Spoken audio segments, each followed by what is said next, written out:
Chevrolet Bridgeview. And Advantage Chevrolet values your time. They'll have you in your new Chevy in less than 60 minutes, or they'll make your first car payment. That's right. Drive off in your new Chevy in less than 60 minutes, or they will make your first car payment. Visit AdvantageChevrolet.com. Together, let's drive. Must mention offer upon arrival before negotiation. Restrictions apply. Ask dealer for details. Tito's Handmade Vodka is America's favorite vodka for a reason. From the first legal distillery in Texas, Tito's is 6 times distilled till it's just right. And naturally gluten-free, making it a high-quality spirit that mixes with just about anything. From the smoothest martinis to the best Bloody Marys. Beyond the bottle, Tito's has gained a reputation for giving back, teaming up with nonprofits around the world to serve its communities and do good for dogs. Make your next cocktail with Tito's and learn more at Tito'sVodka.com. 40% alcohol by volume, namely 80 proof, crafted to be savored responsibly. Property managers and GCs use FinishingChicago.com's contractors for finishes and protective coatings in the most iconic venues, interior spaces, and essential infrastructure. Our painters apply industry-leading commercial and industrial finishes inside and out, so your biggest assets always put their best square footage forward. FinishingChicago.com has your free list of painting, wall covering, glass systems, drywall finishing, and signage contractors. For a great finish, start with FinishingChicago.com. Hear the playmakers and the coaches first. Postgame is next. ESPN Chicago. Well, on a day these two teams combined for nearly 900 yards, the Bears fall 30-27 to the Minnesota Vikings. Jeff Joniak, Tom Thayer with J-Mac headed to the locker room, and soon we'll hand it off to Peggy and Yurko. But today, a lot of things to discuss that worked out well for the Bears. They fought back, number one, that's most important, from a deficit that they managed to close out with execution at a high level and recover the onside kick, descended to overtime, a 3-and-out series, and then the Vikings put together a long drive, calmed things down, and went to their money guy like Hawkinson for the setup of the field goal. But overall, the Bears today, defensively, the Vikings were in the red zone 7 times, including, I believe, on that last snap, so they wanted just a field goal there, so you rule that out. But overall, 7 times, just 3 touchdowns. The Bears 3 for 3 in the red zone. Minnesota averaged 7 yards a play. The Bears 5.5. The Bears got 3 sacks. The Vikings got 3 sacks. So overall, there was a lot of evenness to this game. The Vikings definitely made more big plays, the sexy plays, the 69-yarder to Addison, the 41-yard run by the running back, Aaron Jones. There were some others, but overall, a good fight to the finish. Yeah, I'm glad you said that, because it was a good fight to the finish. No matter where the Bears were at on the scoreboard, they never lost the fight of still being in it. And then they were able to capitalize on a little amount of time at the end of regulation and get and score a touchdown, get a 2-point conversion, recover an onside kick, and you see the good things that happened as a result. But then ultimately, the end is still left us frustrated. Well, I talked about that crazy stat, in my opinion, of being the lowest rushed against team defensively in the NFL, and the Vikings at just about 36% or whatever. Teams passing more than throwing or than running. And then you look at the deep dive on their run stops over the course of the season, and they've been very good. Well, they were very good again today. The Bears' leading rusher was Caleb, 6 for 33. DeAndre Swift just 13 for 30, 2.3 a carry. DJ had a 13-yard toss, and then Roshan just 2 runs and a 1-yard touchdown run. So they took away the run. All right, let me say this. If you looked at the stats and you took every stat of a pass that starts at the line of scrimmage, and then you see the result of that play, there's a lot of similarity, because we often say, this is just a long handoff. When you need to use that term, we're able to use it. Yeah. When you want to look at a term where the interior running game is frustrating you, but you still have the accuracy of Caleb to have passes that start at the line of scrimmage that get a lot of profit because of it, like the touchdown to DJ. I mean, listen, there you have to put those in the consideration of a run attempt as much as just handing off the ball behind the line of scrimmage. Moore 7 for 7. Allen 9 of 15. Kmet 7 of 10. Adunze 5 of 10 receiving the football today. Moore gets 100 plus, but Addison and Hawkinson and Aaron Jones all with over 100 for the Vikings. And think if you take 2 of those completions to Rome Adunze over there in the end zone in the far corner, you're talking about a completely different play sheet about every receiver, not only Keenan and DJ and Cole. All right, a lot of stings A lot of things that leave a lot of pain with these last play losses. 3 of them, and that's how many games under 500 the Bears are at right now. 30-27 losers to the Minnesota Vikings in overtime here at Soldier Field, where there was some drama, but not the big finish that the Bears fans were hoping for. All right, that's going to wrap up our presentation. We'll be back to interview Coach Eberflus, but for now, let's hand it off to Peggy Kaczynski and Yurko. All right, JJ and Tom, thank you very much. Yurko, going into this game, there were so many people worried that the Bears were going to find yet another way to lose the game, but today it just seemed like the gods were not on their side and they could not find a way to win. Well, they certainly didn't find a way to win. They were down 24-10 going into the fourth quarter, and miraculously they found a way with Flores kind of softening up the defense a little bit. They found a way to get back into the game.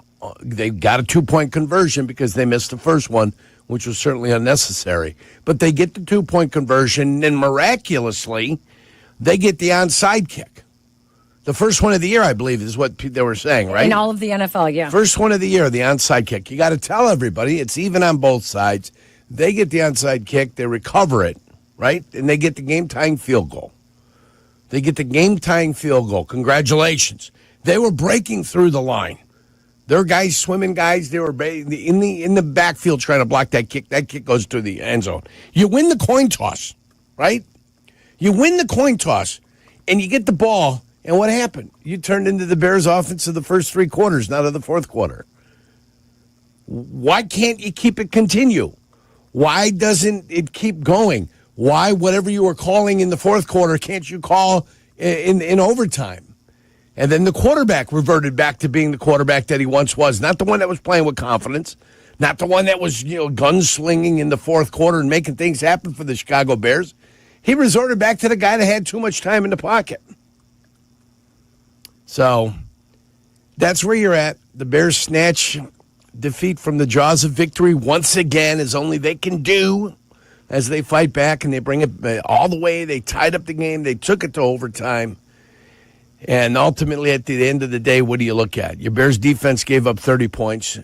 You scored 27, 17 of those in the fourth quarter. So whatever you were doing in the fourth quarter, try to find a way to replicate offensively, because it certainly did look good.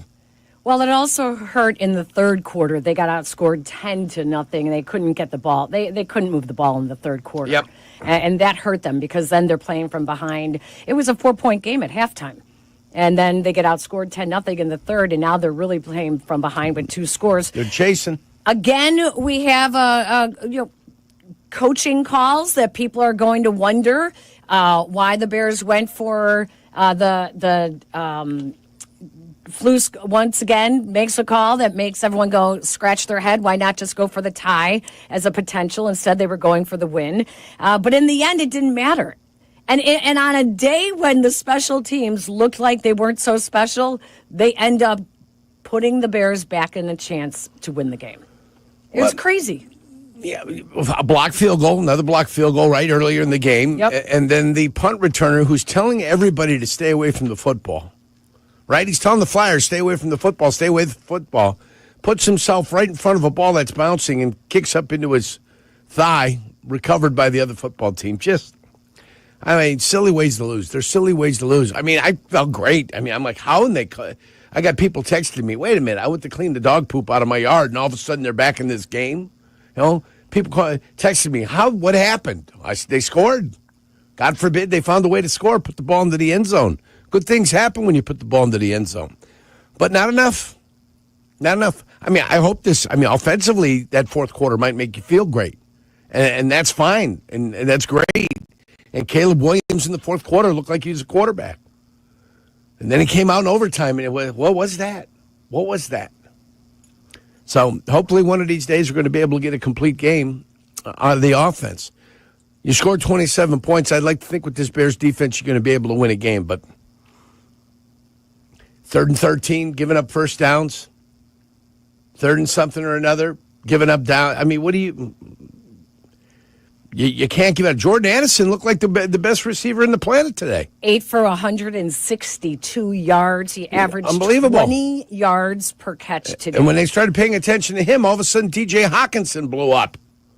Recovered from the ACL injury. Hawkinson was didn't even non-existent for the first 3 quarters of the game. Absolutely, and he finishes with 114 yards receiving on 7 catches.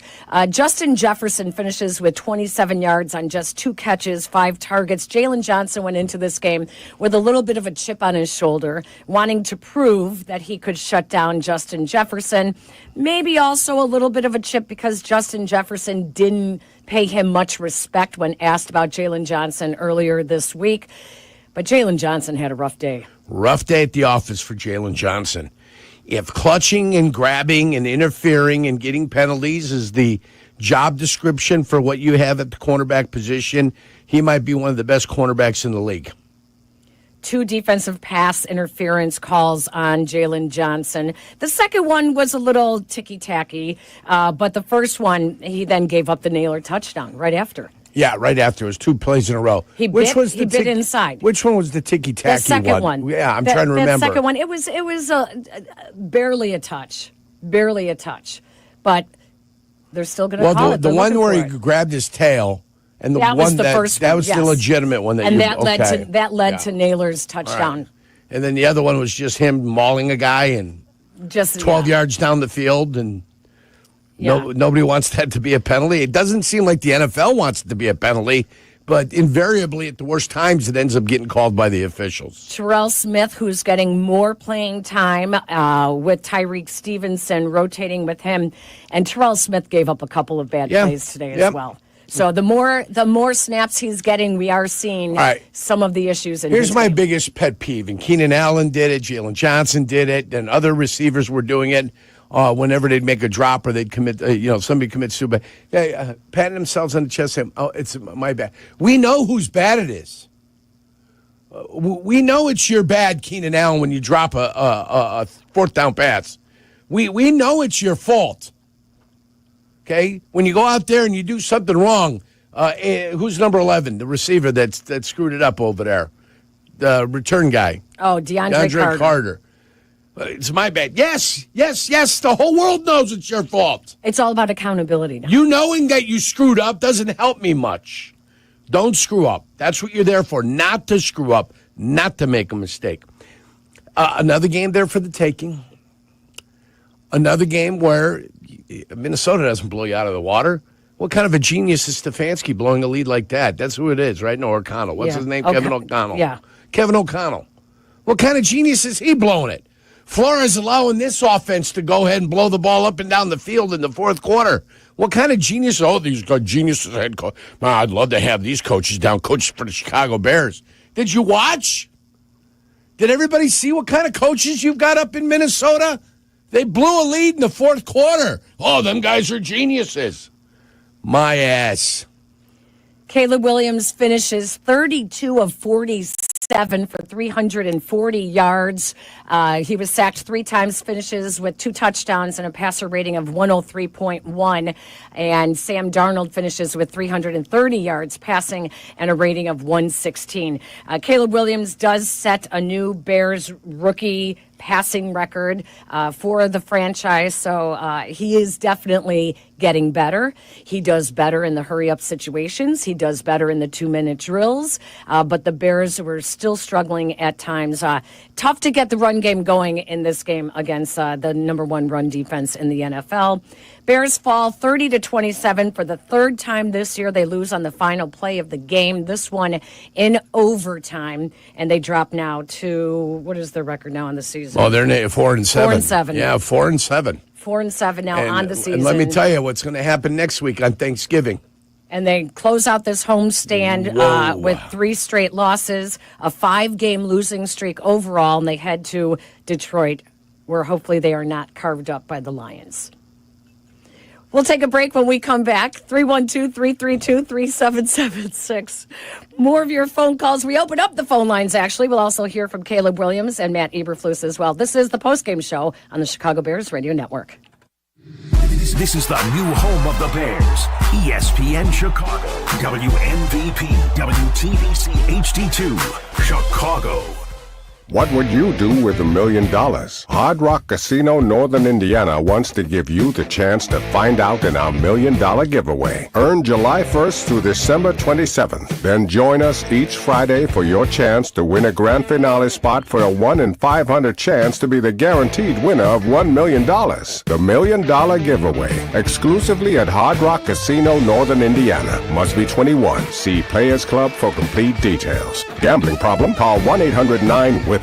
You have heard me talk about how businesses are elevating their game in Bolingbrook. Here's Mayor Mary Alexander Basta to tell you herself. Thanks, Peggy. Bolingbrook remains the most desirable southwest suburban location to start or expand your business. I invite you to learn how welcoming we are to the many businesses who recently have made Bolingbrook their home. So if you're looking to elevate your future and the future of your business, visit bebolingbrook.com to learn more. Join us and be Bolingbrook. In football, success is about team effort, and the same is true for your hair.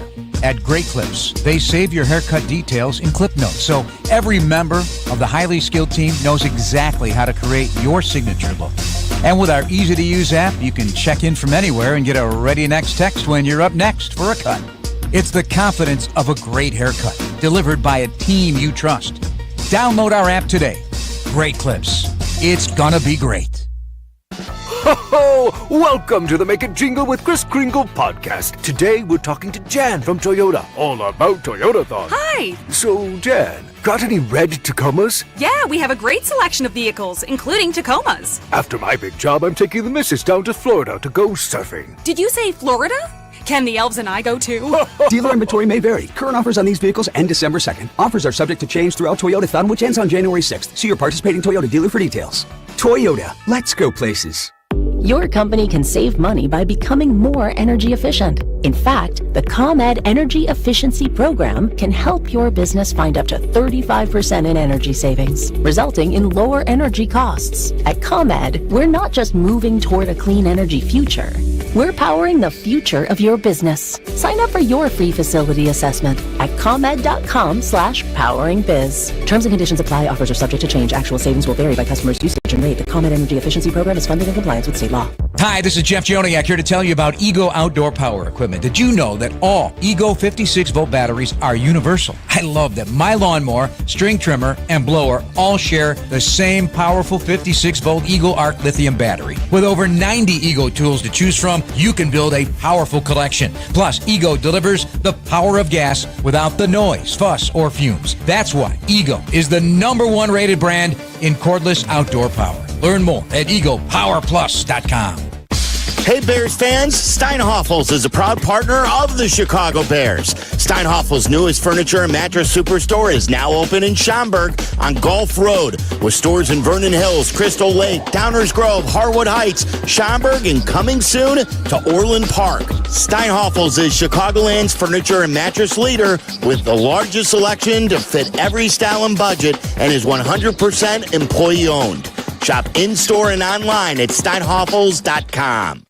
UI Health believes everyone deserves exceptional care. Their care teams are leaders in managing and treating complex diseases and conditions, utilizing the latest innovations and minimally invasive surgery.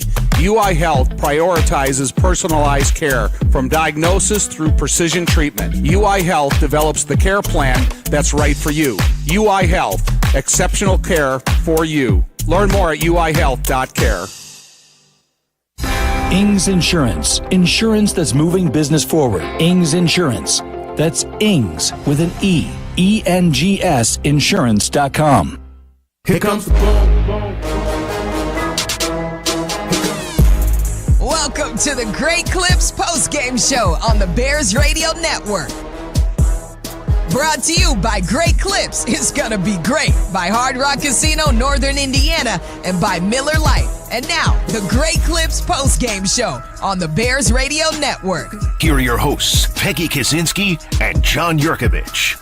Welcome back into the Great Clips post-game show. Matt Eberflus is now 5-18 in one-score games while coaching the Chicago Bears. 2-12 now in the division with 6 games left against the division here, Yurko. After losing to the Packers last week, now they lose to the Vikings today as well. Let's head back to Soldier Field, where Matt Eberflus is standing by right now with Jeff Joniak and Tom Thayer. All right, thank you, Peggy. Here with head coach Matt. This was a terrific football game. Great fight to the finish. Let's start with that and that comeback that happened within a 2-minute span. Yeah, the guys showed really good grit. It's score a couple touchdowns there. We go get the 2-point conversion, then onside kick, and then get the field goal. And to me, that's true growth by the whole entire football team. But really, to be able to, as a young quarterback, get those drives going there, and then, to me, it's DeAndre showed some grit there too. He ended up muffing that punt and then came back and had that great kickoff return. So to me, that was all part of it. And again, I'm really proud of the football team and how they fought and how they battled. But we just got to play better down the stretch of those last 2 series on both sides and seal the deal. How hard is it to stomach 3 losses like you've experienced on the last plays of games? You know what? It is difficult. I will say that, but we're looking onward and upward, and we know that it takes a lot of resolve and a lot of steadfast, people to be able to go through that. And our guys are really working. They continue to work. They continue to battle. And again, we're going to make this thing crack. And again, we got a game in about 96 hours, so we got to make sure that we clear up the corrections and then move forward and get our eyes forward to Detroit. Yeah, Matt, what is your schedule, and how do you handle this 96 hours when you don't have the luxury of time to spend a lot of time dwelling on this game and getting on to Detroit? Yeah, we'll grade the tape, offense and defense tonight, and then we'll get the corrections to the guys tomorrow morning. They'll be in early. Actually, they're in a little bit later because we're finishing up our game planning. Let those guys sleep in a little bit, and then we just do a walkthrough tomorrow. So the walkthrough we'll have meetings, walkthrough. And then the next day we also have a meetings walkthrough, and then we have a jog through in that second part of that, just to get the guys moving around a little bit on Tuesday. And then Wednesday we'll have our normal walkthrough there, and that'll be our red zone day. So really we kind of shrink the week down. The first day, Monday, is first and second down. Tuesday is first, second, third, then 2-minute, and then the red zone day is that Wednesday that we travel. Matt, you use the phrase onward and upward, and I think that is relevant in the maturation process of Caleb Williams. As disappointed as I am in the outcome of the game, I'm excited to see what the future holds for Caleb. Are you that excited as well? Yeah, very excited, very pleased. I know he had a good week of practice, and to deal with all those different looks, we talked about it, the different looks that he's going to see with front coverage variation, and to have poise, when the guys do bring pressure and when they don't, to be able to find the open space and put our guys in position. And he did that today, and that was a really good opportunity for him to grow. Today he was quarterback rating of 103, all the targets, the Keenan and DJ, and really feeding our skill was really good. And he used his legs a little bit too again. So that's I know it was 5.5, but if his average and run, but overall I thought was really pleased with his operation today. In the short amount of time that Thomas Brown has been in control, is this the Thomas Brown that you thought you knew, or are you learning something about him? No, we hired him for a reason, and he's been the same guy, since we've been together, and he's done a wonderful job. And again, he put together a real good game plan today. And again, we just all have to finish a little bit better. Matt, on defense, so it's always an interesting decision to figure out what to do with a guy like Justin Jefferson, who was kept quiet today, and then his Batman, or the Robin to his Batman, goes off and has a big game in Jordan Addison. What was the defensive plan today as regards those two? Yeah, we put Jalen Johnson on him all day, so he was on him all day, and I thought he did a really nice job, in holding him to 27 yards. And again, it wasn't all man-to-man. There was obviously some zone in there as well. But again, we got to do a good job. And a couple chunk plays we gave up there to Addison. And one was that one he stepped out of bounds and or didn't step out. But we just got to do a better job there. And then just the pass rush at key moments in the second half, I think, really created some harder decisions and plays for Sam Darnold. But DeMarcus Walker showed up more than once today, both run and pass. Yeah, he did a really nice job, and I thought the pressure was way better than last week. So we ended up getting a few sacks there, and those guys really worked their tail off to get that done. And but again, that's always a coverage thing too. Guys get them to hold the ball a little bit. So that's an all 11 thing, and so we just got to continue to do that. Get hits on the quarterback and get those sacks. All right, Matt, appreciate it. Good luck in your prep in the short week. Okay, we'll talk to you next week. That's Bears head coach Matt Eberflus after the overtime loss to the Vikings. Peggy Yurko, back to you guys. All right, JJ, thank you very much. Matt Eberflus' interview with Jeff and Tom is brought to you by Finishing Chicago. All great finishes start with hiring qualified contractors from finishingchicago.com. All right, Yurko, so one interesting thing that Matt Eberflus talked about was that Justin Jefferson was flanked by Jalen Johnson all day today in this game, and he was held. I mean, they kept him under 100 yards. He only had 27 yards receiving, and even John Hoke got into it this week and saying, we're not going to play him one-on-one with Jalen. That's not our defense. We split the field. That's what we've done all year. But they gave into it. They let Jalen Johnson go on one-on-one with Justin Jefferson, and it ended up being Jordan Addison that kills him. Well, you also have to remember the penalties also helped kill the Chicago Bears. So, you can hold him to 27 yards. That's what you can talk about. But you also have to talk about the penalties that he drew, all the attention that he got, which opened up lanes for the other receivers. So when you pay too much attention to one guy and try to shut down another guy, it opens up avenues for other people, and that's exactly what happened, unfortunately. Onward and upward, is that what I just heard? Yes. Is that what somebody said? Onward and upward, right? Is that what I heard? Yep. Onward and downward is the only thing that I'm experiencing. They've lost 5 games in a row, right? They were 4-2. Now they're 4-7. I can do the math. 7 minus 2 is 5. 5 straight losses. Onward and downward. That's where this team is heading. It's downward. It's not upward. I mean, if they wanted to throw this season away, which it sounds like it was with the development of a quarterback, if that's all we're looking for and we had no expectations coming into the year, and we're just concerned about what the development of the quarterback is, he was fantastic in the fourth quarter. Why was he fantastic in the fourth quarter?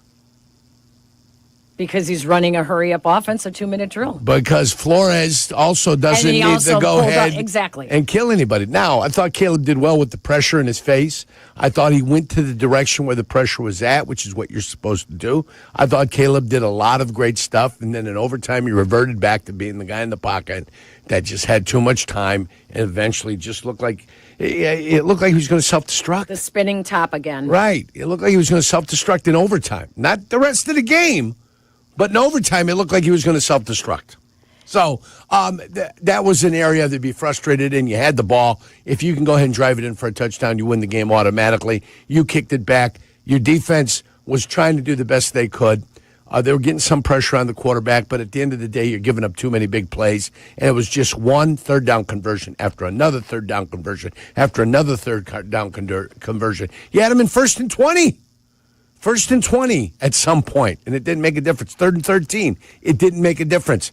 They had a backup quarterback come off the bench and complete a ball for 14 yards on 3rd and 13. I don't know what to tell you, except for the fact you're doing just enough to lose games, and that's what they did. It was a great comeback. I was feeling great. I go, look, they got a little fight. Look at them coming back. Look how great those coaches that everybody loves on the other side, Brian Flores. The great Brian Flores allowed 17 points in the fourth quarter for this team to be able to make a comeback. How great are you? Oh, he's the greatest guy in the world. He's so great. It's unbelievable how great he is. How great is he? So, but what happened at the end of the day? At the end of the day, they lost the game. They lost 5 in a row. Losers. They're losing. That's what they keep doing. They keep losing. I don't give credit. You don't get partial credit. In the NFL, you are pass, fail. There's no partial credit because you tried hard. We expect you to try. This is an achievement grade, not an effort grade. It's what you achieve. You achieved nothing today. You lost. You are losers. And you are 4-7, and damn I say, mathematically eliminated once the Packers win against San Francisco today. Now you're chasing 4 just to be a wild card. It did sound like they were happy with the development of Caleb Williams, like you were saying. Hard to sell that in a locker room, though. Yeah. It's hard to sell that in the locker room when you drop to 4-7, you lose 3 straight at home, you're on a 5-game skid, but to be happy about the development as a fan, of your quarterback. Yeah, as a fan, that was an exciting Sure. football game. Sure. As a fan, watching it going back and forth, yeah, it was an exciting football game. Now you break down the film, which they won't be able to do this week because of the short week. They won't be able to go over there and look at all the mistakes that they had to try to fix the mistakes. And our guy, number 1, had a rough day. A rough day on the field today. Jalen Johnson finished with, I'm looking to see what his final stats were. I don't even see him in here. He's not even. Well, I mean, I'm not worried about him. You knew what his task was. It was going to be a difficult task. Right. Okay, so did they ask a lot of the guy that gets paid a lot of money on that side of the ball? He's also a guy that's always up to the challenge. I've got no problem with that. But the mugging style that he wants to play and the suffocating style comes with drawbacks at time. He tried to argue the fact on that long ball that he wasn't doing anything. He held his arm. He had 2 hands on him. He's pulling the jersey. Everyone could see the jersey. It results in an interception. You left the officials no choice but to call that a penalty. No choice but to call it a penalty. And what are you arguing about? There's nothing. When you cover the best receiver that's out there, it comes with its risks. Okay? And you've got to go ahead and you've got to play that delicate little balance where you get away with what you can get away with. But when you gamble and you lose, it's not good. And then the next play, what did he do? He cheated Jefferson in his own defense. He cheated Jefferson, allowed the receiver to catch the ball, and score a touchdown in front of him. And he was that player. So you want to talk about a tough series. That was a brutal series for him. If he wants to go ahead and put a feather in his cap that he held Justin Jefferson to 27 yards, and that's what you want to go and put on the mantelpiece, I'll take a Bears victory 1,000 times more than I take a personal feather in the chapeau for holding somebody to 27 yards receiving. And speaking of personal feathers in the cap, Caleb Williams does set a Bears franchise record for rookie quarterbacks as he finishes today's game. A record game for him, 340 yards passing, a 103.1 passer rating. He is en route to having a good season as a rookie quarterback, but the wins just are not adding up for this team. And ultimately, that's what we're here for. And let's throw it back to Jason McKee at Soldier Field, who is standing by now with the rookie quarterback. Here with Bears quarterback Caleb Williams. Caleb, you face a defense that gives you a lot of exotic looks pre-snap. Yeah. You look comfortable early, got the ball out quick, made a lot of plays. What challenges did this defense present to you guys offensively? Yeah, they're a defense that each week. They present a bunch of different things, different looks for different teams. They have defenses of the week, for different formations, personnels, and all these different things. So, it's a tough challenge. But we look at those and we want to walk right into those challenges and be confident, be decisive and. I think we did a good job today. Didn't get the job done. It's tough, but I think definitely progress. Let's talk about pass protection. Only 3 sacks today. Looks like the offensive line and running backs in tandem did a great job. Talk about the game plan and how you think they did in terms of pass protection today. Yeah, I think they did. I mean, to say like we just spoke about with all the different blitzes and cover zeros and people dropping out and. Everybody being walked up at the line of scrimmage and then flying out and all of that. Be honest, most of the sacks were on me, especially in those that last period. Didn't play well enough in that last period and had to punt the ball away. But offensive line wise, they did a hell of a job today. You guys have been through a tough 2 weeks. Back-to-back losses on the final plays of the game to division opponents. Where is this locker room, mentally? Where are you guys right now? Yeah, it's tough. It's tough. You play these divisional teams, it's going to be a dogfight. It's going to happen all the way till the end, which these 2 games have been.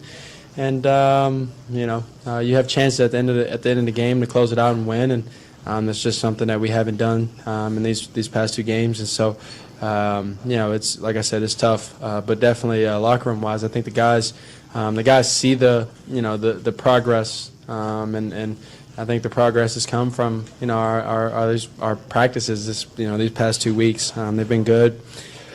Obviously they they can be better, and obviously certain periods or anything like that. But they've definitely been better with details, and we need to restart things. We restart and we do it all over because we know how important it's going to be. When we get out there on the field. Let's talk about this offense under Thomas Brown. 2 weeks in a row, you guys had a good game plan. Today, you guys made a lot of plays to push the game into overtime. You seem more comfortable. You spread the ball around, everybody involved. Talk about how he's been able to revitalize his offense within a couple weeks. Yeah, we got the players, the guys, the leaders, and the coaches to be able to go out here and win games. And I know that hasn't happened, but that doesn't mean that the progress and what we've been putting on the practice field and the game field isn't good enough to go win games. So we just got to find ways at the end of the game to be able to go win, and that's on players, coaches, everybody to be able to do that at the end of the game. Because none of those points matter unless you're able to do it at the end of the game. So and come out with a win. So. Being able to do all of that is obviously encouragement, but we want to come out to win at the end of the day, and Thomas and all the coaches and all the players feel that. Last question for you. The last series offensively in overtime, the first play, scramble for 1 yard, second play, 12-yard sack. Break down that play for us, what you saw or what you were trying to do in terms of that play. Yeah, we had only 3 receivers out. We had max protect, and after a while I should have just thrown the ball out of bounds, tried to make a play, and took a sack, and like I said, that sack is on me, and I can be better, we can be better, but starts with we get to play, we got to execute, and if it doesn't happen, live to fight for another down, another play. We had other downs right there, and when you lose 12 yards in a crucial moment, it's tough. All right, thanks for your time. Back to you, Peggy and Yurko, up in the booth. All right, J-Mac, thank you very much. Jason's interview with Caleb Williams is brought to you by Hard Rock Casino, Northern Indiana. See Brett Michaels on November 30th at Hard Rock Live. Tickets on sale now at Ticketmaster.com. Caleb Williams sets the Bears franchise record for rookie quarterbacks with 340 yards passing today. It is now 4 straight games without a turnover for Caleb Williams. And as they were saying, progress indeed, but not in the win-loss category. Let's take a break. When we come back, we open up the phone lines at 312-332-3776. This is the Great Clips postgame show on the Chicago Bears Radio Network. Reason number 354 to visit the city of Countryside, Chicago's Western Gateway. How about Flag Creek Golf Course? One of the finest 9-hole golf courses in the Chicagoland area. This Greg Martin designed course offers something for every skill of golfer. Conveniently located off of I-55 and 294. So book your tee time today at flagcreekgolfcourse.com. Looking for a new home base? Visit the city of Countryside, Chicago's Western Gateway. Tito's Handmade Vodka is America's favorite vodka for a reason. From the first legal distillery in Texas, Tito's is 6 times distilled till it's just right. And naturally gluten-free, making it a high-quality spirit that mixes with just about anything. From the smoothest martinis to the best Bloody Marys. Beyond the bottle, Tito's has gained a reputation for giving back, teaming up with nonprofits around the world to serve its communities and do good for dogs. Make your next cocktail with Tito's and learn more at Tito'sVodka.com. 40% alcohol by volume, namely 80 proof, crafted to be savored responsibly. Hi, this is Dave Musial, owner of Four Seasons Heating, Air Conditioning, Plumbing, and Electric. Do you have a plumbing emergency? Call Four Seasons. An electrical emergency? Call Four Seasons. A heating or cooling emergency? Call Four Seasons. Same-day hot water tank installation needed? Call Four Seasons. Need a whole home generator? Call Four Seasons. We guarantee same-day installation on all heating, cooling, plumbing, and electrical needs. And no extra charge for nights, weekends, or holidays. For all the right reasons, call 866-4 Seasons. If you've been seriously injured at work, in a car accident, or on a construction site, you may not know where to turn. I'm Jim Morisi, Chicago personal injury lawyer and the managing partner of Morisi Longo and Associates. We are the ones you need to call when you've been injured, the ones who gather the evidence and deal with the insurance companies. So here's the information to keep by your side. Our number is 312-372-9600, and our website is moricilongo.com, MORICILONGO.com. Just because anyone can make a burger doesn't mean everyone does it right. At Smashburger, they don't just flip burgers. They put their heart into it. From buttering the grill, the intensity of the smash, and hand slicing the veggies, they obsess over every detail. The smell, the sizzle, and the taste will have you saying, mmm, mmm. Bet your bottom bun Smashburger delivers that caramelized flavor every time. Order online from one of their 7 Chicagoland locations and taste the smash difference. Whether you're ordering wings for the game, whipping up a 7-layer dip, or ordering pizza, there's something about football that makes you want to eat. And this football season, Uber Eats has the best deals on game day food, no matter what you're craving. From 2-for-1 pizza to buy one, get one wings. Uber Eats will be dropping new deals each week, all season long. Uber Eats, official on-demand delivery partner of the NFL. Order now. Terms and conditions apply. See app for details. How many people can say they've had a section of their spine removed? I can.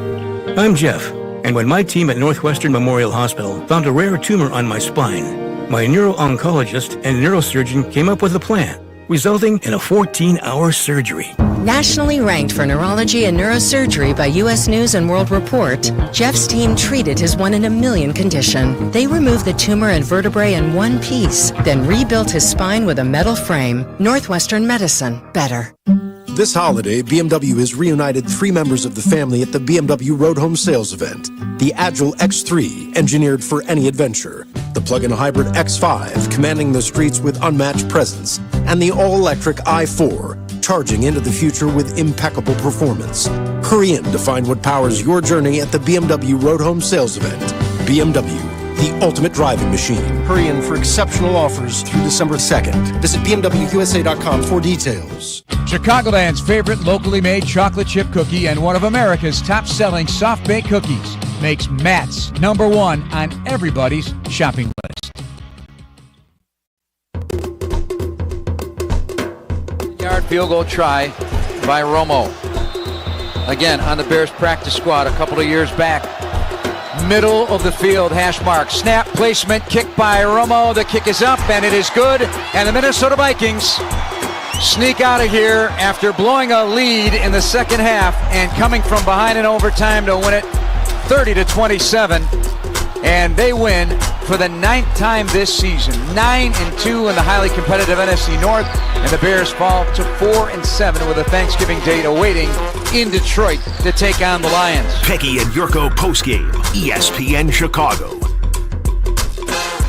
Jonathan Owens with the Bears' 18th takeaway of the season early in this game, and it was impressive at the goal line as he strips Aaron Jones and then recovers the fumble. Put on a little bit of his wife's pose that she does after the end of her gymnastics routines with the 2 arms up in the air after that. Unfortunately, though, then the Bears gave one back on the muffed punt return. So they don't win on the differential there, but the Bears defense continues to be hungry and take the ball away, and Caleb Williams took care of the football without turning the ball over for the 4th straight game. So, and then special teams reared their ugly head once again. I don't even know where to begin with the special teams. They're not so special. So they give up another blocked field goal. Yep. They ended last week's game with a blocked field goal, and then they give up the first field goal attempt of the game today is blocked, but it was not the same. It wasn't a push up the middle, was it? So when people were screaming and yelling for, didn't they fix it? What happened last week? Didn't they fix what happened?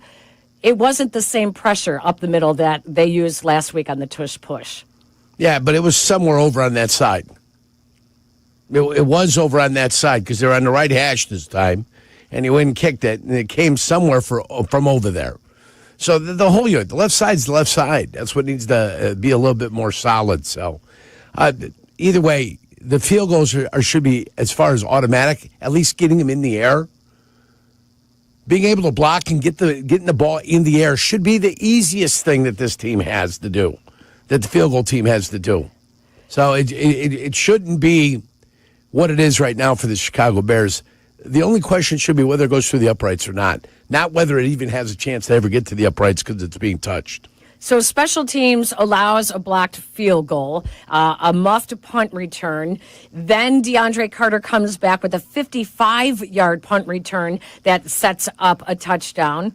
They also kick the game-tying field goal. They recover an onside kick. Right. And then they lose the game on a game-winning field goal to a guy that was signed 2 weeks ago in Minnesota off of, is the XFL still playing? And he kicks the ball arena high. Football or whatever it is. I mean, Parker Romo. The XFL will be back again like it usually is come end of February, beginning of March. That's when you have your XFL season. And, yeah, at least his kicks get up in the air.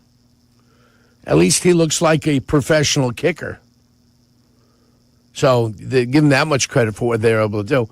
It was a team loss. When you needed the defense to step up and do something, they didn't. When you needed the offense to step up and do something, they didn't. Special teams needed to do something, they did not. They took turns, and then you got the big return, and then you got this, then you got that. But at the end of the day, they all disappoint each other. I think that's the way you got to look at it. They all look at each other, and they all have blame for what happened today. Now, it's great. You felt great about yourself. You had a comeback. You had a little bit of a comeback. You pushed the game into overtime. You scored 17 points in the fourth quarter. And then you absolutely crapped the bed. Each side took a turn crapping the bed in the overtime. It's similar to what we were saying when Ryan Poles congratulated Matt Eberflus last year by being able to right the ship after some rocky waters.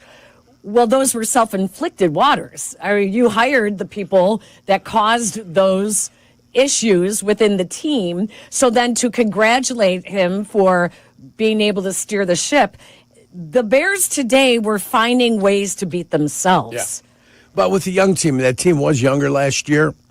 With the young team, to convince the young team to continue to play and to continue to hustle and try to figure out how to win, which is what they were doing at the end of last year, I wish they could have played a better Green Bay Packer game.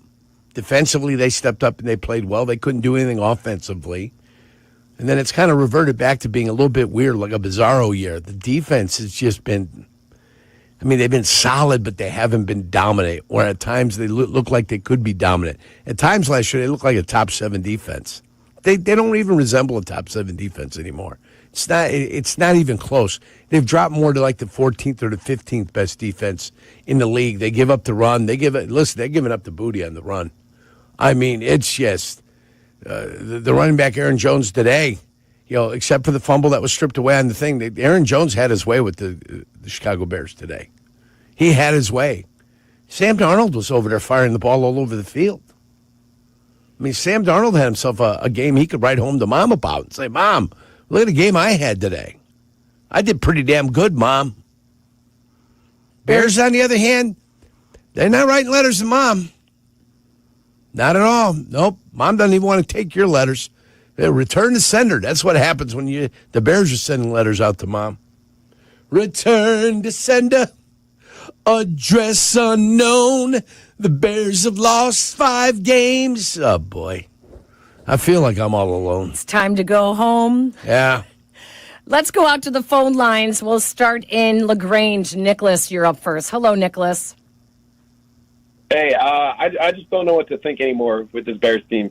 Like you guys said, it seems like every week they find a new way to lose. Caleb Williams, this is his third time this year. He's at a game-winning or game-tying drive, and they've lost all 3 of those games.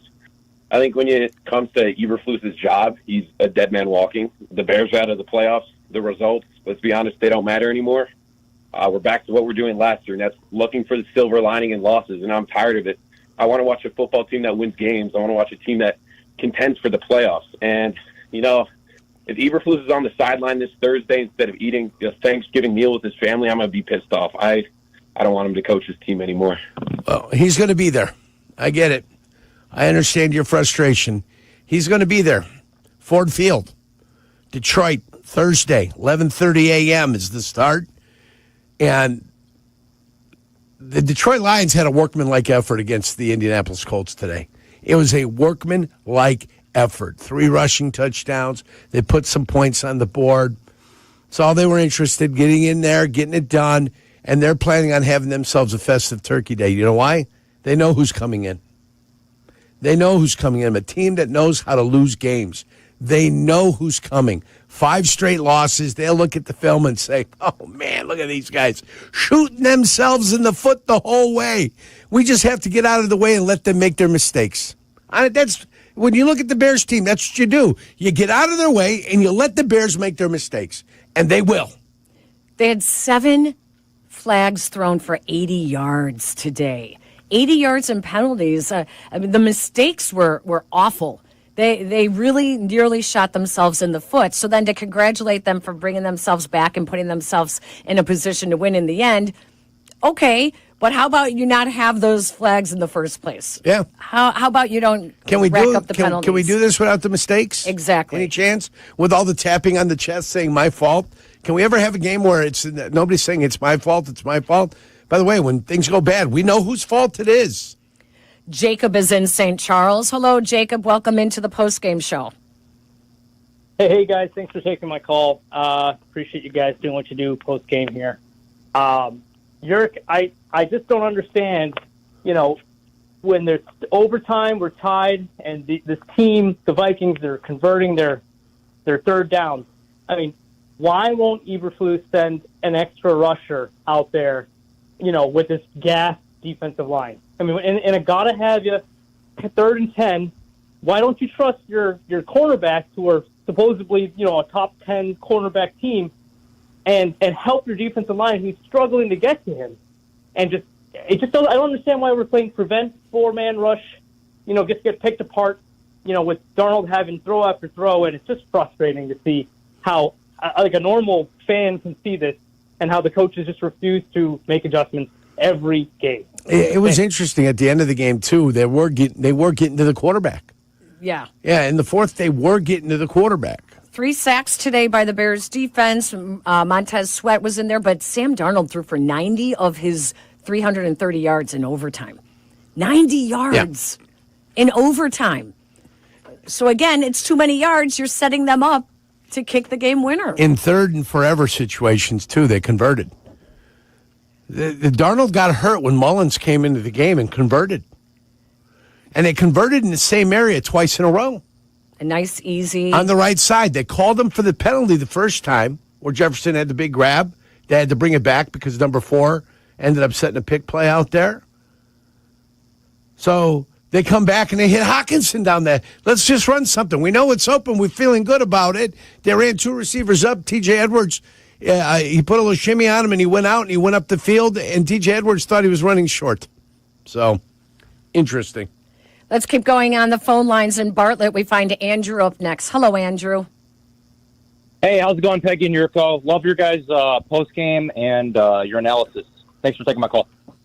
Absolutely. Go ahead. We appreciate it. Thank you. Yep, no worries. So Yurko, your analysis is spot on, man. It's literally just phenomenal. Listen, they lost. They're all losers, and everybody, the offense, defense, special teams, they all have to wear this on their shoulders. I get that Caleb's a rookie quarterback and stuff, but I guess my question for this call was I'm starting to notice a trend. Why? And don't get me wrong, I'm encouraged by it. Why does Caleb, start to turn it on at the end of the game?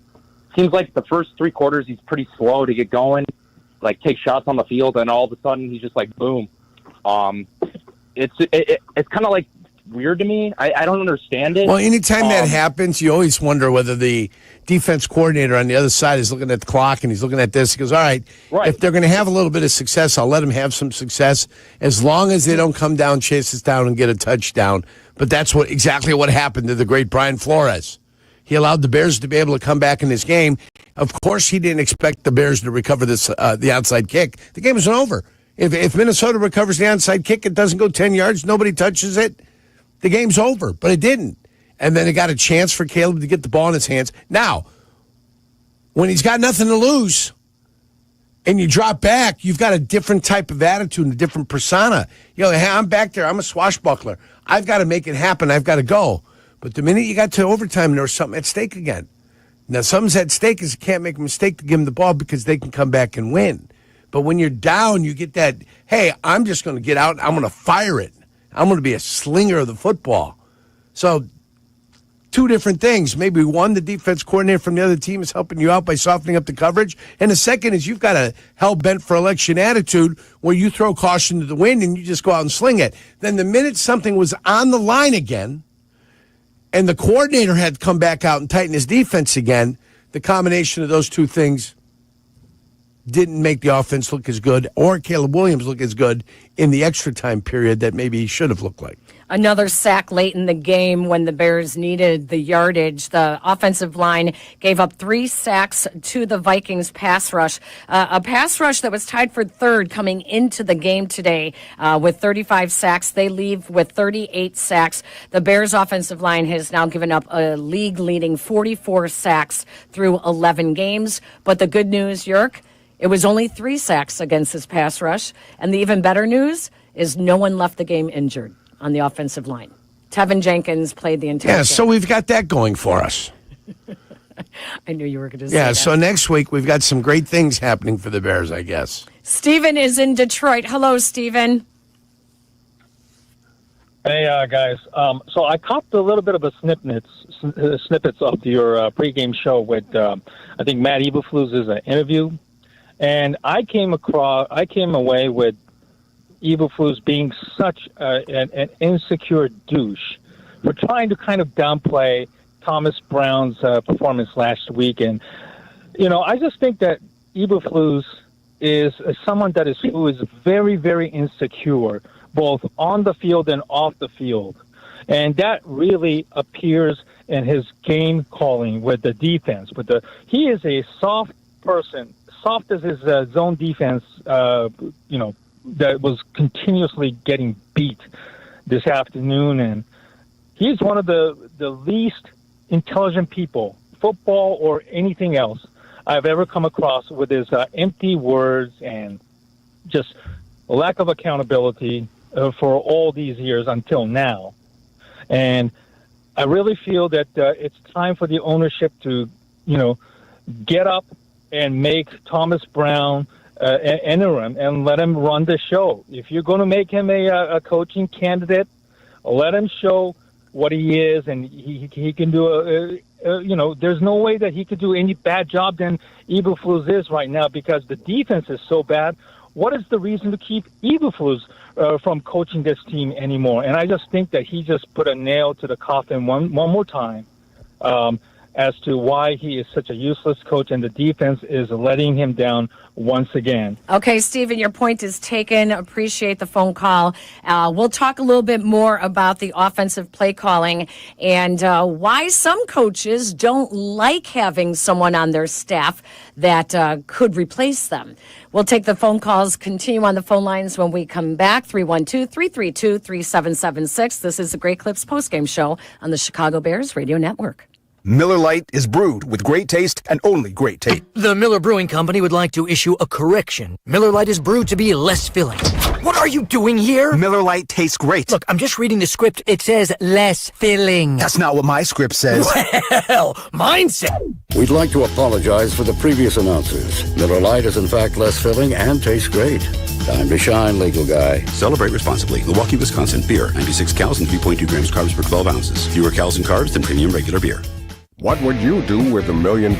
Hard Rock Casino Northern Indiana wants to give you the chance to find out in our $1 million giveaway. Earn July 1st through December 27th. Then join us each Friday for your chance to win a grand finale spot for a 1 in 500 chance to be the guaranteed winner of $1 million. The $1 million giveaway. Exclusively at Hard Rock Casino Northern Indiana. Must be 21. See Players Club for complete details. Gambling problem? Call 1-800-9-WITH-IT. This is Jeff Joniak here to tell you about Ego Power Plus. Ego is the #1 rated brand in cordless outdoor power. Take it from me. I love the 22-inch Select Cut self-propelled lawnmower. It cuts my lawn in a single charge. Ego delivers the power and performance of gas, but without the noise, fuss, or fumes. Ego's patented 56-volt arc lithium battery technology is the heart and soul of the system and what powers game-changing torque needed for demanding jobs. Learn more at egopowerplus.com. Ego Power beyond belief.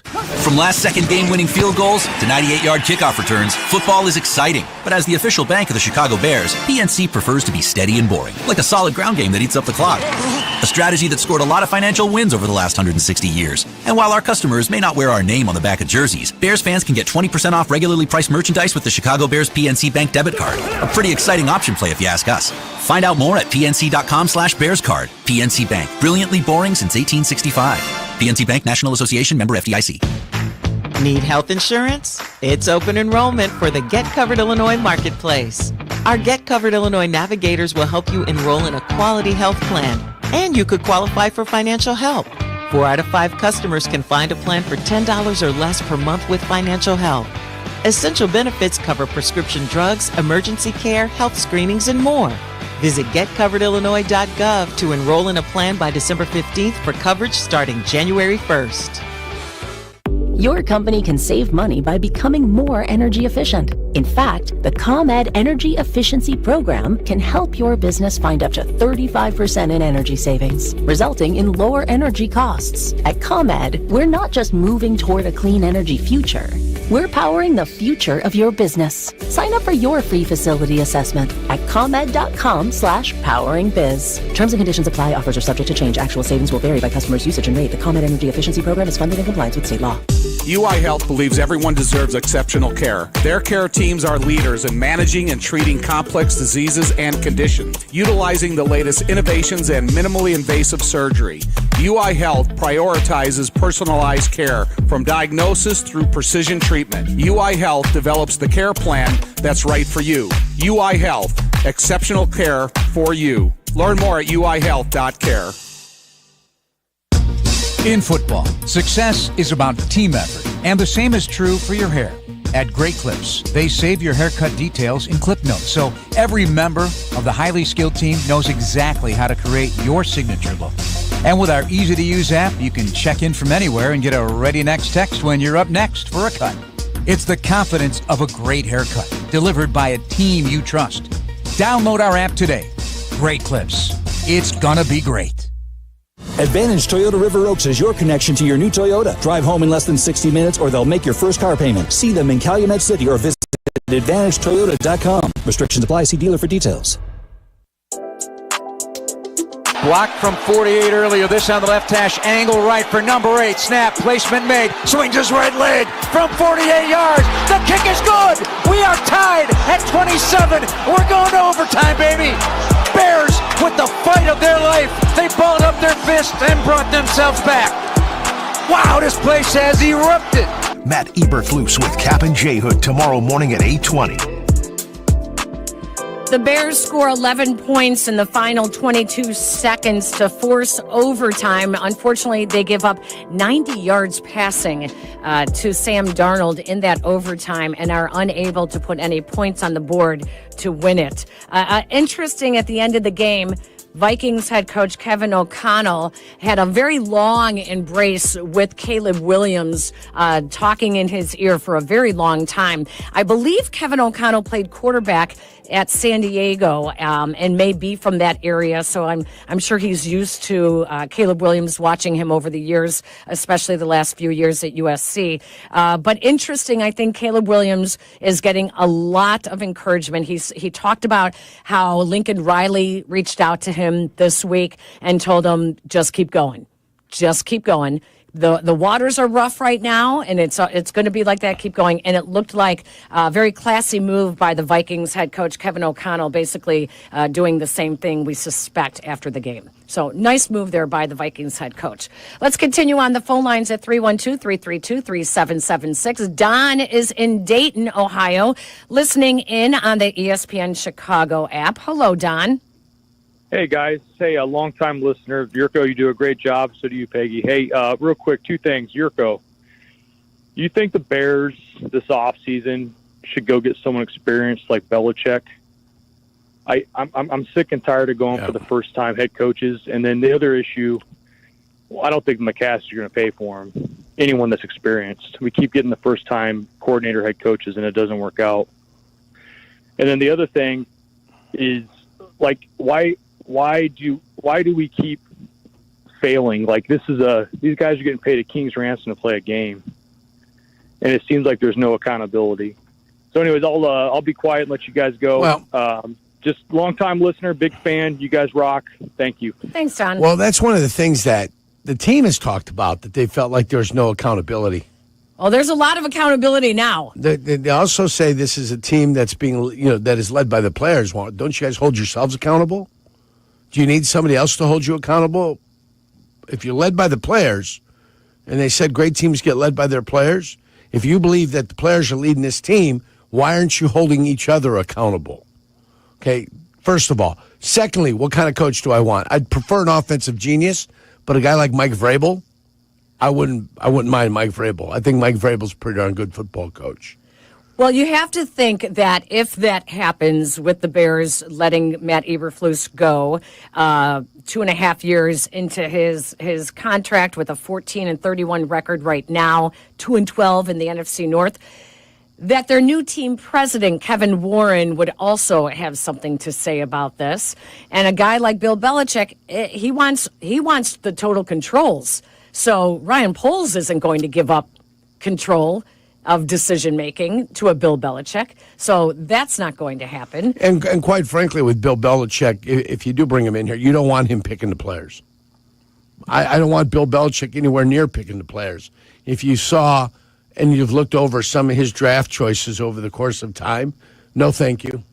I'd prefer not to have that. I like my separation of powers, my checks and balances that you have when you've got a team president, you've got a general manager, you've got a head coach. Give me the players. The final 53 are up to me. So that's what the head coach has, who his final 53 are. Then the GM doesn't get to butt his nose in. You can choose the players. As far as who's going to be on the 90-man roster, I choose the final 53 and who makes the team. You know, that's in Green Bay. That's what they do. The general manager and the head coach report to the team president. So there's no, the general manager is in charge of the coach, and that they keep it separate. Kevin Warren is here to build a stadium. That's what he was hired for. Apparently so, because we haven't heard from him since this is his experience in Minnesota. 5-game losing streak. Before he became, was he the commissioner of the Big Ten? Right. Is that what his role was? Yeah. So before he did that, he was in Minnesota. He was in charge of putting up, finding the location and then having the facility built, and he did a wonderful job up there. He went to become commissioner of the Big Ten. He got tired of listening to the presidents and the athletic directors complain in his ear. He wanted to change a venue. He got the job with the Bears. Find a place to build a stadium and find the financing to get that stadium built. That's what Kevin Warren is here for, and that's what he needs to do. And I don't know what George's job is anymore. McClaskey, I don't know what his job is. Well, we don't hear from him since he hired Kevin Warren. He has definitely taken a step back in that way. Definitely did not see him on Hard Knocks. Got a glimpse of Kevin Warren on Hard Knocks, picking out chairs for the new stadium that doesn't exist yet. But I digress. So I saw Kevin Warren on there with Ryan Poles talk about how wonderful they are and how considerate each one of them are when they talk about players and cutting players. And that stuff was like DJ Moore's see how much great love contract extension. Yeah, see how much great love we have for all our players. Look how great we are. We're so magnanimous. You know, when the Bears drop to 4-7, they don't get a lot of respect in terms of the Vikings came in here and they said, listen, crazy things happen when we play the Bears. And crazy things do happen. You know, a Chad Hutchinson-led Bears team beat the Vikings once. So the Bears almost pulled this off. But they don't get the respect from the officials. They do not get many calls go their way. Yeah, the clutching, the grabbing that was going on both ways. Didn't seem that the Bears benefited at all by any of Roma that. Dunze did not get a call near the end of the game on that deep pass to the end zone. Did not get pass interference called. Keenan Allen did not get the call on the sideline when it seemed 3 minutes later the Vikings had almost the exact same call, and they said, it wasn't enough to be overturned. So, they're not getting the respect that is also going to get them the calls. If anything, we heard last week that they have a bit of a reputation as complainers and as being a little bit dramatic. So they have to earn it. You have to earn it. You are what you are. You are 100% what you are. So you build your reputation because that's what's actually happening out on the field. So if the officials think that you're complainers, that's because you are. We stay on the ESPN Chicago app where Robert is in Texas listening in to the postgame show. Hello, Robert. Yes, good afternoon. Thanks for taking my call. Eberflus's defense gave up 452 yards today. Yep. And, Sam Darnold, who's a journeyman quarterback, bounced around the league, had a 116 quarterback rating. So, Eberflus's forte allegedly is defense, and that's starting to slip. We've seen that the special teams start to slip now with a blocked field goal last week and another one this week. And then that, muff on the, return. And then, the offense has been, pretty much ineffective all year. So, it's if you look at the Bears' track record since Lovie Smith was fired after a 10-6 record at the end of the 2010 season, they've had one winning season, and their record since 2003, their winning percentage is .467. So, that's just kind of a reflection of the McCaskey's inability as owners to, hire the right people and set, establish a winning team and a winning culture. And, if you go back to 2015, Ryan Pace wanted to hire Dan Quinn as head coach, but he was overruled by McCaskey and Ted Phillips, and they hired John Fox. And then, Quinn goes on to take the Falcons to the Super Bowl. And then 3 years ago, Quinn was one of the candidates to be hired. They passed over him for Eberflus. And then after they fired Getsy, they had Cliff Kingsbury as one of their candidates. They passed over him to hire Waldron, and Cliff Kingsbury is doing a great job with Jaden Daniels in Washington. And we can go on and on and on and on. And so until we get some new owners, unfortunately, I hate to say this, I've been a Bears fan since 1971. I just don't have a lot of optimism that the Bears are going to be able to turn it around. Robert, thank you. I do want to say something because we hear a lot about people complaining about Cliff Kingsbury being passed over by the Bears. When we were doing our preparation for the Washington game, talking to people in the Arizona game, talking to people in Arizona, Cliff Kingsbury did not have control of that team. They said it was a mess. There was no accountability. Players were no rules. They came and went as they wanted. They didn't have to be on time to meetings, anything like that. They said it was a mess. He had no control over the team. So he may be a great offensive coordinator, but not necessarily head coaching material. There's plenty that you can find out about Cliff Kingsbury and why he failed. So that's I just wanted to get that out there because I hear that a lot about people complaining about that. And the McClaskeys aren't going anywhere. They're going to own your team. They ain't going anywhere. Unfortunately, that is something that needs to be overcome every single year. And that's the way it works. Warren and Poles for right now. And I don't think if they lose by 40 against the Detroit Lions on Thanksgiving Day, I'd be surprised if Eberflus makes Monday. But they've never fired a coach during the regular season. I don't anticipate them doing it now. Let's pause 10 seconds for stations to identify themselves. This is WMVP, WTBC, HD2 Chicago. You are listening to the Chicago Bears Radio Network. ESPN Chicago, WMVP ESP WTBC HD2, Chicago.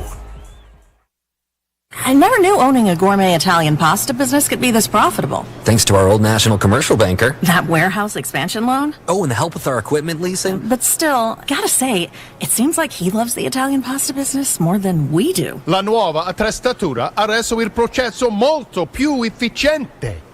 I mean, the new equipment, it makes it so much more efficient. Really dedicated commercial bankers. Sorry, got a little carried away there.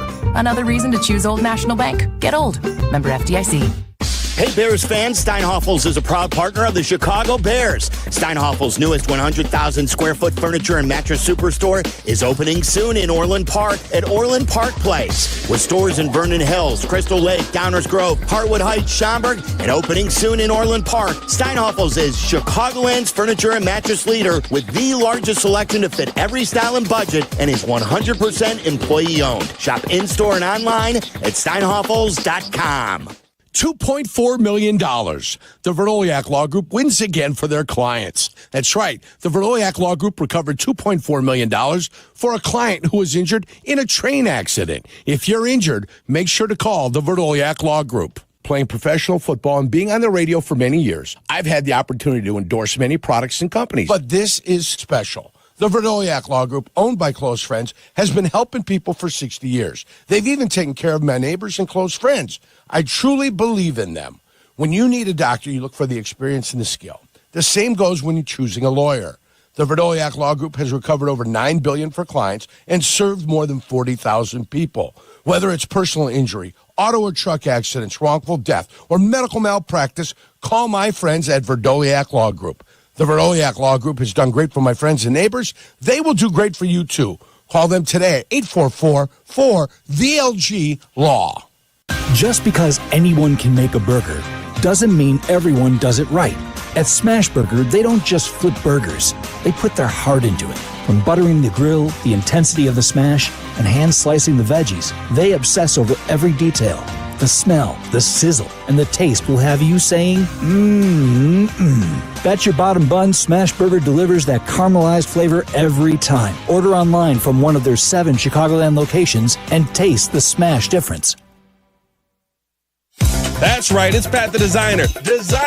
Miller Lite has asked me to judge the best bear caves in Chicagoland, and each week I'm bringing Miller Lite and Bear swag to the best designed bear caves in town. And the best will win 2 tickets to watch the Bears game at Lambeau and tailgate in style at the Tundra Trio. So send me your pictures or videos. Go to MillerLiteFanCave.com to submit. This is going to be so much fun. Brought to you by Miller Lite, official beer of the Chicago Bears. Go to MillerLiteFanCave.com right now.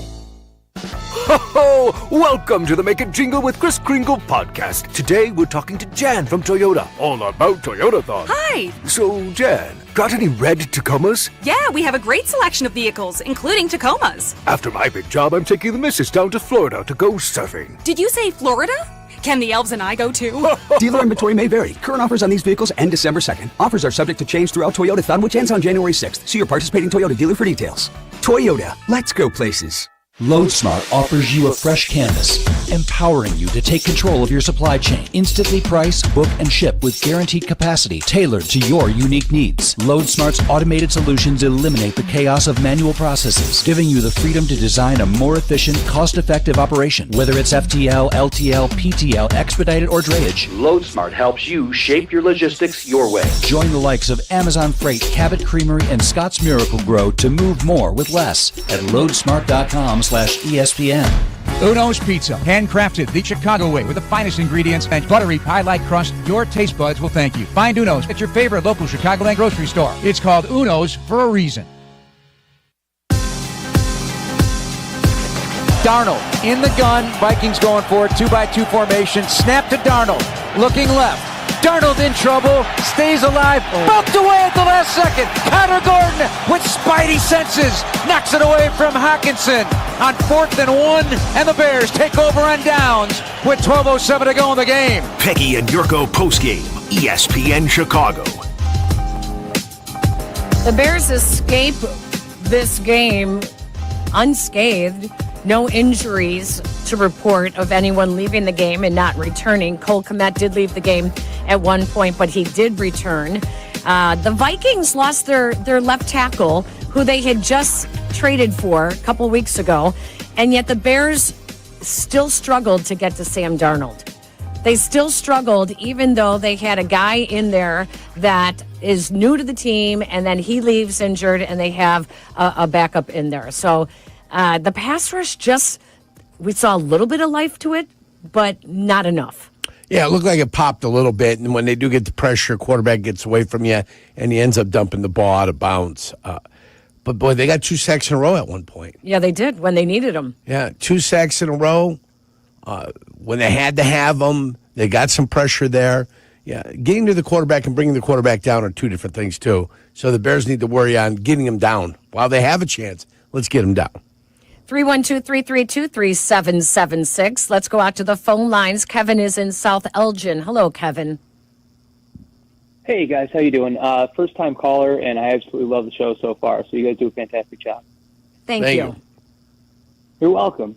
So I'm a college football coach, and I coach offensive line specifically. So that's kind of like my area of expertise. And one thing that I have to say about the Bears is that for the last 3 to 4 years, our player development has just been absolutely awful, right? Like, it's just been one of those things that it's been glaring. And, we go out and we get guys like Braxton Jones. I mean, we picked up Braxton Jones in the 7th round, and the guy's been really a solid player for us, given the fact that he came from a small FCS school. And we go out and we get Darnell Wright. We have good tackles. We have good guards. But what I'm starting to find is that assignments, they appear to be unknown on pass protection. We have dudes that are out of position, whether it's in their pass pro posture or strike timing or footwork or things like that. I feel like our offensive line for the last 4 years has been unprepared. So I guess my question is, why is Chris Morgan still part of the staff? He got promoted. He got promoted after last season. Yes, he got promoted. I don't understand it. I don't understand it. Because they must think that here's the deal. They must think, Kevin, that what they gave him is so bad, he has really made them look fairly good. I mean, last year they were ecstatic with how the offensive line finished. So they are so caught up in the slotting of salaries for offensive linemen that Ryan Poles refuses to overpay. And sometimes you have to overpay.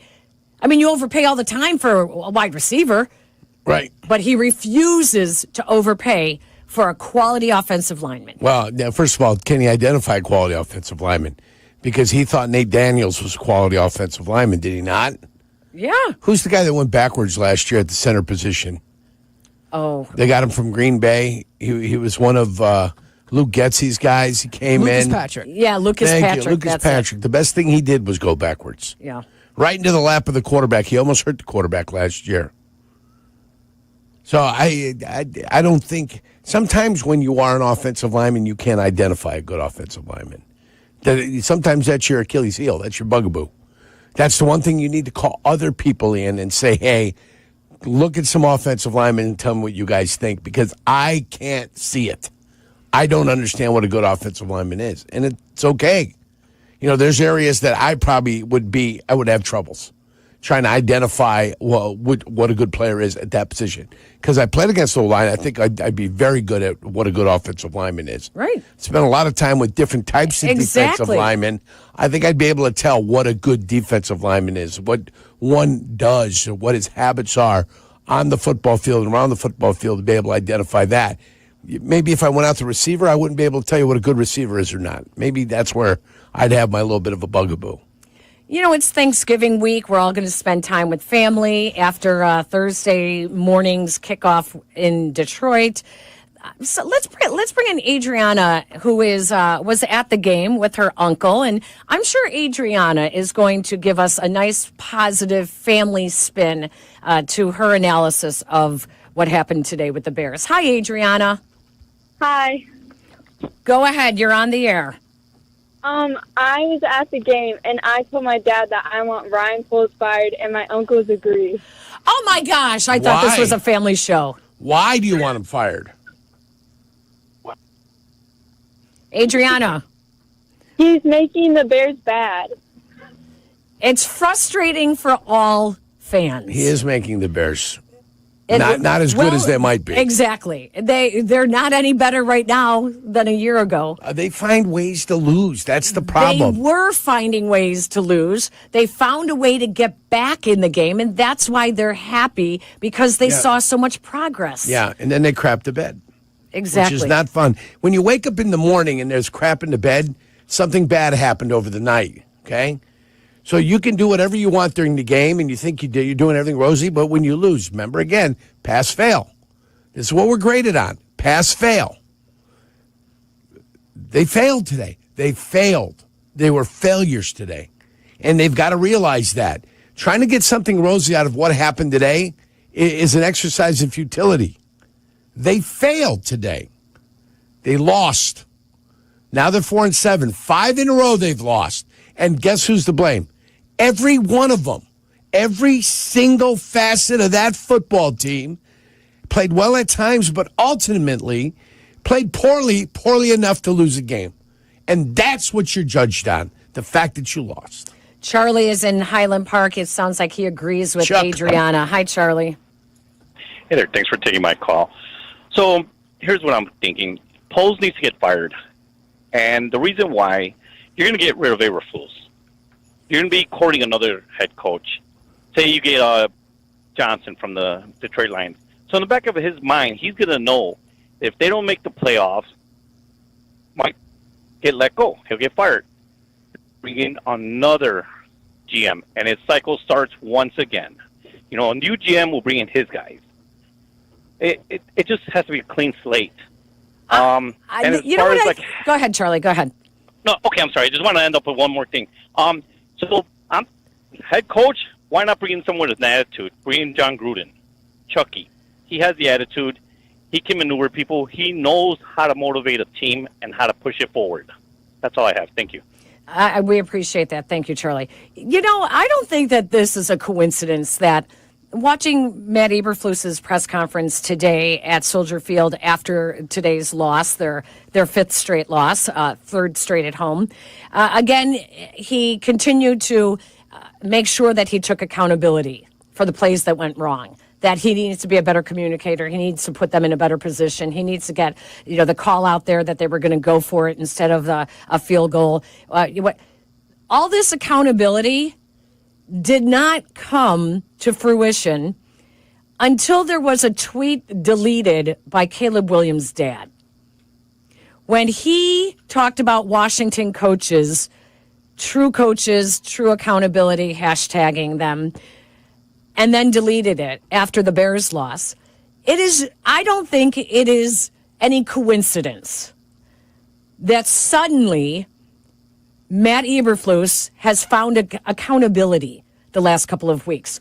So if you think your franchise quarterback is not going to have an influence on what the front office decides to do, I think you're sorely mistaken, especially with this franchise quarterback. So you believe Eberflus is placating to the quarterback and to his father?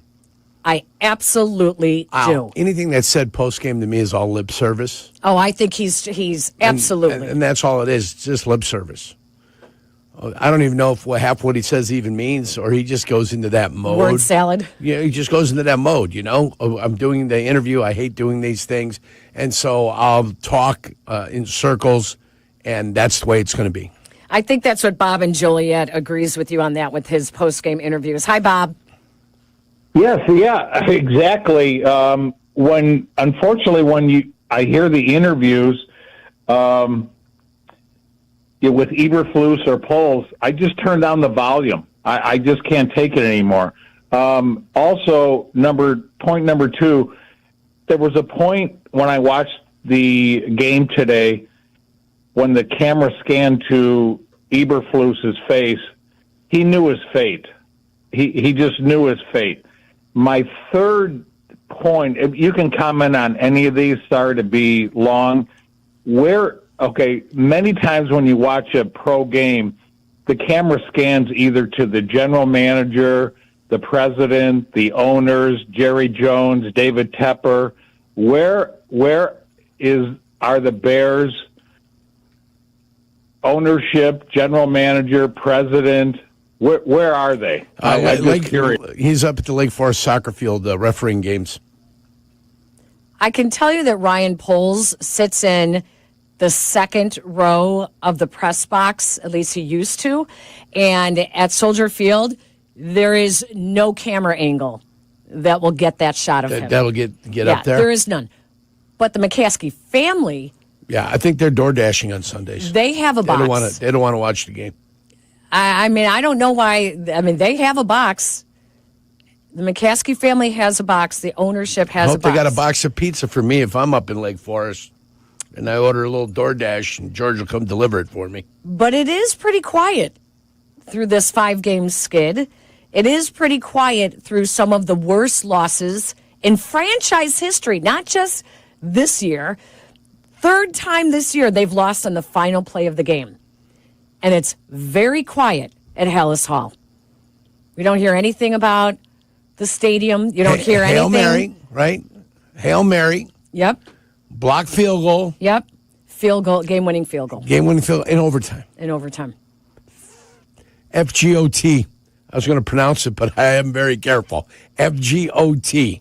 Field goal, overtime. Correct. That'll do it for you. It's pretty quiet. I mean, when you have the fans calling in like they're doing now on the Bears radio network and sounding off like they are, you should be concerned. This team's 4-2 at one point. They should have been 6-2. They're 0-5 in their last 7. And it's not going to get better, Peg. It's not going to get better against Detroit. You just had a 3-game homestand. Do you know what you went? 0-3. You went 0-3 at home. Not good. You know what they get for dessert on Thursday? Is it you can't have any pudding if you don't eat your meat? 6 more division games. Yeah. How many more division games? They have 5 games left now. 5 division games, right? No, 4. 3, They've lost 2. 6. That's right. They got conference games. I've been nipping. Listen, they've got conference games left. I'm nipping at the eggnog. I got you, but it's all NFC conference games, with 4 of those being against the NFC North. All right, but I got you. Yeah, 4 I understand games. what you're saying. All in the NFC, 3, yes. and 4 of them are against the division opponents. Right. Yeah. So you got San Francisco and Seattle. This was the start of the 3 immediate games against the NFC North, and they went 0-2 and have a quick turnaround, as Flu said, 96 hours before they will be served up. I've played Thanksgiving. It's not easy. It's not fun. You've got bumps and bruises that won't get you healed, and you won't feel good until Wednesday morning. And then all of a sudden, you're traveling. Wednesday morning, you're traveling. You go through a little bit of a walkthrough. You pack your stuff up. You put your suit on or whatever it is they wear nowadays on the airplanes. I think it's dependent upon what team you're on. When we're in Green Bay, we're more casual. When I was in Jacksonville, you had to have a coat and a tie on. So whatever it is going to be travel, that little 1-hour flight to Detroit, there's no restaurants to go to in Detroit, so you've got no diversions. You've got nothing's going to take your mind off the game of football. Okay? So you're going to get there and you're going to be ready to play. The biggest thing is to be healthy enough to be able to play on Thursday. That's what you want to have. It's not a mystery what they're going to do. You want Detroit? They're going to run Montgomery. They're going to run Jahmyr Gibbs until you can't take it anymore. Once they do that, they're going to start faking to them. They're going to hit Laporta, Amon St. Brown, Jameson Williams, every other receiver they have. That's what they're going to do to you. They're going to run it right. They're going to wear you down with their offensive line, which is superior to the Bears' defensive line, and they're going to wear you down with their defensive front and their tenacious, pursuing, full intensity defense that's going to be coming after your offense and not giving you a break whatsoever. That's what's the recipe for what's going to happen at 11:30 next Thursday. And I'm worried, Peggy. I'm worried. I've seen a game where Ricky Proehl scored a touchdown for the Chicago Bears. Remember the great Ricky Proehl? Absolutely. And what happened the rest of the way? Detroit kept scoring touchdown after touchdown after touchdown after touchdown in what just would appear to have been a Thanksgiving Day massacre for the Chicago Bears. after scoring early. The Lions beat the Colts today at 24-6. Workman-like fashion. They are now 10-1 on the season. The Vikings right behind them in the division at 9-2. Packers should move up to 8-3, and the Bears are 4-7. What's our silver lining, real quick? What is it? Not playoffs. Draft. You're moving up in the draft. They're moving up to the top 10. I think you're finally starting to muster up a top 10 effort. After next Thursday, I really think you crack that top 10. Well, do you trust your general manager with another top 10 pick? Ryan Poles? Yeah. I trust him choosing defensive backs.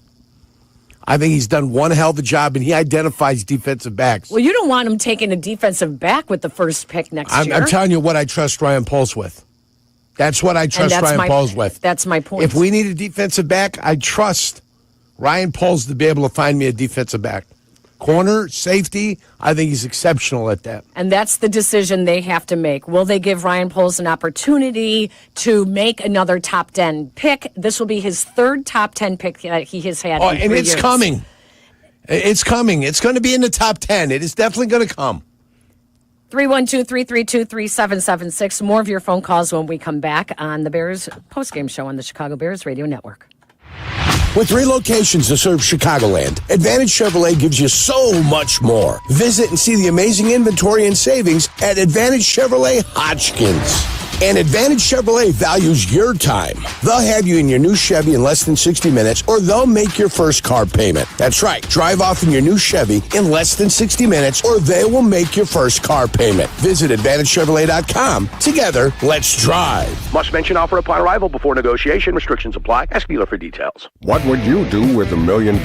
Hard Rock Casino Northern Indiana wants to give you the chance to find out in our $1 million giveaway. Earn July 1st through December 27th. Then join us each Friday for your chance to win a grand finale spot for a 1 in 500 chance to be the guaranteed winner of $1 million. The $1 million giveaway, exclusively at Hard Rock Casino Northern Indiana. Must be 21. See Players Club for complete details. Gambling problem? Call 1-800-9-WITH-IT. Hi, it's Peggy Kaczynski. You've heard me talk about how the village of Bolingbrook continues to rank as one of the most livable communities in Illinois. Here's Mayor Mary Alexander Basta to tell you herself. Thanks, Peggy. With excellent schools, beautiful parks, and a wide range of shopping and dining options, I invite you to come and experience the warmth and friendliness of Bolingbrook for yourself. If you're looking to elevate your future and the future of your family, visit BeBolingbrook.com to learn more. Join us and be Bolingbrook. Hi, this is Jeff Joniak here to tell you about Ego Outdoor Power Equipment. Did you know that all Ego 56-volt batteries are universal? I love that my lawnmower, string trimmer, and blower all share the same powerful 56-volt Ego Arc lithium battery. With over 90 Ego tools to choose from, you can build a powerful collection. Plus, Ego delivers the power of gas without the noise, fuss, or fumes. That's why Ego is the #1 rated brand in cordless outdoor power. Learn more at egopowerplus.com. Your company can save money by becoming more energy efficient. In fact, the ComEd Energy Efficiency Program can help your business find up to 35% in energy savings, resulting in lower energy costs. At ComEd, we're not just moving toward a clean energy future. We're powering the future of your business. Sign up for your free facility assessment at ComEd.com/poweringbiz. Terms and conditions apply. Offers are subject to change. Actual savings will vary by customer's usage and rate. The ComEd Energy Efficiency Program is funded in compliance with state law. At Busey Wealth Management, we're proud to partner with individuals, families, and foundations, ensuring possibilities become achievements. From preserving and enhancing your assets to securing your legacy for future generations, we're focused on your success. Busey Bank, building business, growing wealth since 1868. Proud to be the official bank of the Fighting Illini. Member FDIC. In football, success is about team effort, and the same is true for your hair. At Great Clips, they save your haircut details in clip notes, so every member of the highly skilled team knows exactly how to create your signature look. And with our easy-to-use app, you can check in from anywhere and get a ready next text when you're up next for a cut. It's the confidence of a great haircut, delivered by a team you trust. Download our app today. Great Clips. It's gonna be great. Whatever the adventure, there's a BMW engineered to take it on. The X3 delivers a striking design with agile performance. The 100% electric i4 packed with pure electric energy. Or the plug-in hybrid X5, an impressive versatile SUV granting full control on every journey. Choose what powers your next adventure during the BMW Road Home Sales Event. BMW, the ultimate driving machine. Hurry in for exceptional offers through December 2nd. Visit BMWUSA.com for details. This is the Bears Radio Network on the flagship home of the Bears, ESPN Chicago. All right, ball's laying there, flat on the ground, and a one-step kick. Here's Santos, rips it right, ball moves, and it is on the ground, recovered by the Bears, it appears. Yeah. Did it go 10? It touched the Viking. It touched the Viking, all right. Bears have come up with it. Oh, my goodness. Tarvarius Moore, number 30, recovers the onside kick. 21 seconds to play in the game. Wow. Peggy and Yurko, postgame on ESPN Chicago. The Bears recovering an onside kick in what was a ridiculous day on special teams. That is our advantage of the game, and it's brought to you by Advantage Chevy Dealerships, home of the 60-minute guarantee. They'll have you driving off in your next Chevy in 60 minutes or less, or they'll make your first car payment. Remember that is our Bears advantage of the game. Later on in the show, we will ask you to give us a call back, and if you remember that is the advantage of the game, you may get your name in to be pulled after the Green Bay game, Week 18, for a chance to win the Chevy Equinox 2-year prepay lease. That was a nice little kick by Cairo because it looked like it was going down the line of scrimmage on that diagonal that was never going to go 10 yards. But that ball, as it was going, was actually turning the way he kicked it. It was eventually going to get to 10 yards. So one of two things was going to happen. It was either going to hit somebody from the other team, the opposing football team, the Minnesota Vikings. It was going to be played and hopefully mishandled by somebody on the Minnesota Vikings, or it was going to go 10 yards. They're going to forget to go ahead and pick it up, and the Bears are going to have a chance to go ahead and make a recovery. So I thought it was a wonderfully ingenious little kick. Right. I've seen people try it and not pull it off. This one looked like it was starting to turn and starting to go. So I actually give Cairo Santos and the offside team a little bit of credit for being able to find a way to make that happen and make that recovery in the land of impossibilities of recovering onside kicks anymore because of the having to designate that you're doing the new rules for theoretical player safety, which they don't really care about. First onside kick recovered this year successfully by a team. Of course, it would be the Bears. And there's a positive, right? Yeah, there was a positive. So there's a positive for everybody right there. There's a positive. So after they gave up the blocked field goal and after the muffed punt, then DeAndre Carter did come back with a 55-yard punt return, and that set the Bears up to score. And then they did recover an onside kick. So, yeah, for each of their mistakes, they overcame them. And they were smart enough to know you could use the middle of the field, and you had enough time to go ahead and clock it with 21 seconds. Yeah. Right? And they really looked like Caleb Williams really looked like he had an absolute command. When that clock was ticking and there were 7 seconds on, and he was sitting there being patient, wanting to run it down till 3 until he went ahead and clocked it, made sure everybody was set, made sure everybody was okay. I'm like, gee, look, what is they have matured in front of my eyes. This caterpillar has turned into a butterfly in front of my eyes. And right after they started the extra time, there they were again, caterpillars. They reverse metamorphosized back into being caterpillars again. So, enough to drive you crazy. Peggy, enough to drive you crazy. It's been one big science experiment this year. Trust me, I know it. Michael is on the south side. Hello, Michael. Yeah, I said a brilliant game plan by the defense. You know, lock down on number 18, but leave everybody else wide open. I mean, some of them third downs was like third and long. Nobody was even near them. It was so wide open. And two more things. How do you not go for the field goal on 4th and 4? Are you that gun shy that you think the guy can't make it? And then you go for 2 instead of 1. These are coaching blunders have cost them at least three games this year.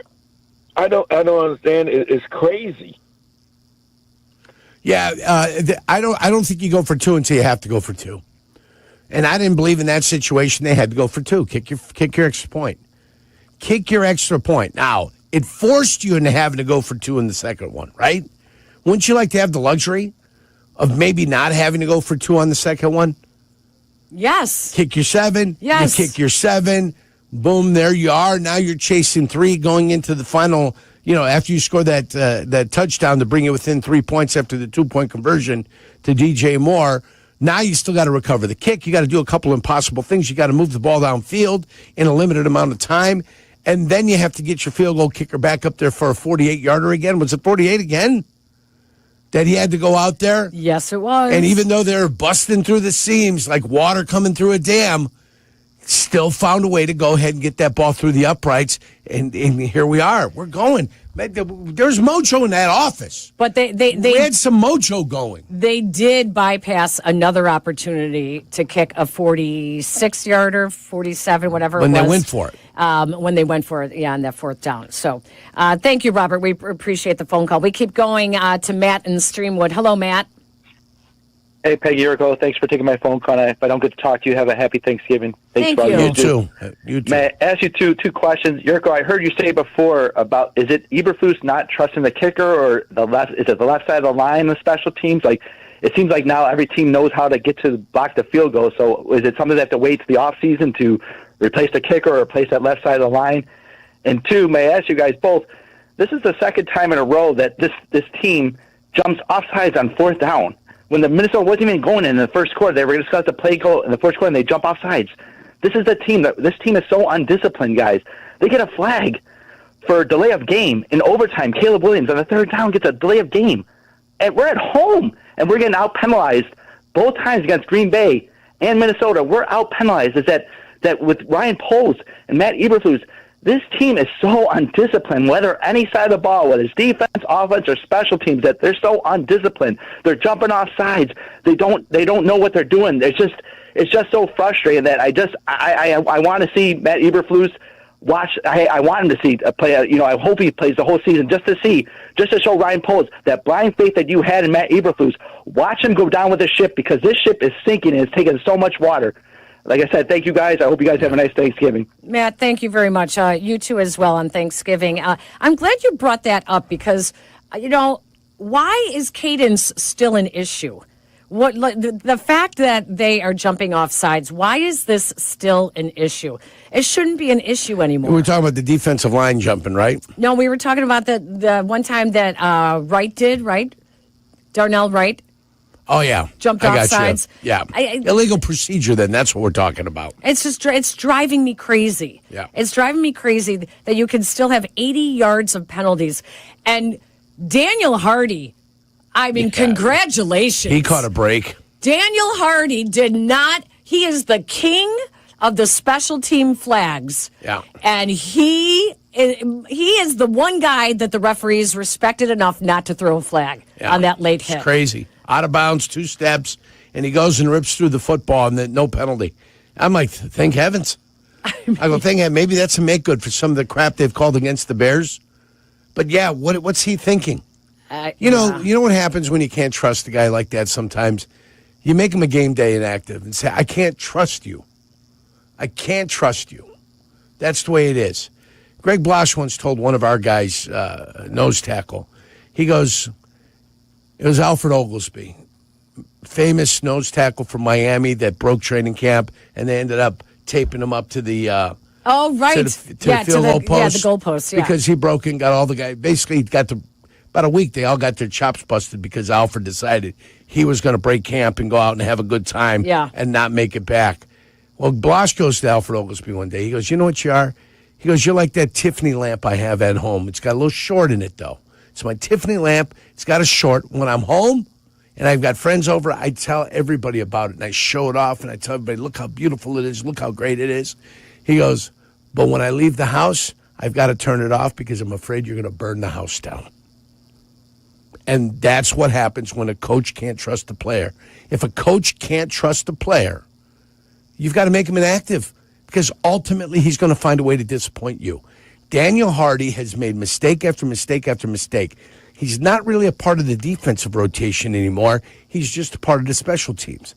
And if he keeps screwing up what he does on special teams and getting 15-yard penalties, you have to say, congratulations, what you earned yourself this week is a chance to watch and figure out whether you want to play this game or not. Because there's a right way to play and there's a wrong way to play. And, young man, at times you choose the wrong path. And when you choose the wrong path, it comes back to hurt the football team. Speaking of special teams, the Bears now with 3 blocked field goal attempts this year, the most in the NFL. Yes, one was when Cole Kmet was the long snapper, but still, even having 2 blocked field goals in back-to-back weeks. Well, we'll go for 3 next week. There's a problem. We'll go for 3 next week. Well, now everyone's watching for it. Oh, now, yeah. Now they know. You don't think special teams coordinators across the league they know. Are picking apart to see exactly what it is that Cairo Santos is doing on the longer field goal and the left attempts? side of the line. And the left side of the line. Yep. All right, let's take a break. When we come back, more of your phone calls. We still have to find the great in all of this, which we will do. Good luck. No, I promise you, there was when we come back. New cars and old friends. The Auto Barn Volkswagen of Countryside, where friendly car professionals provide the highest quality vehicles at the best prices. 3 generations of automotive experience matched with state-of-the-art facilities. They've been at the heart of the Countryside community for over 20 years. Sure, a lot's changed, but their purpose hasn't. Loyalty lasts a lifetime at Autobarn VW. It's the best of both worlds. Every possible convenience, along with exceptional service and price. The Autobarn Volkswagen of Countryside. Shop online at VWofChicagoland.com. At 19 weeks pregnant, I found out my blood was attacking my baby. I'm Ellen, and my team said her only chance at survival was a rare procedure. Top ranked in Illinois for obstetrics and gynecology by U.S. News & World Report, the team at Northwestern Maternal Fetal Medicine Clinic treats high-risk pregnancies from across Chicagoland. They performed an unprecedented 5 in utero blood transfusions to ensure Ellen and her baby had a compatible blood type. Today, my baby is healthy and full of life. Northwestern Medicine. Better. Property managers and GCs use FinishingChicago.com's contractors for finishes and protective coatings in the most iconic venues, interior spaces, and essential infrastructure. Our painters apply industry-leading commercial and industrial finishes inside and out, so your biggest assets always put their best square footage forward. FinishingChicago.com has your free list of painting, wall covering, glass systems, drywall finishing, and signage contractors. For a great finish, start with FinishingChicago.com. LoadSmart offers you a fresh canvas, empowering you to take control of your supply chain. Instantly price, book, and ship with guaranteed capacity tailored to your unique needs. LoadSmart's automated solutions eliminate the chaos of manual processes, giving you the freedom to design a more efficient, cost-effective operation. Whether it's FTL, LTL, PTL, expedited, or drayage, LoadSmart helps you shape your logistics your way. Join the likes of Amazon Freight, Cabot Creamery, and Scott's Miracle Grow to move more with less at loadsmart.com/ESPN. Hi, this is Dave Musial, owner of Four Seasons Heating, Air Conditioning, Plumbing, and Electric. With our biggest sale ever, furnaces from $39 a month, furnace and air conditioning combos from $59 a month, plus 72 months interest-free financing and up to a $4,000 system rebate. Four Seasons guaranteed to beat any competitor's price by up to $1,000 guaranteed. So call today for your free in-home estimate and same-day installation. For all the right reasons, call 866-4Seasons. Chicago! Wayfair's Black Friday and Cyber Monday savings are here.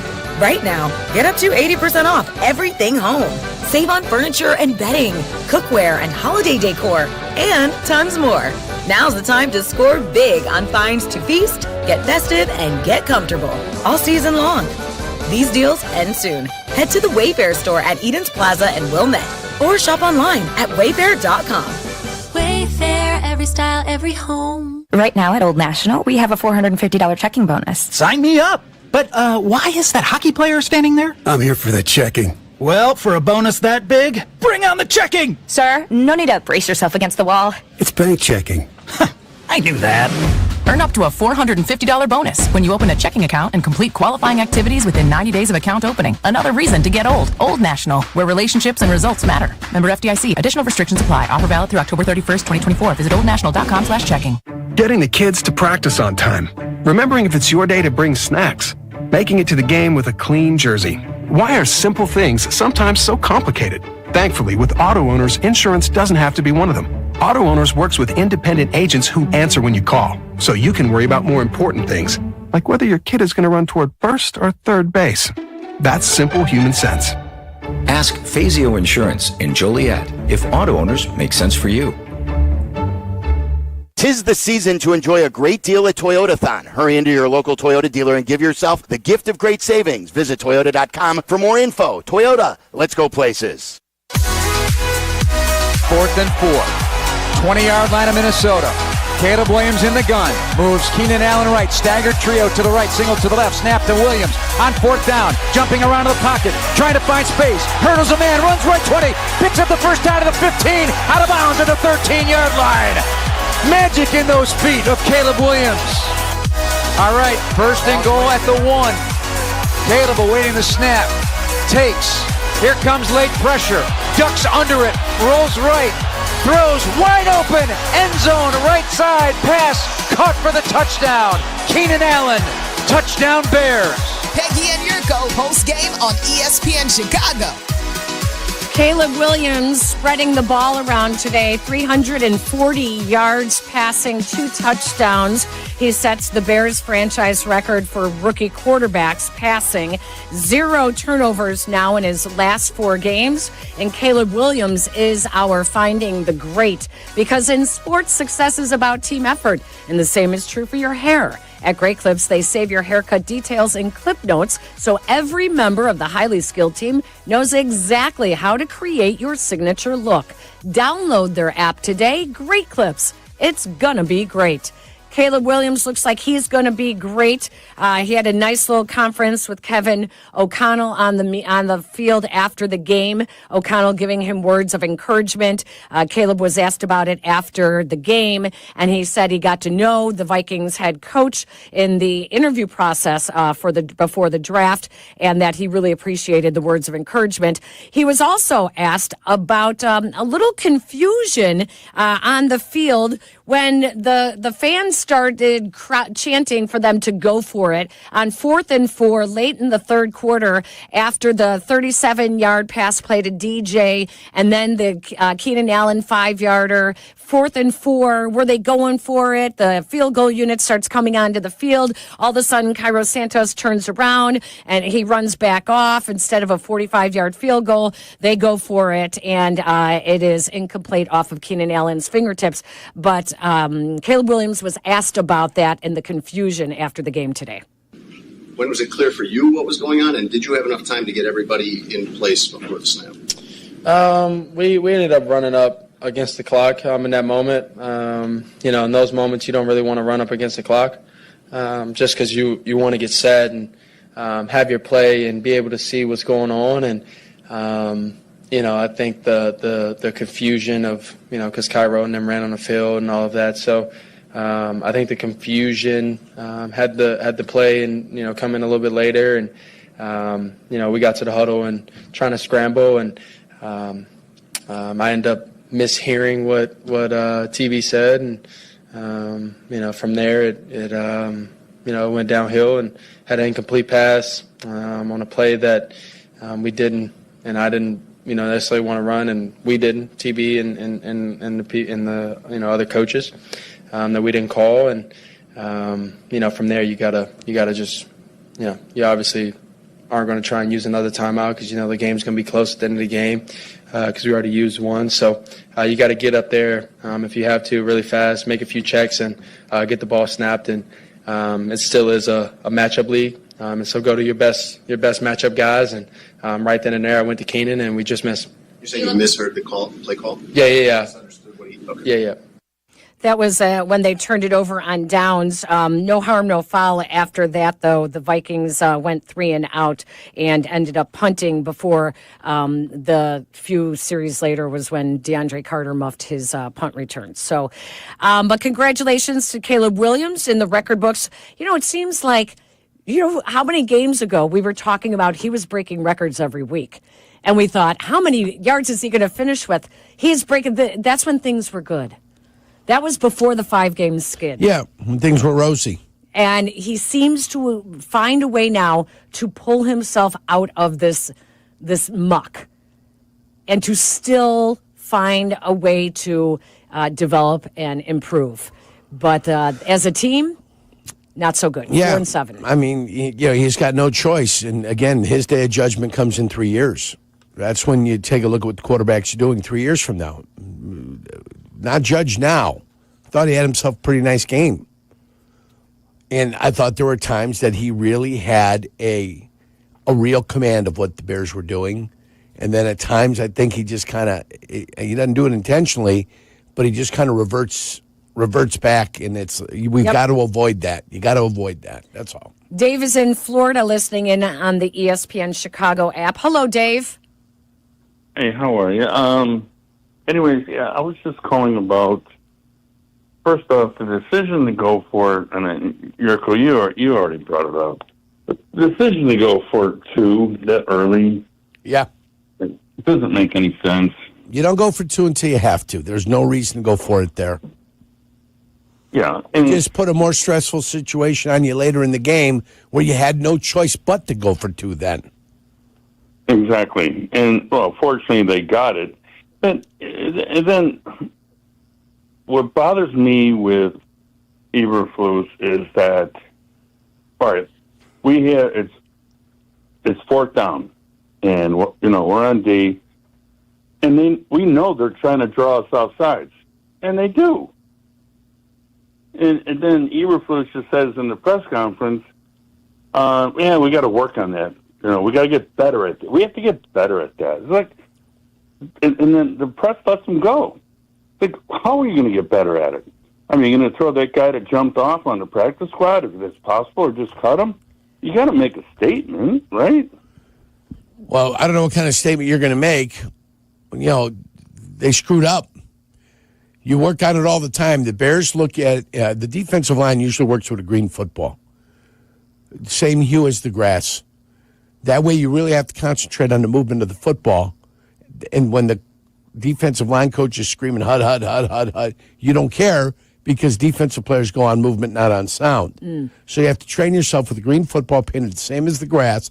So you really have to focus. You have to peripher the football. And when that football moves, you move. Offensively, they've got to ignore movement and they've got to listen to sound. That's what their stimulus is. So they've got to be able to ignore whatever's happening in front of them and understand exactly what's coming from their quarterback. So why that isn't, look, no matter what, every blue moon, a human being is going to screw that up. Right, I get it. They are human. They're not machines out there. Right. Chuck is in Vermont. Hello, Chuck. Hey, good evening. Peggy and Yurko, thank you for allowing me to call you Peggy and Yurko since I never met you. I appreciate it. We have no problem with you calling us by our first names. That's right. And I'm going to call you Chuck. Well, Yerk, you better call me Chuck because I'm from the South Side. Now, here we go. Beautiful. What's up, Chuck? More than Park Mustang. Here we go. Talk to us. I can't take every way we can lose a game. I was at the Washington Redskins / Commanders game, and it killed me. I almost got arrested. I can't deal with this anymore, man. And Peggy, for you, ma'am, you're awesome. I appreciate you. Thank you, Chuck. Just something's got to change. My family's had season tickets since the Bears played at Wrigley Field in the 60s. They're rolled down to my sons. We have to sell the tickets to pay for the right to own them. I can't send my kids to watch this. It's killing me. How do we fix it? You guys tell me, please. Boy. Well, I wish we had all the answers, but Right. That's above our pay grade. How do you fix it? You make better choices. And I think ultimately that's what the downfall for the Bears will be, the choices that they've made. Every time you get to the crossroads, you've got to make yourself a choice. And when you make good ones, good things happen to you. When you make bad ones, you're the Bears. One good choice was us having a little smash burger today for lunch. Delicious. Thank you for the burgers from Smash Burger, because Smash Burger effort equals flavor. Whether it's their burgers or their shakes, rewards, or even guest service, you can bet your bottom bun they've thought about how they can smash it. Smash Burger. Every bite a better burger. Well, let's hope we don't have a little indigestion next week, because we have an early kickoff on Thanksgiving. Not even next week. 96 hours away. The Bears will kick off at Ford Field in Detroit. Is it still Ford Field? I believe it's still Ford Field, yeah. In Detroit, 11:30, a little Thanksgiving appetizer. The question is, will it be the appetizer for the Lions or the appetizer for the Bears? I know what the answer is. I know. And it's not good. All right. We'll be right back. What would you do with $1 million? Hard Rock Casino Northern Indiana wants to give you the chance to find out in our $1 million giveaway. Earn July 1st through December 27th. Then join us each Friday for your chance to win a grand finale spot for a 1 in 500 chance to be the guaranteed winner of $1 million. The $1 million giveaway, exclusively at Hard Rock Casino Northern Indiana. Must be 21. See Players Club for complete details. Gambling problem? Call 1-800-9-WITH-IT. That's right, it's Pat the Designer. Miller Lite has asked me to judge the best bear caves in Chicagoland, and each week I'm bringing Miller Lite and bear swag to the best designed bear caves in town. And the best will win 2 tickets to watch the Bears game at Lambeau and tailgate in style at the Tundra Trio. So send me your pictures or videos. Go to MillerLiteFanCave.com to submit. This is going to be so much fun. Brought to you by Miller Lite, official beer of the Chicago Bears. Go to MillerLiteFanCave.com right now. You have heard me talk about how businesses are elevating their game in Bolingbrook. Here's Mayor Mary Alexander Basta to tell you herself. Thanks, Peggy. Bolingbrook remains the most desirable southwest suburban location to start or expand your business. I invite you to learn how welcoming we are to the many businesses who recently have made Bolingbrook their home. So if you're looking to elevate your future and the future of your business, visit bebolingbrook.com to learn more. Join us and be Bolingbrook. A tradition of excellence over 150 years in the making. At Busey Bank, we're committed to building relationships that span generations. Wherever your journey in life leads you, we are with you along the way, creating a legacy for you and your family. Busey Bank, building business, growing wealth since 1868, proud to be the official bank of the Fighting Illini. Member FDIC. Winter is coming, and you know what that means. Tailgates, commutes, and those dog walks are about to get real cold real fast. This winter, you don't need to freeze your butt off. You can gear up with Mobile Warming by Field Cheer, Bluetooth heated apparel that cranks up the heat with just a tap. From socks to gloves to jackets, instant warmth is a button away. So head to fieldcheer.com and feel the heat for yourself. Right now, get 30% off the entire website with promo code ESPN30 at checkout. That's promo code ESPN30 at fieldcheer.com. At Bill Jacobs Auto Group, we provide more than just luxury cars. We offer peace of mind. With the Bill Jacobs Total Mile Protection Warranty, you get a 7-year, 100,000-mile powertrain warranty on every new car. Whether you're eyeing a BMW, Volkswagen, Mini, Jaguar, or Land Rover, you can drive with confidence knowing you're covered. At Bill Jacobs, the cars bring you in, and the experience brings you back. Visit BillJacobs.com to start your car buying journey today. Miller Lite is brewed with great taste and only great taste. The Miller Brewing Company would like to issue a correction. Miller Lite is brewed to be less filling. What are you doing here? Miller Lite tastes great. Look, I'm just reading the script. It says less filling. That's not what my script says. Well, mine said. We'd like to apologize for the previous announcers. Miller Lite is in fact less filling and tastes great.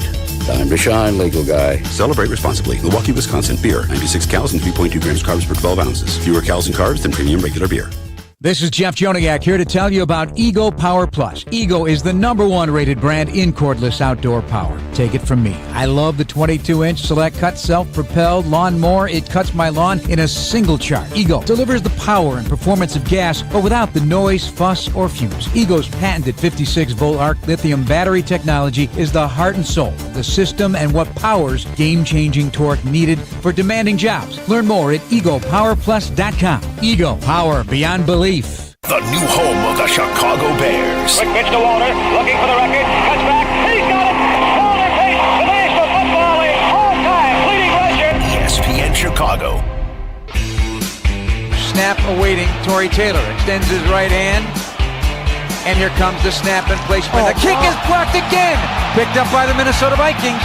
Vikings have the football running right to the 40-yard line. Bring him down, will you? At the 47 they do, and the return brought down by Brian Asamoah, the second out of Oklahoma, and the Vikings block that kick as well. Minnesota special teams make a big play. Post-game wrap-up is next with Jason McKee, Pat the Designer, and Jeff Meller. Back-to-back games with a blocked field goal by the Bears field goal unit. Boy, they have some work to do in not such a short week before they face the Lions on Thanksgiving Day. Now is a great time for you to call 312-332-3776. If you remember what Yerk and I said was the Bears' advantage of the game, you could be a lucky winner to get your name in the hopper and an opportunity to have your name pulled after week 18 and win that prepaid lease on a 2025 Chevy Equinox, courtesy of the Bears Advantage Dealer Group. Okay, we need a verdict. Well, you've got one for me, and the verdict is brought to us by the Verdoliak Law Group. They win again for their clients. That's right. Verdoliak Law Group recovered $2.4 million for a client who was injured in a train accident. If you're injured, make sure to call the Verdoliak Law Group. They're guilty of lata culpa. What? Wait, what was that? That's the Latin phrase lata culpa, which directly translates to grave fault and or gross negligence. So instead of mea culpa, that's right. It's latte culpa. Lata culpa. Lata culpa. It signifies a serious failure to take reasonable care, often considered to be a level of negligence bordering on recklessness. And that goes out to the coaching staff, the special teams coaching staff, the offensive line staff, Chris Morgan and the lads. Fellas, you're either fully prepared or you're not fully prepared. Guilty of lata culpa, gross negligence this week. Boy, it really started off not so special for special teams after the blocked field goal attempt, the second one in a row, basically, after ending last week's game with the blocked attempt and then starting this game. Something new every week. I can't even imagine what's going to happen return. next week. Then they recover an onside kick. I mean, it was the emotional roller coaster, yes, Peggy. Yes. I was entertained, but not happy. Listen, we wanted them to win that game. Absolutely. We were all on our feet. They scored 11 points in less than 2 minutes. I said momentum is on our side. Exactly. You won the toss. Charge is what I said. Charge. Not I'm going to take a charge. Charge. Like, let's charge down the field, score a touchdown. Let's never give them the ball back. Didn't happen. No, did not happen. You knew after they couldn't move the ball on their first possession, they won the coin toss and they couldn't move the ball, that it was not going to end well. 90 yards they gave up passing to Sam Darnold in overtime. Yeah. All right. Well, we will be back here in a few days, actually. 4 days, Peggy. We would like to join you and your family at Thanksgiving. So make sure you keep the ESPN Chicago app on while you are watching the game. Turn down the volume and turn up the app. We would like to thank our executive producer, Eric Ostrowski, Kendra Smith, and Jack McGrath also working on this wonderful day. Good people, Our broadcast crew, Jeff Joniak, Tom Thayer, and Jason McKee working the game. Thanks to our guest today, head coach Matt Eberflus, QB1 Caleb Williams on a record-setting day for the rookie quarterback, a franchise rookie quarterback day. Keenan Allen also stopped by talking to Jason McKee. Next game, Thanksgiving morning, Thursday, 11:30 a.m. kickoff from Detroit, taking on the first-place Lions. I'll be here, Peggy. Stay tuned to our flagship station. Tomorrow morning is the Matt Eberflus interview. And as always, the latest Bears news all week long on our flagship station, ESPN 1000. For Yurko, I'm Peggy. You've been listening to the Great Clips postgame show on the Chicago Bears Radio Network. As we say goodbye to our affiliates, please stand by. The postgame show is next.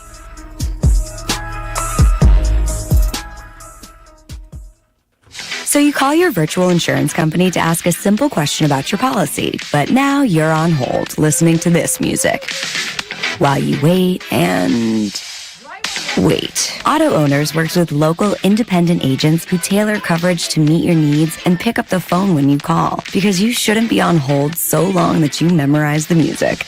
That's simple human sense. Ask Fazio Insurance in Joliet if auto owners make sense for you. Hey Bears fans, Steinhoffel's is a proud partner of the Chicago Bears. Steinhoffel's newest furniture and mattress superstore is now open in Schaumburg on Gulf Road, with stores in Vernon Hills, Crystal Lake, Downers Grove, Harwood Heights, Schaumburg, and coming soon to Orland Park. Steinhoffel's is Chicagoland's furniture and mattress leader with the largest selection to fit every style and budget, and is 100% employee owned. Shop in-store and online at steinhoffels.com. UI Health believes everyone deserves exceptional care. Their care teams are leaders in managing and treating complex diseases and conditions, utilizing the latest innovations and minimally invasive surgery. UI Health prioritizes personalized care from diagnosis through precision treatment. UI Health develops the care plan that's right for you. UI Health, exceptional care for you. Learn more at uihealth.care. Need health insurance? It's open enrollment for the Get Covered Illinois Marketplace. Our Get Covered Illinois navigators will help you enroll in a quality health plan, and you could qualify for financial help. 4 out of 5 customers can find a plan for $10 or less per month with financial help. Essential benefits cover prescription drugs, emergency care, health screenings, and more. Visit getcoveredillinois.gov to enroll in a plan by December 15th for coverage starting January 1st. Your company can save money by becoming more energy efficient. In fact, the ComEd Energy Efficiency Program can help your business find up to 35% in energy savings, resulting in lower energy costs. At ComEd, we're not just moving toward a clean energy future. We're powering the future of your business. Sign up for your free facility assessment at ComEd.com/poweringbiz. Terms and conditions apply. Offers are subject to change. Actual savings will vary by customer's usage and rate. The ComEd Energy Efficiency Program is funded in compliance with state law. In football, success is about team effort, and the same is true for your hair. At Great Clips, they save your haircut details in clip notes, so every member of the highly skilled team knows exactly how to create your signature look. And with our easy-to-use app, you can check in from anywhere and get a ready next text when you're up next for a cut. It's the confidence of a great haircut, delivered by a team you trust. Download our app today. Great Clips.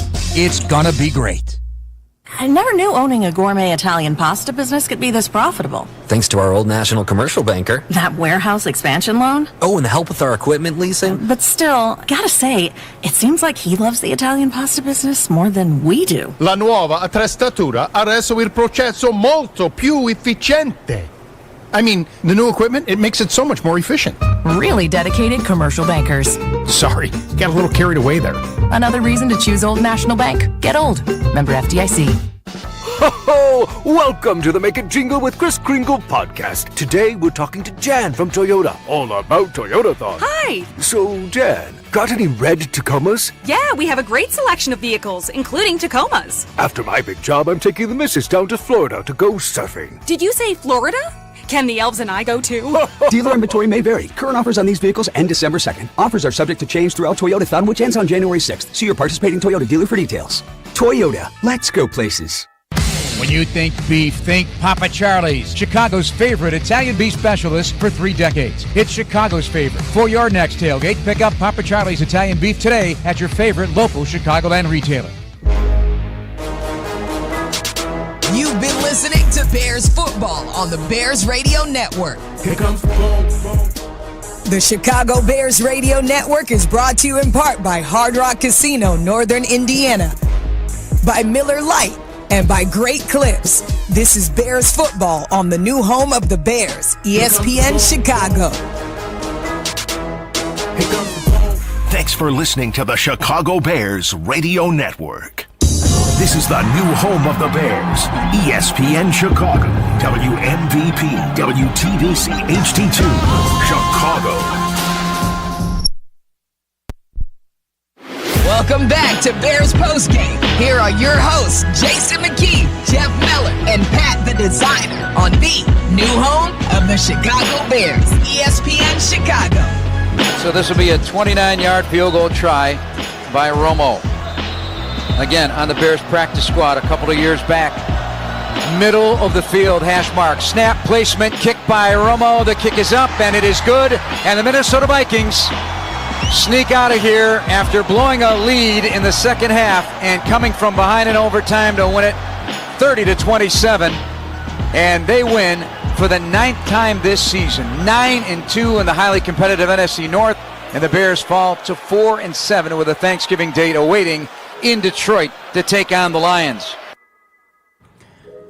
Highly competitive for 3 teams in the NFC North. One falls to 4-7 with that game-winning overtime kick by the Minnesota Vikings at Soldier Field. The Chicago Bears are now 4-7 and have lost 5 straight and have themselves a short week on the road on Thanksgiving, an early Thursday game.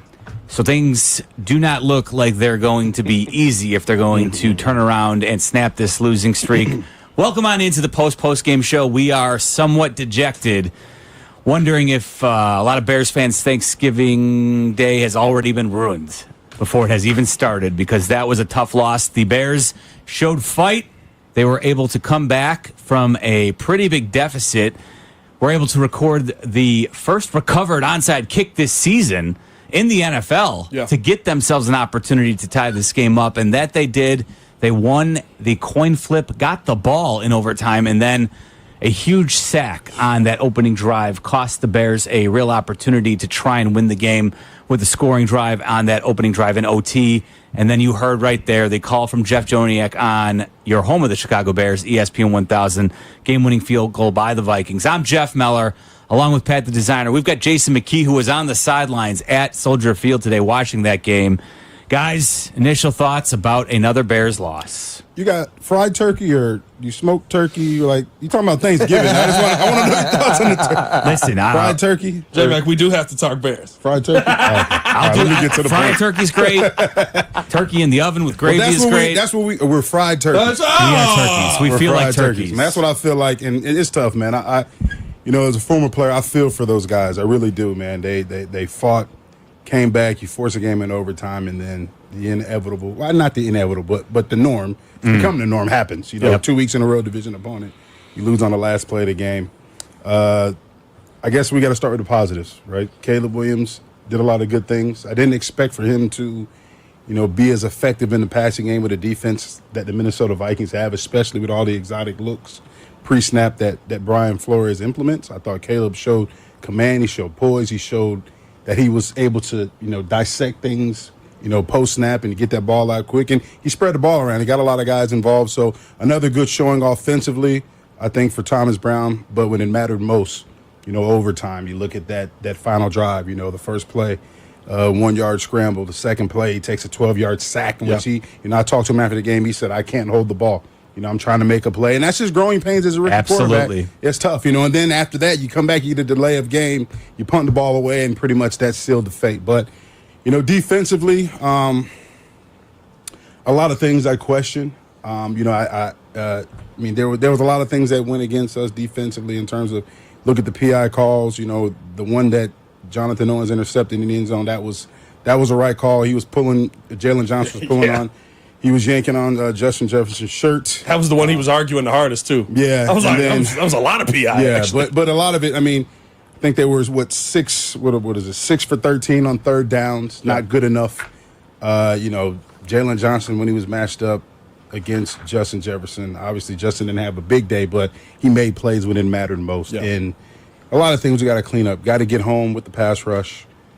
Critical situations, his defense has faltered. Another big day by a running back against his defense as well.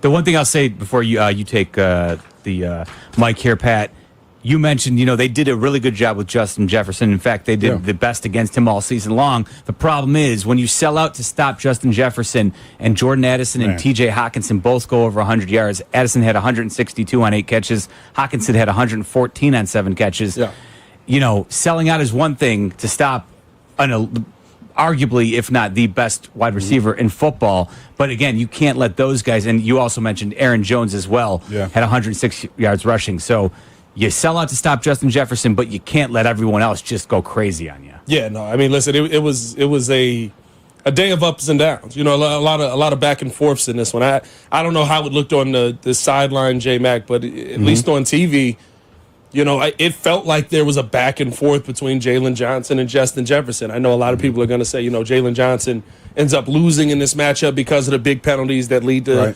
plays down the field and keep drives going. But, you know, they weren't throwing to Justin Jefferson. I haven't seen that this season. So I wonder if there was, you know, Jalen's winning more than we're seeing, but because they're not going that way. The thing is, he didn't. So when you look at it, it wasn't like it was a clear one-on-one matchup because he didn't shadow Justin Jefferson. So, and I give credit. They threw it to him every time Terrell Smith was open. I give credit. Yeah, I give credit to Minnesota for trying to find ways to scheme Justin open, but also using him as a decoy.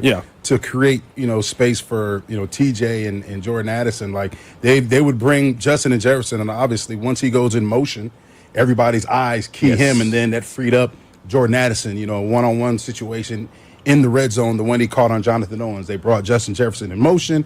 Everybody's eyes go across formation. They bring Jordan Addison on we ran like a dig route in the back of the end zone. He's one-on-one with Jonathan Owens. That's a great matchup. Yeah. I mean, it is. Touchdown Vikings. You know what I'm saying? So it's tough, man. It's like, we're saying the same thing every week.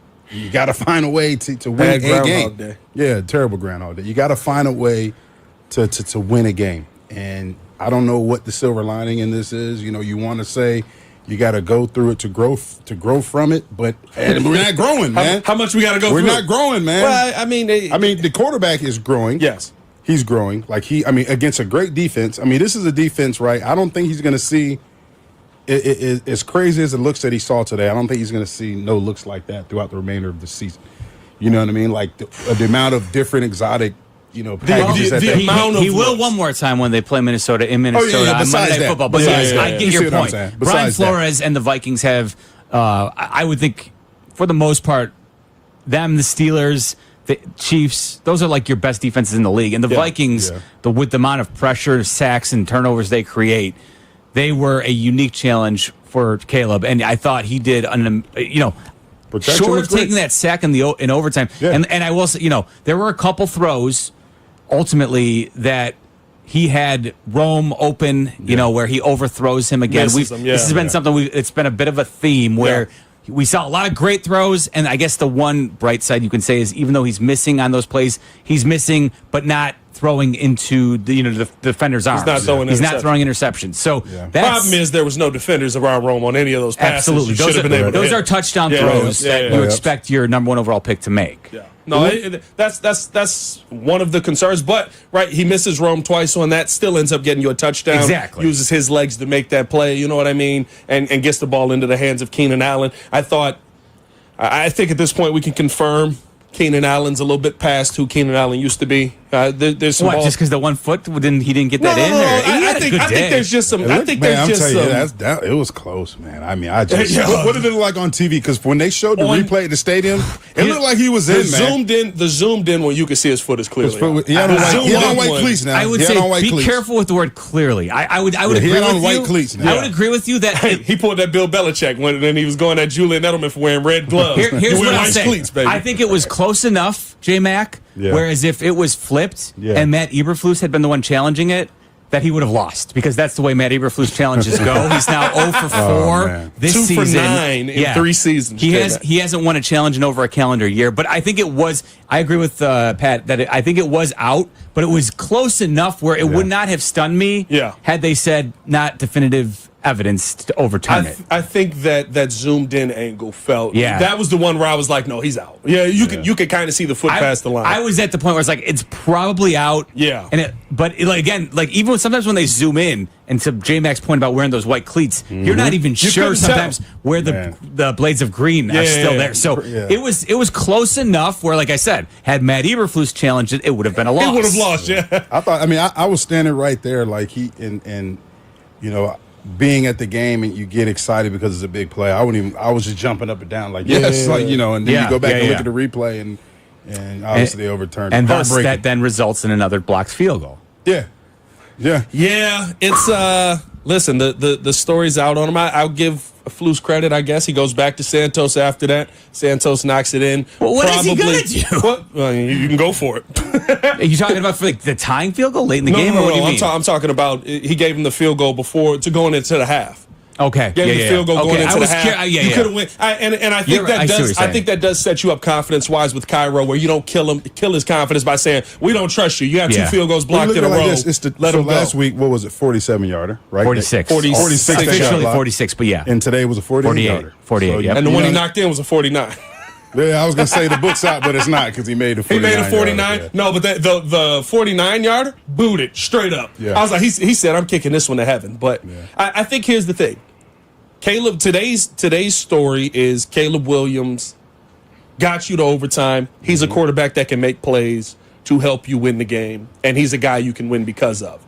But you lost this game because of Caleb Williams in that overtime. Yeah. Turning into the Caleb Williams that we've seen previously, where it's like, I understand you're in max protect. You're trying to make a play. You only got 3 wide receivers out there. They can only cover for so long. You're not making that decision fast enough.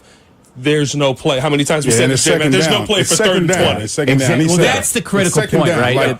And that's what we talk about, the growing pains, right? So early in the game, right, you saw development from Caleb Williams. Why? Because he was decisive when he ran the ball, right? Nothing there. I'm going to take off and get what I can. Yep. Yeah. You know what I mean? Just like he did last week. Yes, pressure's coming. Let me get this ball out to where I have answers. You know what I mean? And then all of a sudden, like you said, trying to do too much, trying to make a play, resorting back to what we saw the first few weeks of the season, holding the ball. Yep. You know, on second down.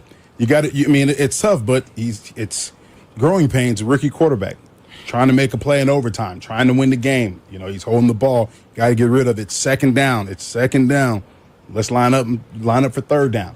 You know, and then after that, to put more on it, you get a delay of game after that. Like it's punt the ball away, game over. Yeah. No, it sucks. You are trying to overcome a generational loser. You've got a losing culture. And right now, Matt Eberflus is a generational loser that is building a losing culture around the Chicago Bears. I'm speaking just on the field. I'm not talking personally. Man, you ain't going to talk about Flus like that, but because it's honest.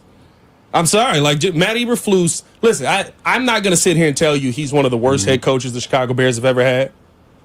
But he's in the running. Or he is the worst head coach the Chicago Bears ever had, I should say. But he's in the running. And at the end of games, in one-score games, he's now 5-19, I believe.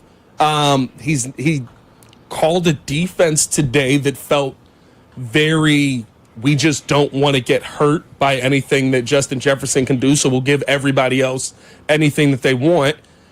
And I think there's too often where you're trying to overcome, to me, mismanagements and coaching mistakes. One of the biggest mismanagement, I hated the 2-minute drill at the end of the first half. Yeah. I thought that was run poorly. I thought the timing was poorly. I thought the use of timeouts or lack thereof. Like, you had 2:45 yet again. We're going to take it to the 2-minute warning. What? Yeah. What are we doing? Well, we got an extra timeout out of that. That was definitely confusing. I was sitting there like, go. And that wasn't the only thing. Of course, we got plenty to talk about, and we're going to take your calls, 312-332-3776. There was a lot of confusion, too, on the decision to go for it on 4th and 4 coming out of the half. The Bears' very first drive after the Vikings had punted the ball away to them. The Bears choose and elect to go for it on 4th and 4 after, though, sending out their field goal unit, which was costly, and we'll let you hear what the Bears quarterback had to say about that.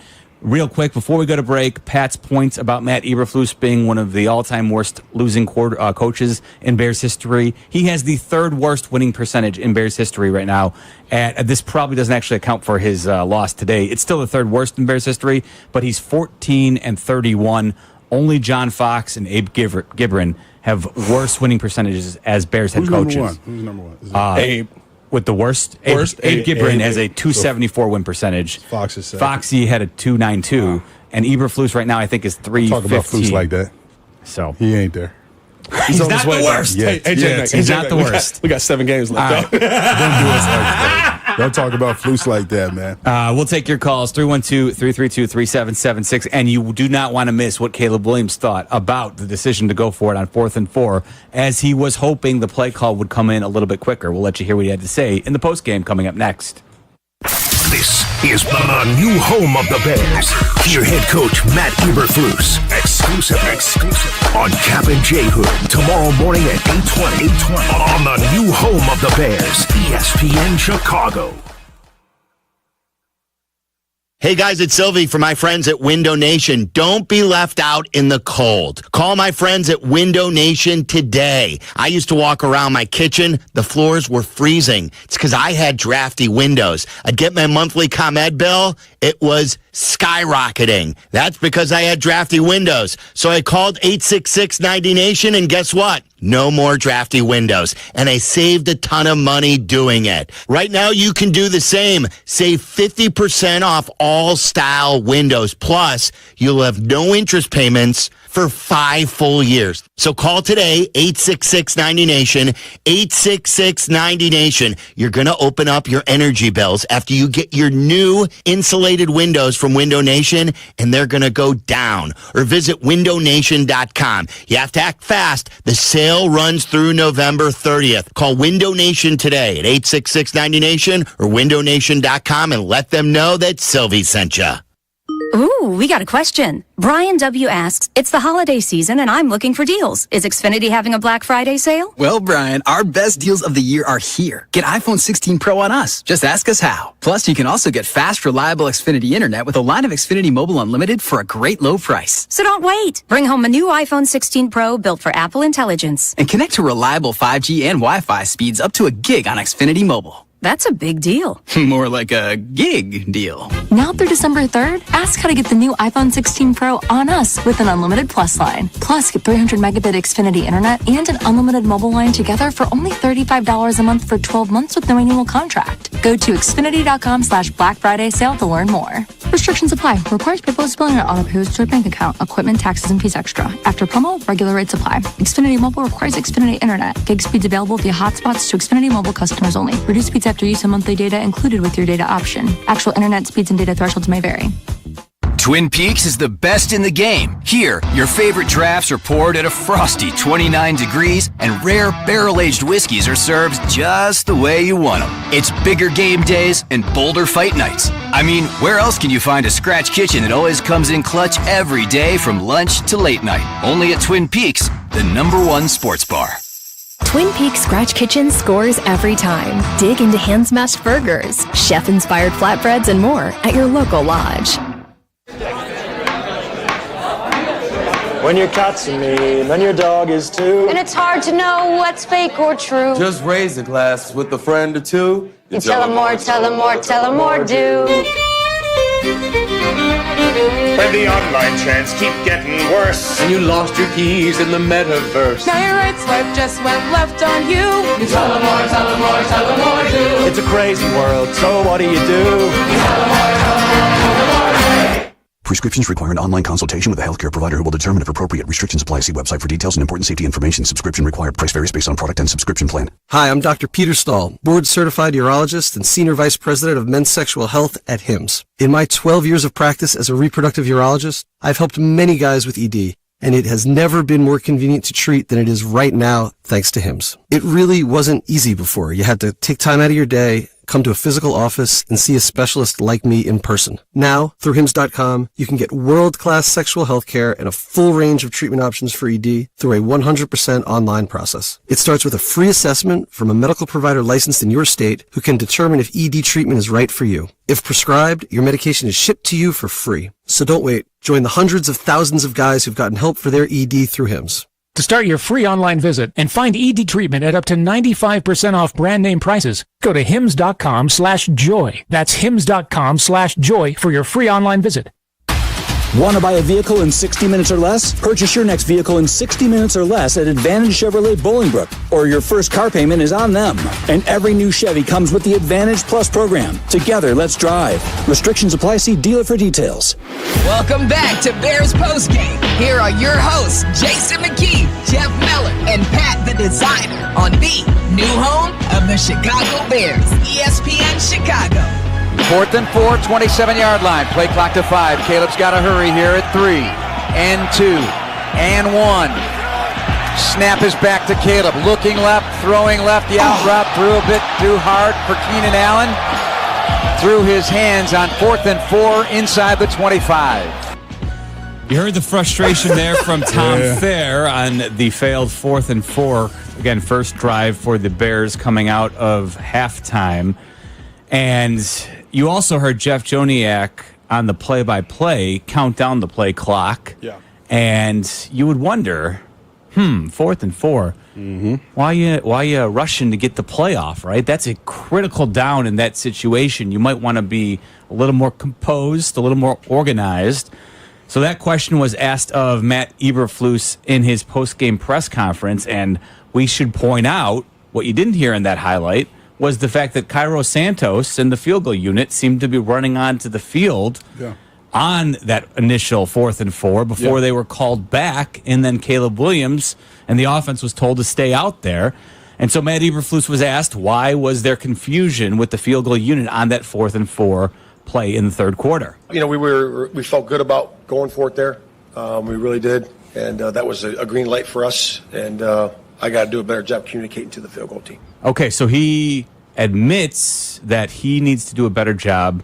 However, if it was a green light, it doesn't seem like it was all that clear to the offense either, because I will let you hear from Caleb Williams, because he was asked in his post-game press conference what happened on that specific 4th down play. Why were they up against the play clock? We ended up running up against the clock in that moment.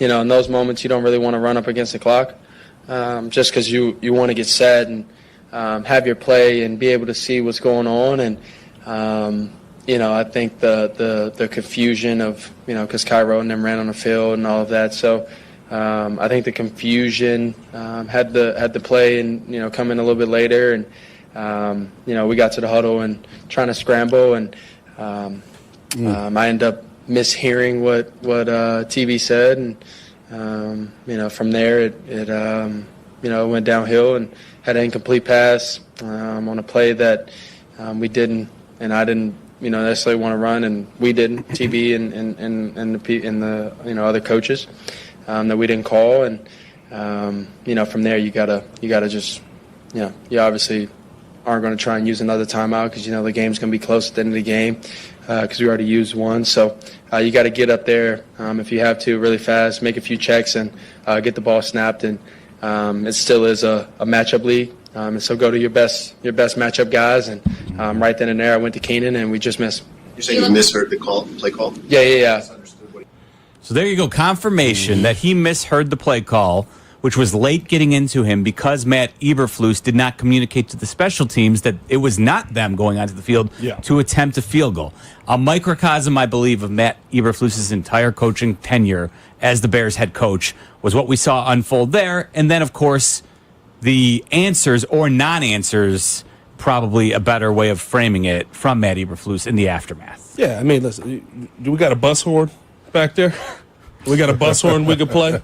The backing, or just the backing up? Just of the backing up and running back. Listen, and I'm sure that Caleb is being honest in that moment, but that's a very damning thing to hear about your head coach. And it just confirms what we've all thought probably for a year and a half plus about Flus. You know, that when the moment's biggest, he's not the guy. In critical situations, he's not that guy. In fact, he's the guy that's not going to be prepared for that situation, that's not going to have his team prepared for that situation. Time and time again. I mean, you think about this season. You've lost 3 games this season on last-second, one-score plays, and every single time we talk about it, there's something in the game where we go, this moment is a moment in that game where your team is just not prepared and has no idea what the heck they're doing. Literally, Thomas Brown, the thing that we praised him for last week, and I would assume, based on how the offense played this week, it probably was for most of the game the same thing, was Caleb Williams going. The biggest difference was how quickly the play call got in. As soon as the play ends, boom, he's on the mic, he's in my ear. I can take time, I can relax, I can assess what I'm seeing,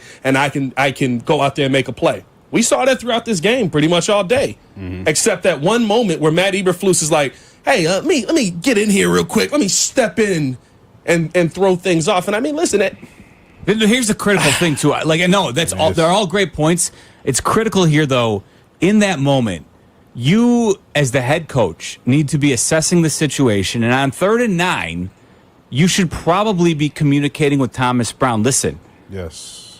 we may go for it on fourth down here. I want you to be thinking about what you might call on fourth down, and if that affects your potential third down call, take that into account as well. It does affect if it's 3rd and 9. It does that your third down call is affected when you give them the green light to go for it, because you're like, hey, we have 2 downs to get a first down, so you don't have to go for the home run on 3rd and 9 because we're going to go for it on fourth down. That's the green light. That's the communication that takes place between the head coach and the OC. Hey, look, Thomas, you got the green light, so make sure you have another call prepared. Don't try to go for it all on 3rd down because you're going to have 4th down as well. But that's communication that takes place. I think the problem I take from it is the fact that it's not that Thomas Brown didn't have a play ready. It's that Flus didn't let anybody know they were going for it on 4th down. Thomas Brown might have had a whole play ready, and he's like, all right, bet, we got the field goal unit coming on. Thomas, get the play in.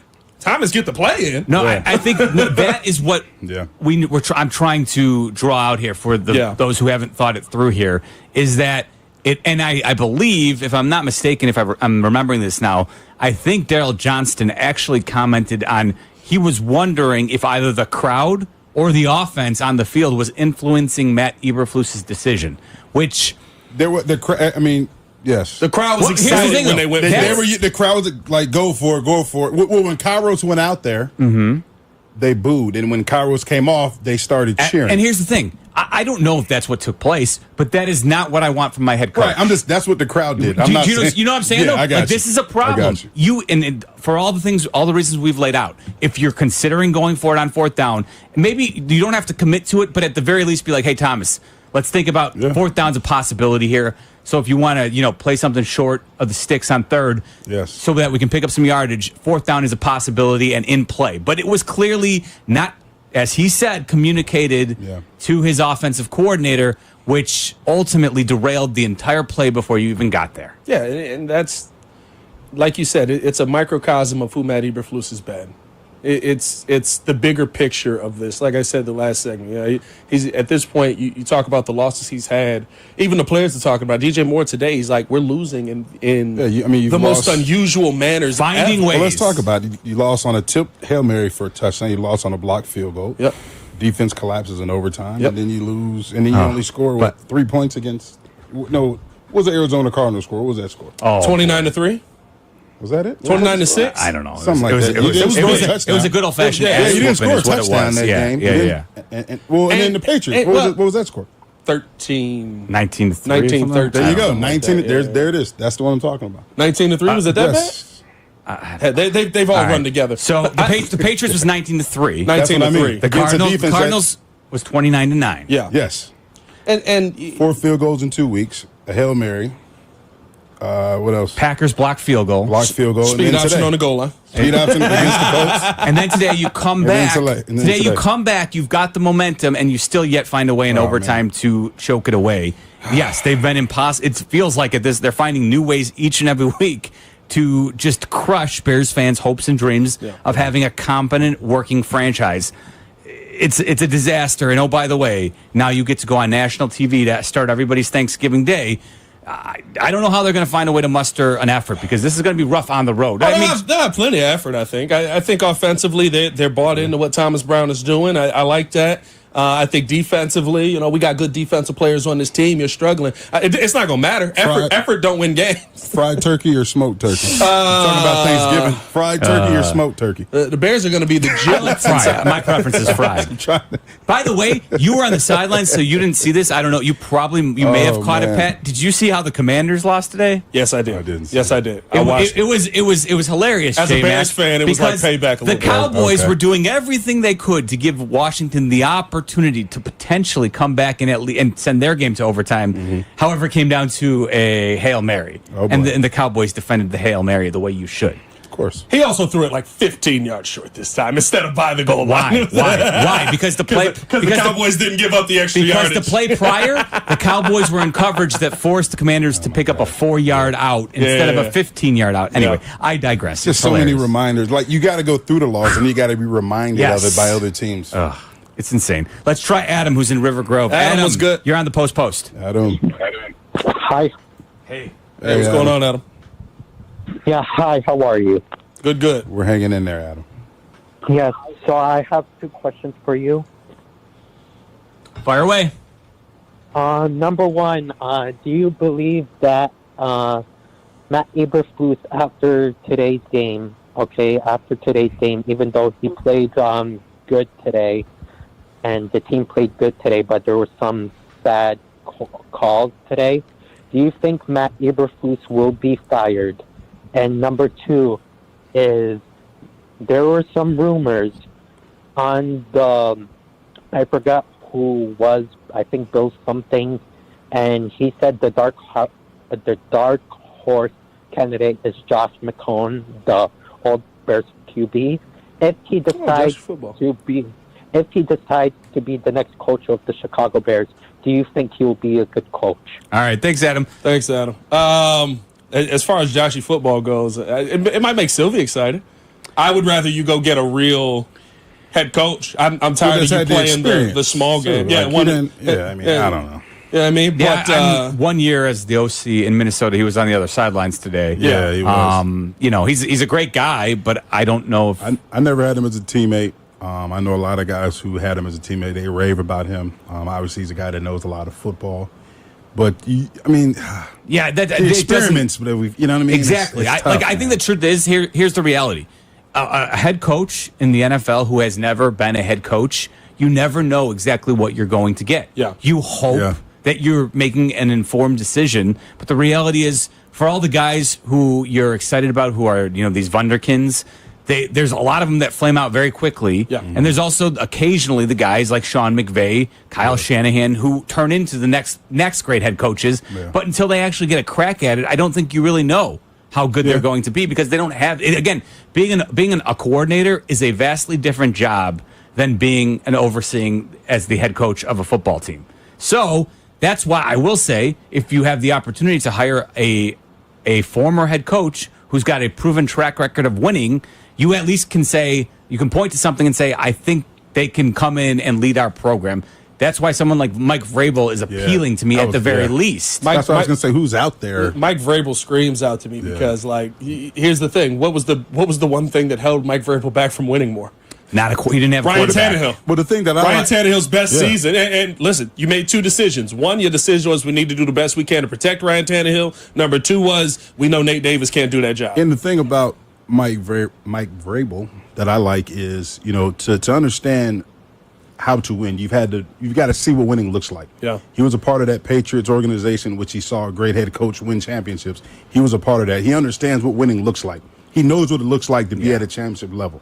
Everything that's from the ground up, from the top down, from all the way to the equipment staff to, you have to know what winning looks like in order to be a winner. And that's what's so appealing about Mike Vrabel.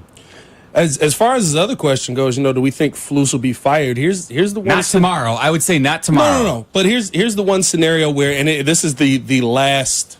Matt Eberflus, by the way, joins Cap and J Hood at 8:20 tomorrow. 100%. He did come back. I was surprised by that. Me too. But the one time that is left this season that we've seen coaches get fired in is that mini bye, usually after a bad loss. That would be the Bears' next game after the Detroit game. If we see Matt get thrashed on Thanksgiving up in Detroit, although that'll probably be the game he finds a way to win.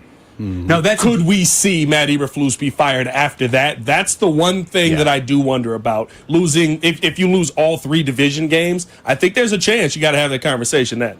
Yes, like Pat's right. If it happens in embarrassing fashion on national TV on Thanksgiving Day, if the Bears are ever going to break the seal on firing a coach in season, that would seem to be the spot. They're not going to fire him tomorrow on a short week.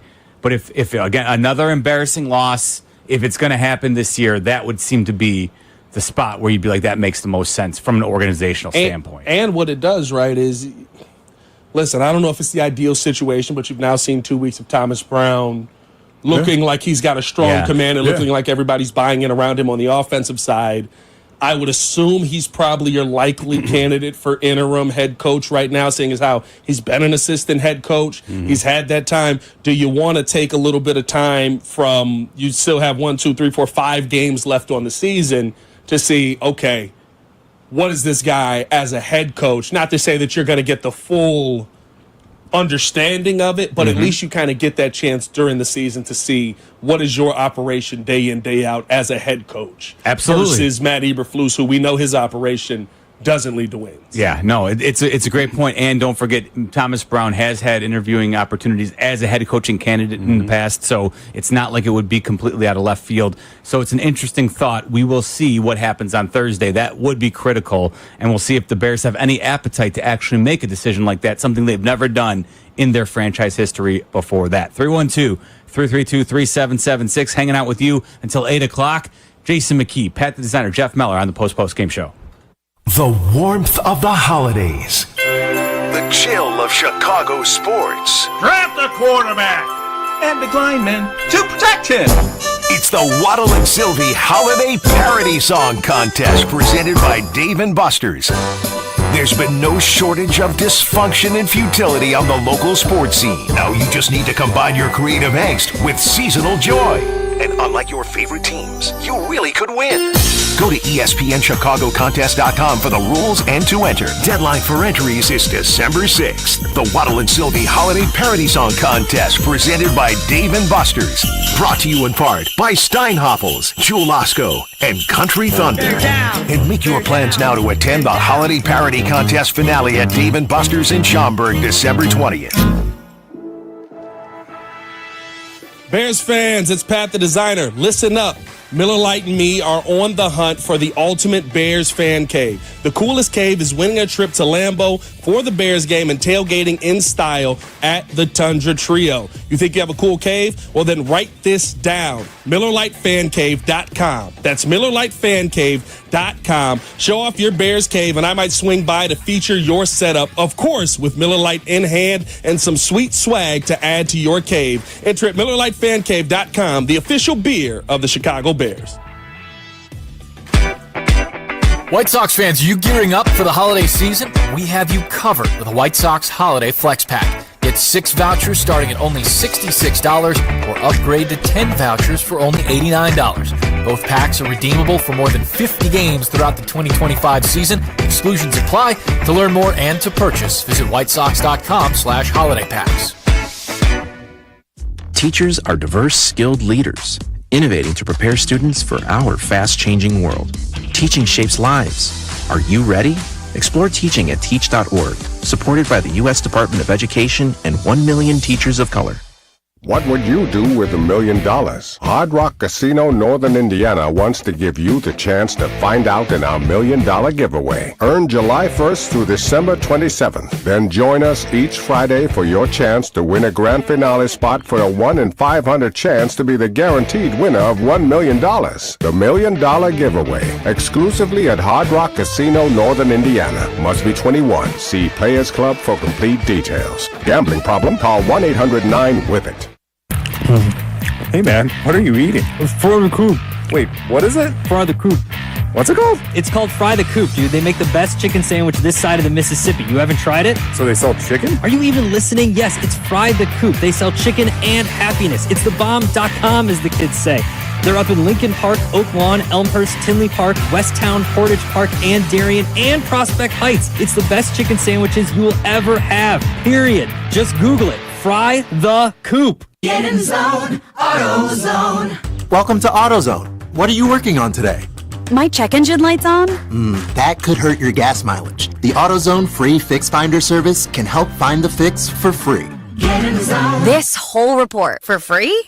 That's right, printed and on your phone for free. Get in the zone. But what if the fix is too tough? We'll recommend a local shop. Fix Finder, only at AutoZone. Get in the zone, AutoZone. Restrictions apply. Meet Cheryl. Hey. She's on vacation and lost in the moment. Unfortunately, so is her Chase debit card. It's gotta be somewhere. Maybe she lost it at salsa night. These skirts should have pockets. Or maybe she lost it at Pilates. 3 and 2 and... But she's not worried. With the Chase mobile app, she can lock her card till it turns up. Tools that help protect. One bank that puts you in control. Visit chase.com/checking. Chase, make more of what's yours. Chase mobile app is available for select mobile devices. Message and data rates may apply. JP Morgan Chase Bank, N.A. member FDIC. Texting enrolls you in a recurring automated marketing text message. Consent not required to purchase. Message and data rates may apply.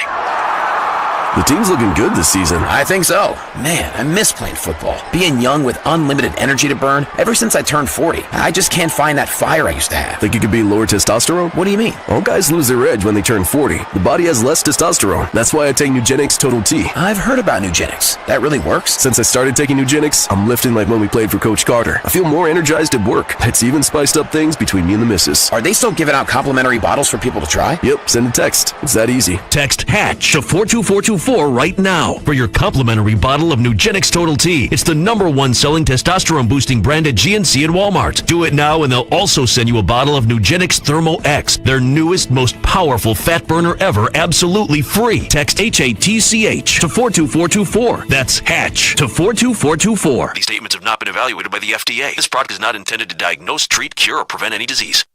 1/3 of Illinois State University students graduate with zero debt, and Redbirds go on to earn $15,000 more a year than the national average just a few years out of school. Get real return on your investment. Apply today to start creating your legacy at illinoisstate.edu/apply.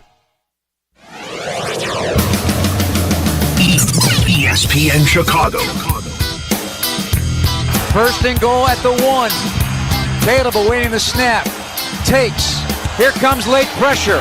Ducks under it. Rolls right. Throws wide open. End zone right side. Pass. Caught for the touchdown. Keenan Allen.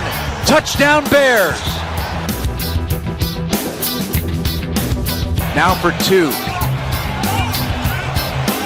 They misfired on their last. Trips to the right. DJ Moore one-on-one to the outside left with Stephon Gilmore. Keenan Allen in motion. Snap to Caleb Williams. Throws back of the end zone. DJ Moore snares it for 2. A pump with a fist by Caleb Williams. The rookie again bringing the team into the end zone in the 4th quarter for a 3rd time this year. Bears come back after trailing to the Vikings today at Soldier Field. However, it wasn't enough as they forced overtime, but the Vikings end up winning on a field goal, despite the fact that the Bears won the toss and had an opportunity to go down in overtime and potentially score a game-winning touchdown without the Vikings ever touching the ball. But a sack on 2nd down effectively ended that for the Bears, put them in a precarious situation there, and kind of undermined the good day that Caleb Williams really did have. He was 32 of 47, 340 yards. Oh, by the way, he did set the Bears franchise record for a rookie when it comes to passing yardage. Not that that's something that I don't think, I certainly expected him to set that mark coming into the year, but he does officially do that. Tied touchdowns, too, if I'm not mistaken, right? Did he really? I believe he tied the record. I think the record was 11. Got 11 right 11 now, right? passing touchdowns. Listen, that in itself is just horrendous. I mean, kudos to Caleb. Let me double check. You're probably right, but man, 11 rookie touchdown passes is the highest in franchise history. My God. But Caleb goes for 2,357 passing yards that he currently has. 11. Who are you going to tell me here? You wouldn't guess this name. No, he didn't play enough. 200 years. As a rookie. Rookie who set the record before Caleb Williams. Not Rex. Nope. Rex didn't play enough as rookie. Older? It must be older. Oh, it's back in the day, J-Mac. And it's not Sid Luckman. It's not Sid Luckman. I was going to say, that's what I was going to say. Bobby Douglas. No, let me hit you with in 1942 with 11 touchdowns, Charlie O'Rourke. Oh, Charlie O'Rourke, of course. All right. I was going to say that, too. Well. Oh, get out of here, dog. That wasn't what I was going to say. You just didn't give J-Mac enough time. I didn't give you enough time. That's my bad. Charlie O'Rourke. Time to O'Rourke. ask Siri. Yeah. That is only a, 100-year difference? Or 80-year difference? Charlie O'Rourke, that is going down. Don't worry about that. You won't have that for much longer, I promise. At least tied it. He's tied it, so that's good. Got to laugh to stop from crying. We do. So there's the bright side for the Bears, the bright news with Caleb today. But, again, another loss. And, again, it gets tricky because you go to Detroit on Thanksgiving Day. National TV audience. Did you ever play on a Thursday? Because, they were fairly new. So what's it like? We played in San Fran on a Thursday. We lost that game. Mm-hmm. Jay Cuddy was the quarterback. Was that the Colin Kaepernick coming out game? Or was that Jason Campbell putting it on you guys? I got to look. No, we actually were in the red zone a few times. I know. A couple turnovers. Okay. To say the least. Nevertheless. All right. It's about this Bears team, not ours. Let's talk about this Bears. But what I wanted to ask is how keeping the tradition alive. Right, how difficult is it to go on the road on a Thursday it's tough. game? You know, it's tough because as a player, it's like, especially when when you have another performance like this, another gut-wrenching loss, like how fast can you put that loss away and focus on, a tough Detroit team? Yeah. Physically, I think practice this week will be all walkthroughs.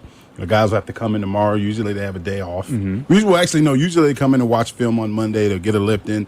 Tuesday's your day off. So you probably, I don't even know when their day off would be this week. I'm not sure how they do it now. But yeah, it's going to be tough. It's the coaches ain't going to get no time off. They're going to be watching the film. They're going to break down this film, go through corrections, then on to Detroit. So short week. You got to try to put this loss behind you as you have with all the other ones and then come out and put forth your best effort. And, hopefully you can, they played well up there. They've played well. Last year we gave one away up there again last year. But under the Matt Eberflus. But they have played well there in front of a national audience. And, you just got to look at the positives if you're a coaching staff. Like, you go through the corrections, but you say, look, we fought. We put ourselves in position to win another game that we found a way to lose. But at least we're in position to have a chance at winning the game. And if we take care of what we're supposed to take care of, we win the toss, we come out on offense, and, we lay an egg with that first drive, punt the ball away, and then we lose. But the toughness is there. Mentally, they fought. This team could have just packed it in, but they didn't. So that shows you, to the character in that locker room and in terms of, the togetherness in terms of where they're at. It was good. It was good to see. It wasn't good to see a loss, but it was good to see the fight in this team. I will say this. It looked like the Bears were going to go down yet again for the 11th consecutive game to open this season up. But Aaron Jones fumbled at the 1-yard line thanks to Jonathan Owens fighting the ball and ripping it out of his hands as he tried to get the punch it in for the touchdown. So the Bears were then able to finally grab a lead to start a game for once. So they were able to fight back there, but ultimately, again, doesn't result in much. Let's try Dean, who is in Lisle. Hey, Dean. Hey, thanks for taking the call. What's going on, Dean? You guys kind of stole my thunder about promoting TB as the interim head coach. I mean, you really don't have much to lose at this point. And seems to have a pretty good rapport right now with Williams, and that's the bottom line is you have to develop him. But if I can circle back to Cluster Flus just for a second here. Sorry.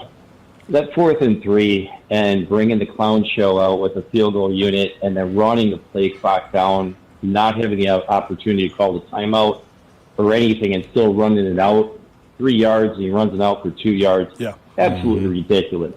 Last thing I want to say, Eberflus is the defensive guy. You have a backup quarterback, 3rd and 15. You put no pressure on him whatsoever. I'm sorry. And then the last one. No, we're laughing because we're with you, Dean. Dean, no, Okay. J-Mac, he in the break, actually, maybe before we even got started, that was something that was baffling him. He was telling us off the air. We never even brought it to the air, so I'm glad you brought it up because J-Mac can go ahead and follow you up. But go ahead. Well, and the last one. I mean, Darnold goes down. He's hurt. He can't even move. Yeah. Same thing. There's no pressure on him whatsoever. He throws 90 yards to finish the game up. That is insane. So thanks for taking the call. Yeah, I mean, to Dean's point, that was, he took a good shot and he was down and, you see Nick Mullins come in the game and I'm like, I'm excited. And I'm like, yeah, the crowd's even excited. They're like standing up, they're cheering. You don't want to cheer somebody getting hurt, but at the same time, they're happy to see the backup quarterback coming. And, I'm like, okay, now we're going to bring pressure. Yep. Now we're going to force Nick Mullins, make him uncomfortable in the pocket, and what happens? We drop back in zone. He hits the completion to who was Aaron it? Jones. Aaron Jones. That's Aaron right. Jones. Aaron Jones across the middle, and the rest is history. It shows you, in the moments that even it feels like Eberflus would have the answer. Listen, I've said I think he's a good defensive coordinator. I think that he's had more moments than not this season where I have felt good about our defense. Today wasn't one of those days. It seemed like anytime there was a call that needed to be made to have your players in the right position to not allow a underneath play that a team that's struggling tackling can't make that play.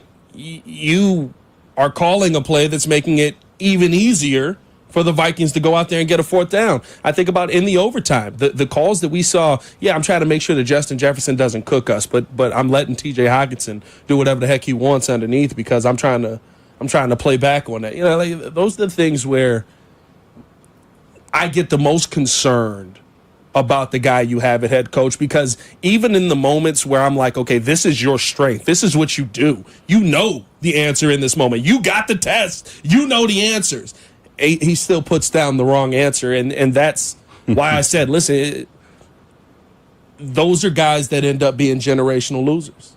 Those are guys who, Matt Eberflus's challenge record is losing. Matt Eberflus's one-score record is losing. Matt Eberflus's actual record is losing. His in games where we said this stat on the podcast. I don't think we brought it to the post-game show before today. I don't know what the percentages were today, but 71% chance to win that Packers game. They end up losing that.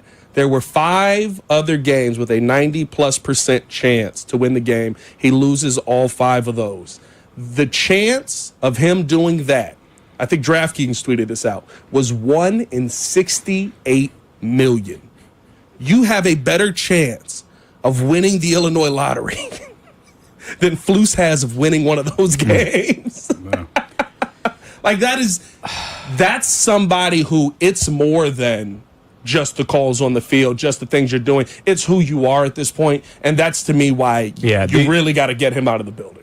I'm looking at, a little segueing away from Flus a little bit. Thomas Brown, right, 2 games as the OC. Last week, 391 yards total offense. This week, 398. Now, last week was more balanced. This week, the rushing stats wasn't there, facing the number 1 defensive league against the rush. But, to go out there and to say that, Caleb Williams would give this team an opportunity to win a game with his arm. I would have never thought that against Brian Flores' That's defense. what I'm saying. I would have never have thought that. They would have had a chance if Caleb Williams had to drop back and throw the ball as many times as he did. Like, they would actually have a chance with the lack of a running game. That is, that's the one thing that I still gets me excited right now. 47 attempts. Being in this, in this season, in the midst of it at 4-7, when there were much higher expectations for where they should be, right? And then, two, when you conversely, when you look at the opponent, the Minnesota Vikings, who virtually anybody who makes picks in the NFL had the Vikings as, DFL in the NFC North. That's just the reality of it. And Nobody had expectations for the Vikings. And what are they? Where are they at right now? 9-2. Meanwhile, the Bears are 4-7. But to J-Mac's point about how well Caleb Williams played today, and you saw some of those throws. There were plays the Vikings thought they were baiting him into some plays that should have been picks, that some quarterbacks they would have been picks. But he's got the arm talent to make those throws. And you look at in terms of the passing game, right? You talk about the balance, right? And I'm not talking about run via pass. I'm talking about the balance in which he distributed the football in the passing game, right? Where was Cole Kmet the last few weeks? We didn't even know he was still on the team.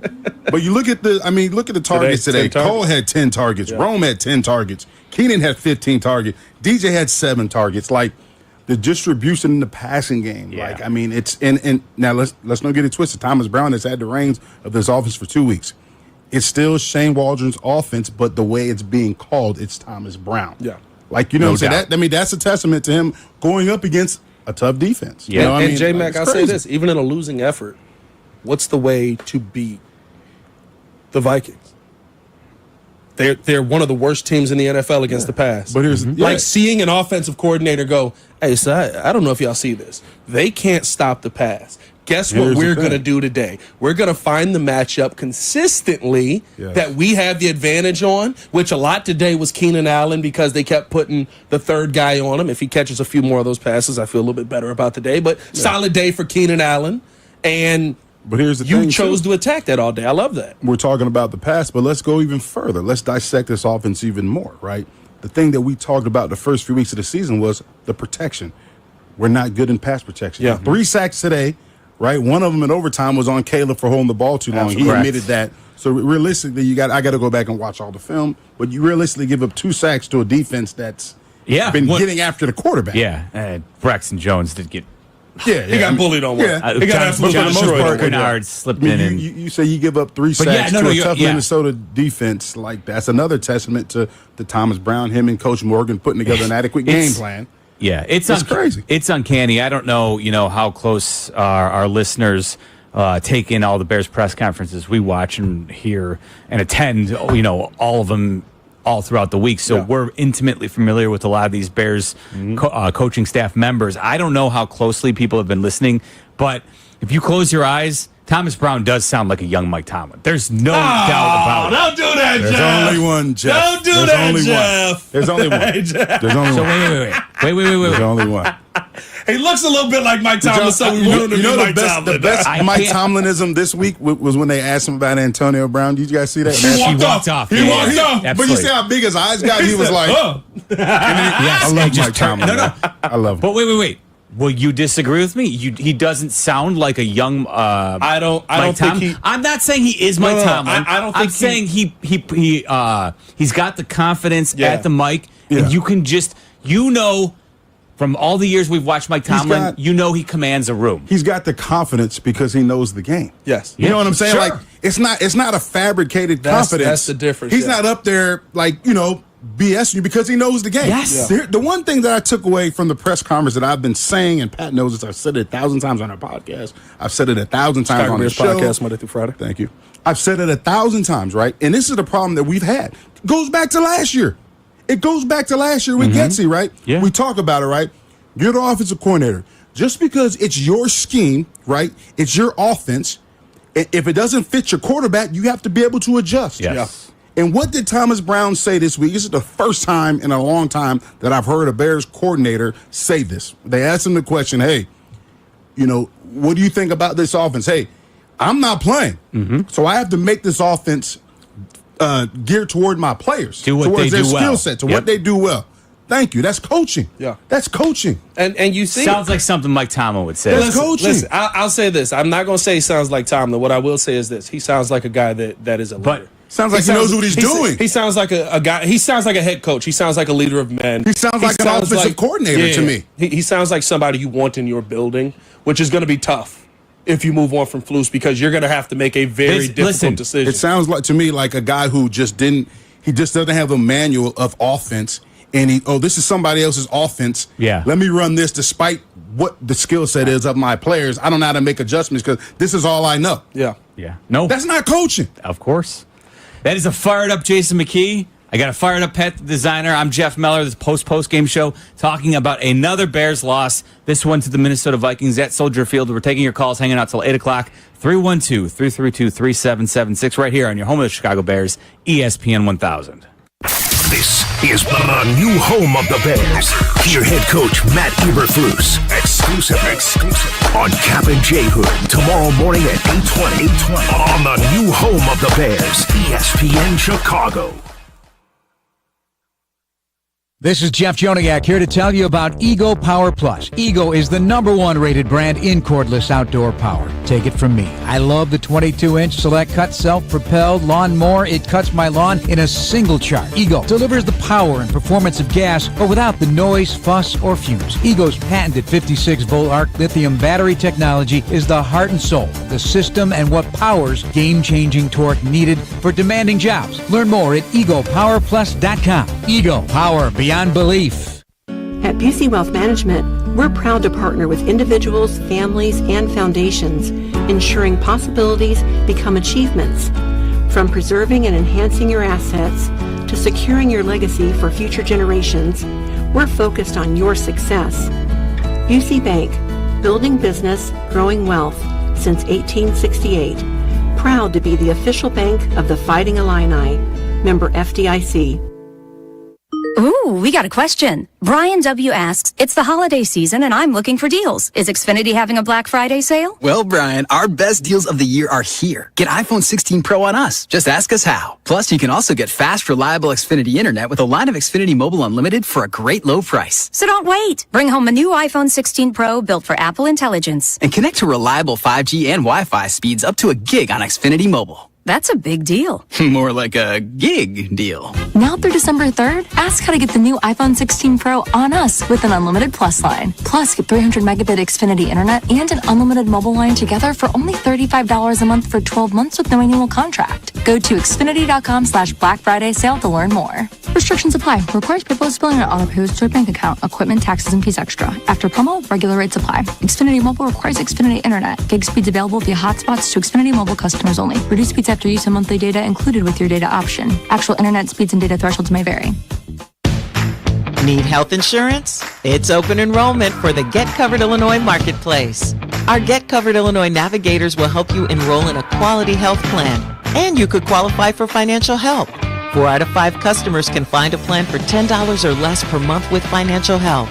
Essential benefits cover prescription drugs, emergency care, health screenings, and more. Visit getcoveredillinois.gov to enroll in a plan by December 15th for coverage starting January 1st.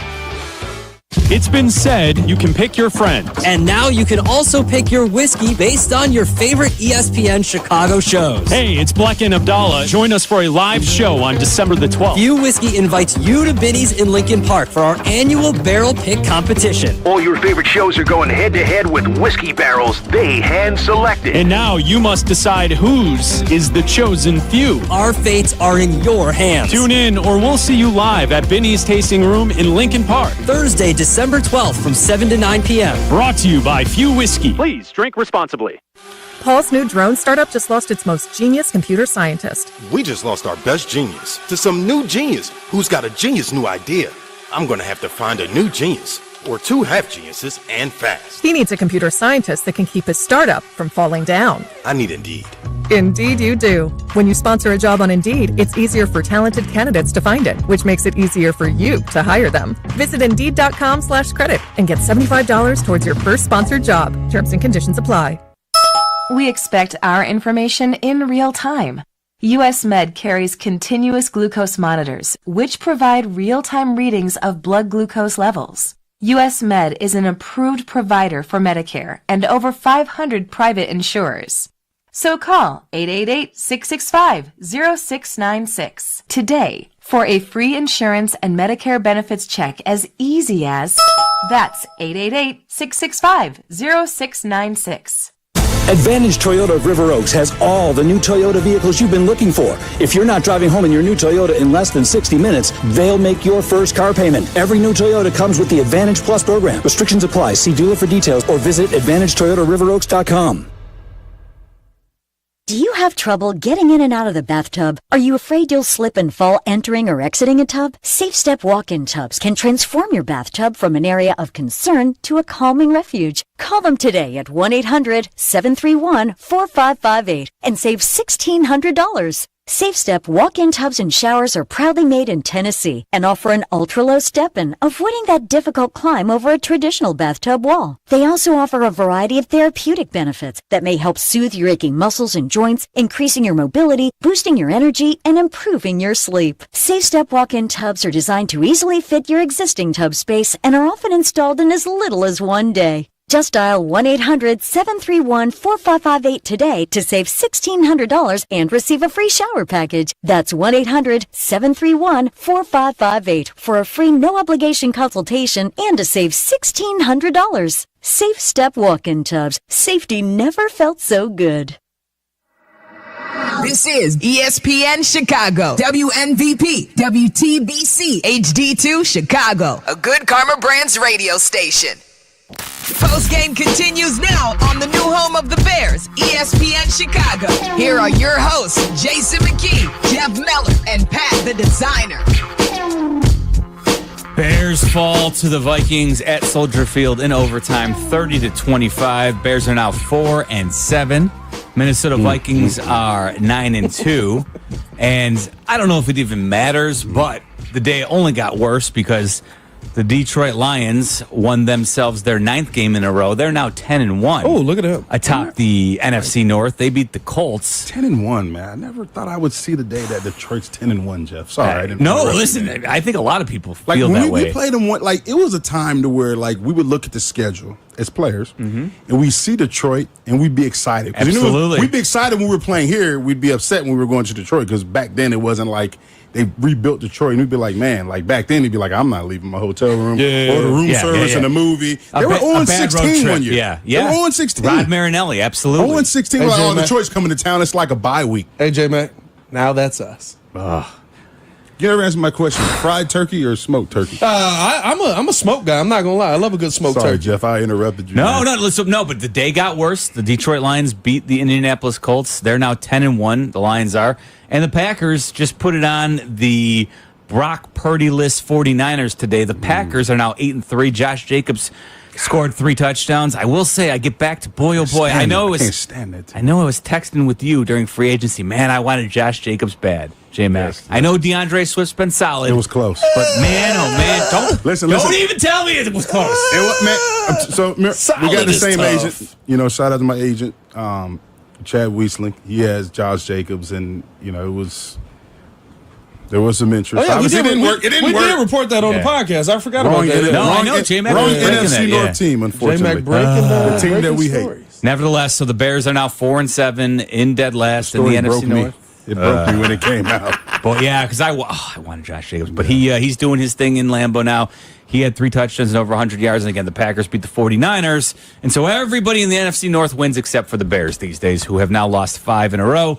We're taking your calls on the post-game show, 312-332-3776. Let's go on out to Chase, who's on the south side. What up, Chase? Hey, fellas, what's going on? How you guys doing? Hey, What's Chase. happening, man? Yeah, nothing much, man. So, hey, J-Mac, I got to ask you a question. So, 3 things I want to run by you, and I hope I get a chance to. So, first, on that flea flicker to DJ Moore to Rome, I didn't understand why they didn't call pass interference on that. And the other question is, what's going on with our pass rush? I don't know.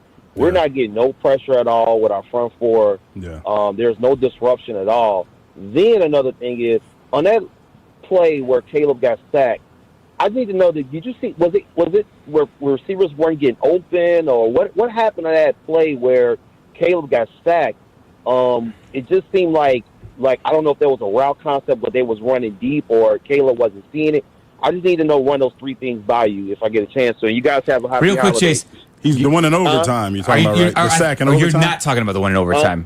Or You said what now? Which sack yeah, are you the one talking in about with Caleb? overtime. The one in overtime. Okay. Second down. The second down play where he got it was like he was holding the ball way too long and Waiting he for was something to running develop. around a lot, and then he got sacked, and I just didn't know what was the guy. And there was another play. There was a weird play because it was first down and he got the ball and he ran. It was like a draw play, and it was 2nd and 9. It was just the whole. That series was so weird. I just didn't understand that whole series. The last play overtime, and J-Mac, I just didn't know what's going on with our pass rush and why it wasn't wrong. Why wasn't those pass interference called? You guys have a happy holidays and be safe. You too, Chase. Thanks, man. Well, the pass rush, I mean, it's inconsistent. You know, at times non-existent. You would think when Cam Robinson went out at left tackle and they brought in David Quisenberry that you would have got more pressure. You know, Montez Sweat did. You know, he had a sack here and there. He was getting pressure via the bull rush, but other than that, I mean. You know, I think DeMarcus Walker had a sack too, I think. But inconsistently, like, if you're not getting pressure with that front 4, this defense doesn't work. It's predicated on that front 4. And it puts a lot of pressure on the secondary, as we've seen today. You see Jordan Addison had a big day. T.J. Hawkinson had a big day. It's tough. So we've got to find a way to get pressure. You know, I don't know if he's going to start bringing second-level pressure with linebackers, third-level pressure, bringing the safety, you know, corner blitz at times, you know, trying to find ways to make the quarterback uncomfortable. But that's definitely a problem. Going to the non-PI call, right? It's tough because the DB, he had his head back looking at the ball. Yep. But the thing I would say is rookie mistake with Rome. I think Rome should have tried to fight through the defender to get that ball more to draw the flag. You know what I mean? He kind of The defender turned. He walled Rome off, so he had his he arm barred Rome. Yep. And he's got his head back to the quarterback. Yeah. But as a rookie, Rome's got to act like he's fighting for that ball. Yeah. Like he just kind of just fell down. Yeah. And it looked like it was a good play by the DB. So. Rookie mistake. I think you it's one of those things where through the ball. I think it definitely could have been called. Yeah. But to J-Mac's point, look, a vet knows that. Listen, and here's the thing too. You should want and I'm sure he does, but this is it gets to the rookie thing too here. Rome should want to make that catch anyway and grab the touchdown because he wants that on his stats. And it was underthrown. And granted, DJ's not a quarterback, but the ball was underthrown. But like you said, Rome's got to try to fight through the defender to sell that, to get that call.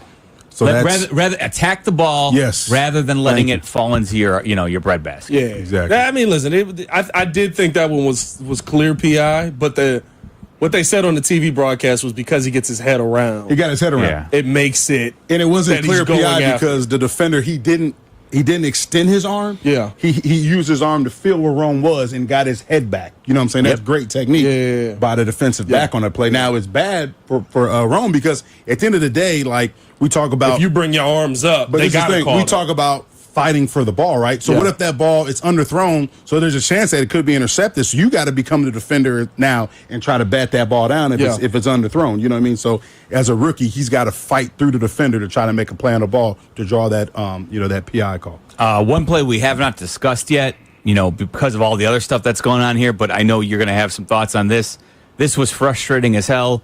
A guy who's been a pretty good find for the Bears, DeAndre Carter, on a punt return. Oh, man. Hits it high in the air to the near side, being waved up. Oh, it hit DeAndre Carter. Ball's free. Minnesota's got it at the 15.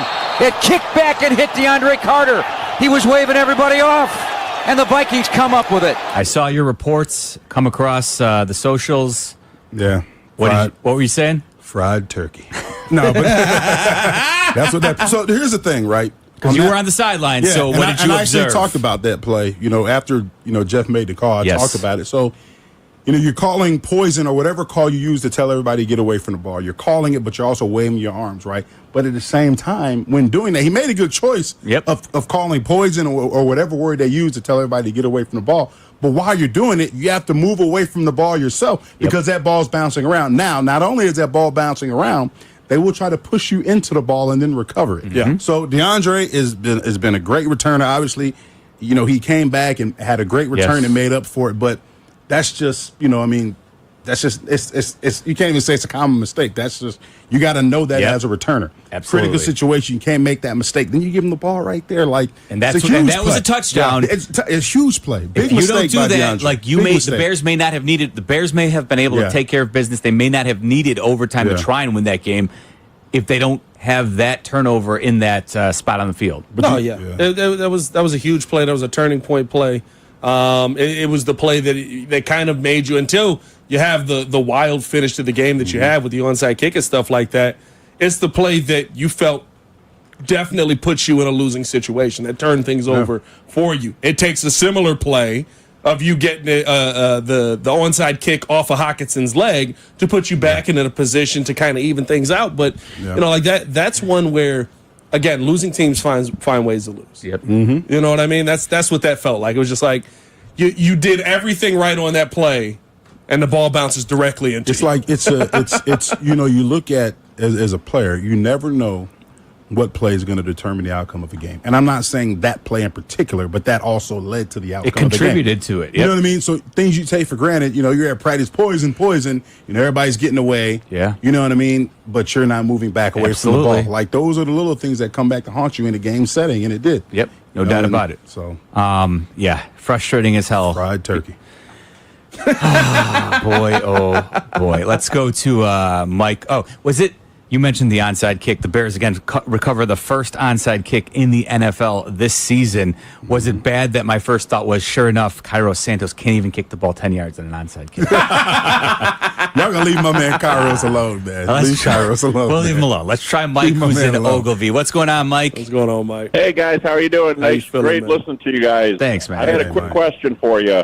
When the Bears were down by 2 and 14 points and they scored that touchdown, they went for 2. Yeah. Why wouldn't they have just gone for, the extra point there, pretty much guaranteed, as opposed to the questionable 2-point conversion and then, do something on that second touchdown if they were able to get it. So, and the analytics actually support Matt Eberflus's decision, Mike. So the thought process is, in that situation, you're trailing by 14, you score that first touchdown, now you're trailing by 8.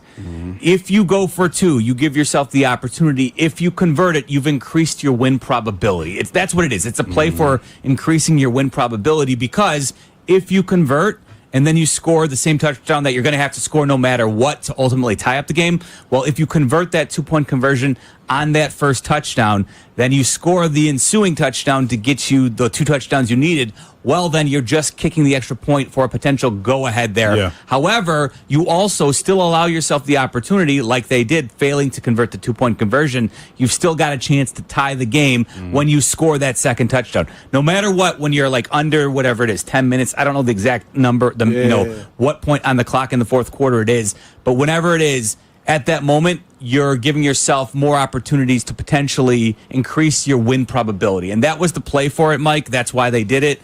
And then we see kind of both edges of the sword there, in that they fail to convert it, but then they come down and they still cash in on the second 2-point conversion. So if you reverse the order, if you get it the first time, your 2-point conversion, then you're like, hey, we can kick an extra point for a game-winning touchdown there. Right. So that's the thought process behind it. Whether or not you agree with that, that's where you can say, okay, look, you can give me all the win probability stats you want. Is it somewhat deflating for your team in that moment after just scoring a touchdown when you get stopped? That's a fair, I think, question, and that's where you can really debate those points. I understood it. Like, in the moment, I was like, I get why he did it. But there are certain moments, I think as a head coach, the kind of head coach that everyone wants is the guy that knows, okay, this is what the analytics say, this is why we should do this is how the numbers affect us here. And the coach that can also go, the numbers are great, but we need the points here, because we haven't been that team that can gamble and go out there and win points. Is that our second 2-point conversion completed on the season in totality, I think? Because we've been pretty bad at it. So the second one that we get, I believe, is only our second one completed this season. That's where you also got to take into account, as Stacey King always says, KYP. Your personnel has not been able to be successful in that moment, even though they've been pretty good in the red zone overall. The one other alternate point I will point out that kind of like doesn't get talked about, but this actually occurred in the Dallas-Washington game prior to the Hail Marys and such, that Washington actually scored a bomb touchdown to Terry McLaurin, where they then pulled to 27-26, but their kicker missed the extra point. When the NFL did move the extra point back to 33 yards, or 37, what is that now? Whatever it is, 33, 37 yards. When they moved it back, it became less of a sure thing. And so it's, the conversion percentage on extra points is close to like 94% now, whereas it used to be 99. So that's the other thing too, is you can't always just assume the extra point either. So for what it's worth, that's the thought process. Whether or not you agree with it, that's a different conversation. 312-332-3776. We're taking your calls right here on the Postgame show on ESPN 1000. This is the new home of the Bears. Hear head coach Matt Eberflus exclusive on Cap and J Hood tomorrow morning at 8:20 on the new home of the Bears, ESPN Chicago. Tito's Handmade Vodka is America's favorite vodka for a reason. From the first legal distillery in Texas, Tito's is 6 times distilled till it's just right. And naturally gluten-free, making it a high-quality spirit that mixes with just about anything. From the smoothest martinis to the best Bloody Marys. Beyond the bottle, Tito's has gained a reputation for giving back, teaming up with nonprofits around the world to serve its communities and do good for dogs. Make your next cocktail with Tito's and learn more at Tito'sVodka.com. 40% alcohol by volume, namely 80 proof, crafted to be savored responsibly. Diamonds Direct's once-a-year pre-holiday store-wide sale is almost over. Now through Sunday, get Diamonds Direct's amazing value price. And for the first time, it's even bigger. Get an extra 20% savings. Virtually everything in store is included. It's the big sale Diamonds Direct is famous for. Hurry, this incredible sale ends Sunday and will not be extended. Get the perfect gift you're looking for at the very best price. For the best selection, quality, and price, shop direct. Diamonds Direct. For details, visit diamondsdirect.com. Ooh, we got a question. Brian W. asks, it's the holiday season and I'm looking for deals. Is Xfinity having a Black Friday sale? Well, Brian, our best deals of the year are here. Get iPhone 16 Pro on us. Just ask us how. Plus, you can also get fast, reliable Xfinity Internet with a line of Xfinity Mobile Unlimited for a great low price. So don't wait. Bring home a new iPhone 16 Pro built for Apple Intelligence. And connect to reliable 5G and Wi-Fi speeds up to a gig on Xfinity Mobile. That's a big deal. More like a gig deal. Now through December 3rd, ask how to get the new iPhone 16 Pro on us with an unlimited Plus line. Plus, get 300 megabit Xfinity Internet and an unlimited mobile line together for only $35 a month for 12 months with no annual contract. Go to Xfinity.com/Black Friday sale to learn more. Restrictions apply. Requires paperless billing or auto pays to your bank account. Equipment, taxes, and fees extra. After promo, regular rates apply. Xfinity Mobile requires Xfinity Internet. Gig speeds available via hotspots to Xfinity Mobile customers only. Reduced speeds after use of monthly data included with your data option. Actual internet speeds and data thresholds may vary. Hoping to remodel your home? Looking to build an addition? Think Design First Builders. At Design First Builders, the relationship they build with you will continue to grow throughout the entire remodeling process. From the first encounter to the new countertop to all the finishing touches. Design First Builders will help guide you every step of the way. Call today to schedule your free in-home consultation. DesignFirstBuilders.com. That's DesignFirstBuilders.com. LoadSmart offers you a fresh canvas, empowering you to take control of your supply chain. Instantly price, book, and ship with guaranteed capacity tailored to your unique needs. LoadSmart's automated solutions eliminate the chaos of manual processes, giving you the freedom to design a more efficient, cost-effective operation. Whether it's FTL, LTL, PTL, expedited, or drayage, LoadSmart helps you shape your logistics your way. Join the likes of Amazon Freight, Cabot Creamery, and Scott's Miracle Grow to move more with less at LoadSmart.com/ESPN.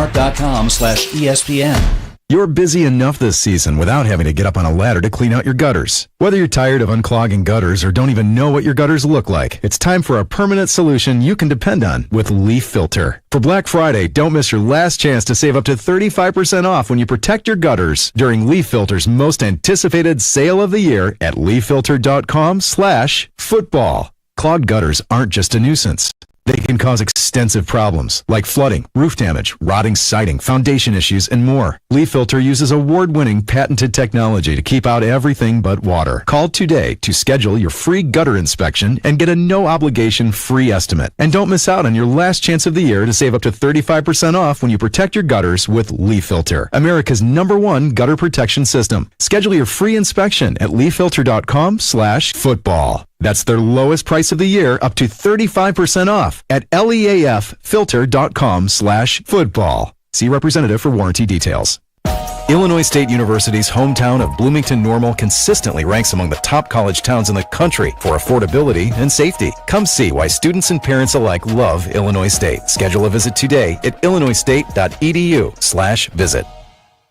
Prescriptions require an online consultation with a healthcare provider who will determine if appropriate. Restrictions apply. See website for details and important safety information. Subscription required. Price varies based on product and subscription plan. Hi, I'm Dr. Peter Stahl, board-certified urologist and Senior Vice President of Men's Sexual Health at HIMSS. In my 12 years of practice as a reproductive urologist, I've helped many guys with ED, and it has never been more convenient to treat than it is right now, thanks to HIMSS. It really wasn't easy before. You had to take time out of your day, come to a physical office, and see a specialist like me in person. Now, through HIMSS.com, you can get world-class sexual health care and a full range of treatment options for ED through a 100% online process. It starts with a free assessment from a medical provider licensed in your state who can determine if ED treatment is right for you. If prescribed, your medication is shipped to you for free. So don't wait. Join the hundreds of thousands of guys who've gotten help for their ED through HIMSS. To start your free online visit and find ED treatment at up to 95% off brand name prices, go to hims.com/joy. That's hims.com/joy for your free online visit. Welcome back to Bears Postgame. Here are your hosts, Jason McKee, Jeff Meller, and Pat the Designer on the new home of the Chicago Bears, ESPN Chicago. Welcome back to the post-game show here in your home of the Chicago Bears, ESPN 1000. I'm Jeff Meller along with Jason McKee, who was on the sidelines today of that Bears loss at Soldier Field to the Minnesota Vikings, and Pat the Designer, who you can catch each and every day, Monday through Friday, on the Chicago Bears podcast. Whoa, almost forgot us there, Jeff. What's that? I said almost forgot us there, Jeff. Come on. What's that? Forgot what? No, I was trying to figure out how I wanted to phrase it. Oh, okay. It's the Chicago Bears podcast on the ESPN Chicago app. You can also catch it on the YouTube channel. Thank you. Lots of great places. So you can always get your fill of Pat the Designer. You get Jason McKee on the sidelines of the game. And also, you get all three of us here on the post-game show 2 hours after the Bears game wraps up. Let's go on out to Chris, who is in Romeoville. What's going on, Chris? What's up, Chris? Hey, how you guys doing today? What's going on, Chris? We're hanging in my there. question is, it involves like the psyche of the Bears fan. Like as far as even from the Washington game. Well, like in the fourth quarter, they're down by 10. You're expecting a loss. They're down by 3. You're expecting a loss. They come back. What was your mentality going into overtime? Were you expecting to pull out the win, or were you thinking more about how are they going to lose it this time? Because that's kind of, I feel like, how the mentality is of the Bear fans and the organization is going at this time. I was expecting us to win when we win the coin toss. Yes. Especially after offense had just been out there and put together, a good drive. I was expecting to win. And then the first play, we saw the 1-yard scramble. I got kind of nervous. The second play happened with the sack. I just, I had to walk almost into the tunnel because I was hurt. And I was, oddly enough, because in the Packers game, I was fully expecting a loss. Like, even when we got the field goal lined up, I was like, it's going to get blocked. I was on my stream literally just like, that checks out. In this game, I thought you actually had a real chance to win it because you had the the Vikings defense. In my opinion, for the first time I've really seen them this season on their back foot. Like, they were really thrown off by how well Caleb was attacking the blitz, how well the offensive line, we got to give them credit. We come on here and rip them all the time. How well the offensive line actually did against the blitz today outside of one bad play by Braxton Jones. I thought you had some really good moments on this offensive line today. I actually was expecting that, but I think you lose that when Caleb Williams takes a sack. That was the play where it was just like, you did the one thing you couldn't do, and you did it in the fashion that literally you took it out of this team's hand. It's second down, throw the football away, or just decide to take off sooner. Yeah. I mean, the crazy thing is when you look at that sack, right, you talk about, they gave him time. Yeah. I mean, it was max protection, so he had the time, but it's just learning critical situations, right? Learning situational football. You hear all the cliches the coach speak, but it's true. Understanding it's second down. Overtime. Very important drive. This drive can seal the deal. This can get us off a losing streak. Everybody's going to be excited. Big moment for you as a rookie quarterback, Caleb. You know what I mean? To really, to add to a great game that you had put together. Yep. And, you try to make a play, as young guys do. He has a ton of talent. Made a ton of plays today. Yeah. He made a ton of plays. I was excited. I was happy. I'm happy for him. I'm glad to see the development. But you just got to understand situational football.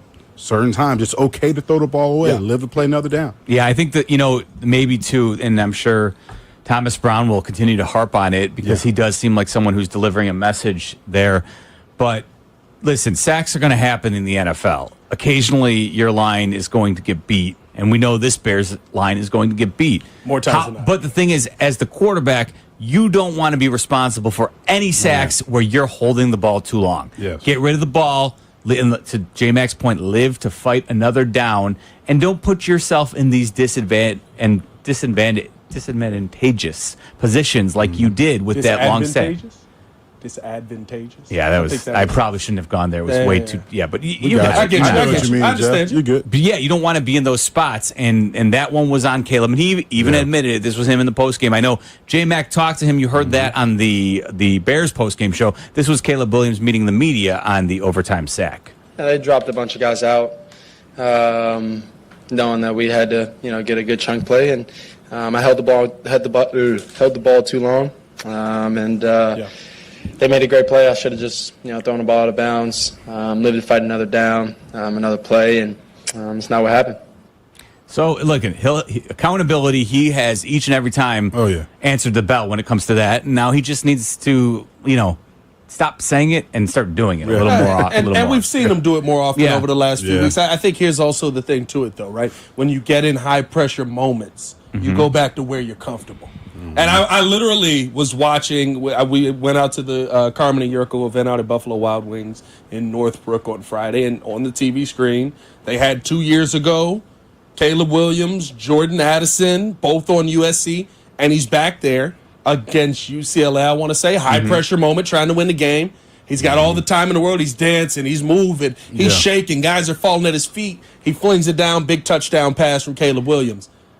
You don't have accountants on the other side in the NFL. You don't have guys who are going Future after gym law teachers, degrees. yeah. You don't have future gym teachers. You don't have future athletic trainers on the other side. You've got NFL players on the other side. So you're waiting for that play to open up. Meanwhile, you've got elite pass rushers coming after you. You can't have those moments, and he knows that. And I think he absolutely knows that. Yeah, and I think too it's a balancing act. Like it's not just all that, but it's also too in that moment in overtime. Caleb Williams wanted to make a play. Yes. 100%. And that's 100%. where he's. Listen, but making a play, right? As you want your quarterback to have that playmaking mentality, but making a play is also throwing the ball away. Yes, that's making the play. And he let's be real, he was able to make those throws all day.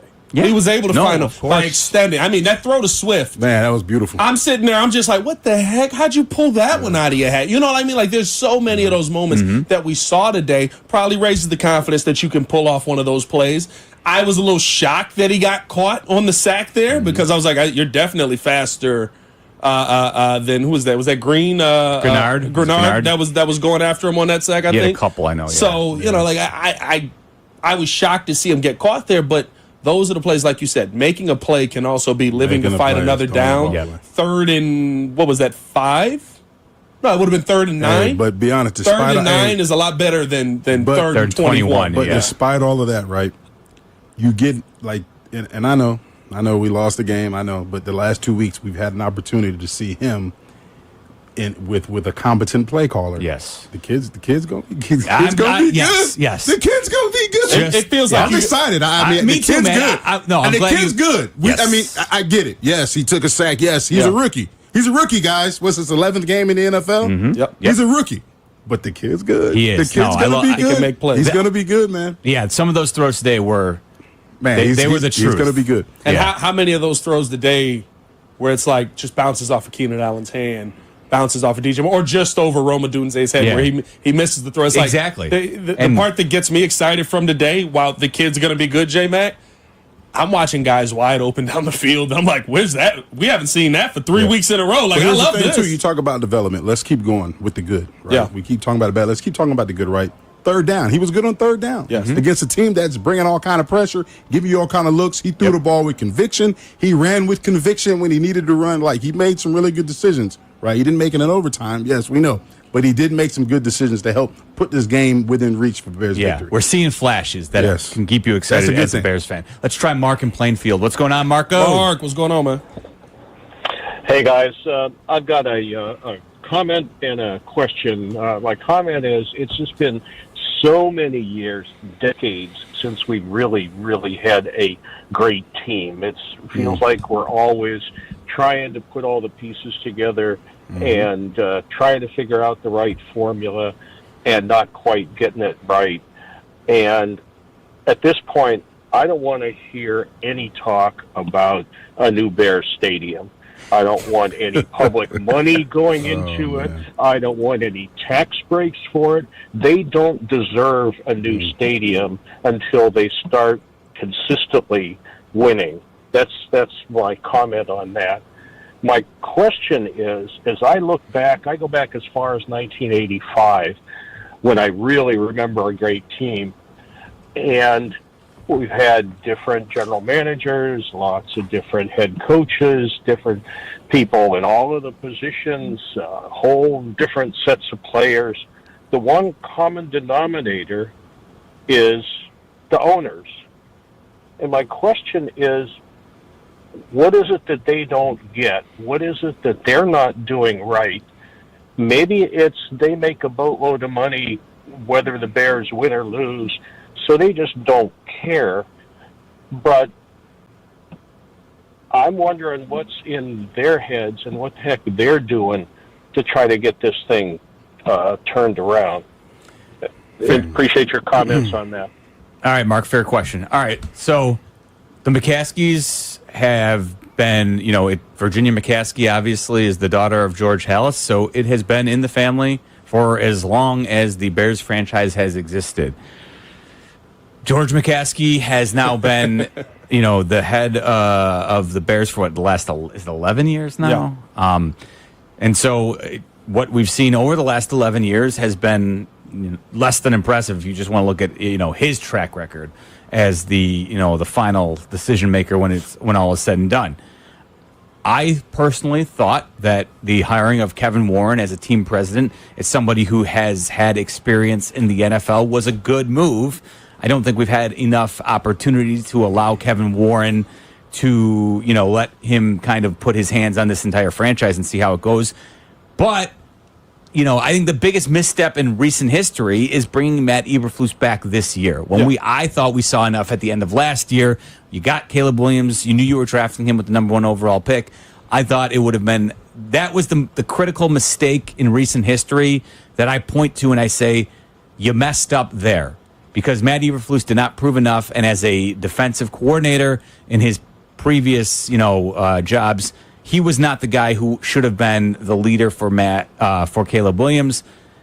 But you can't undo that now. All you can do now is try and move forward. I think this is where you need to lean on Kevin Warren, and hopefully the next hire is going to be a good one when they finally choose to part ways with Matt Eberflus. And I'll say this. Until they part ways with Matt Eberflus, I do feel like they'll be stuck running in mud. I've seen enough. I think most Bears fans have. This season needs to end with a new voice in the locker room, however the Bears choose to go. And that will be critical, and that's how I feel about where they're at. Yeah, there's some guys that just exude losing. Matt's one of those guys. No matter how it goes, no matter what it comes down to, they lose.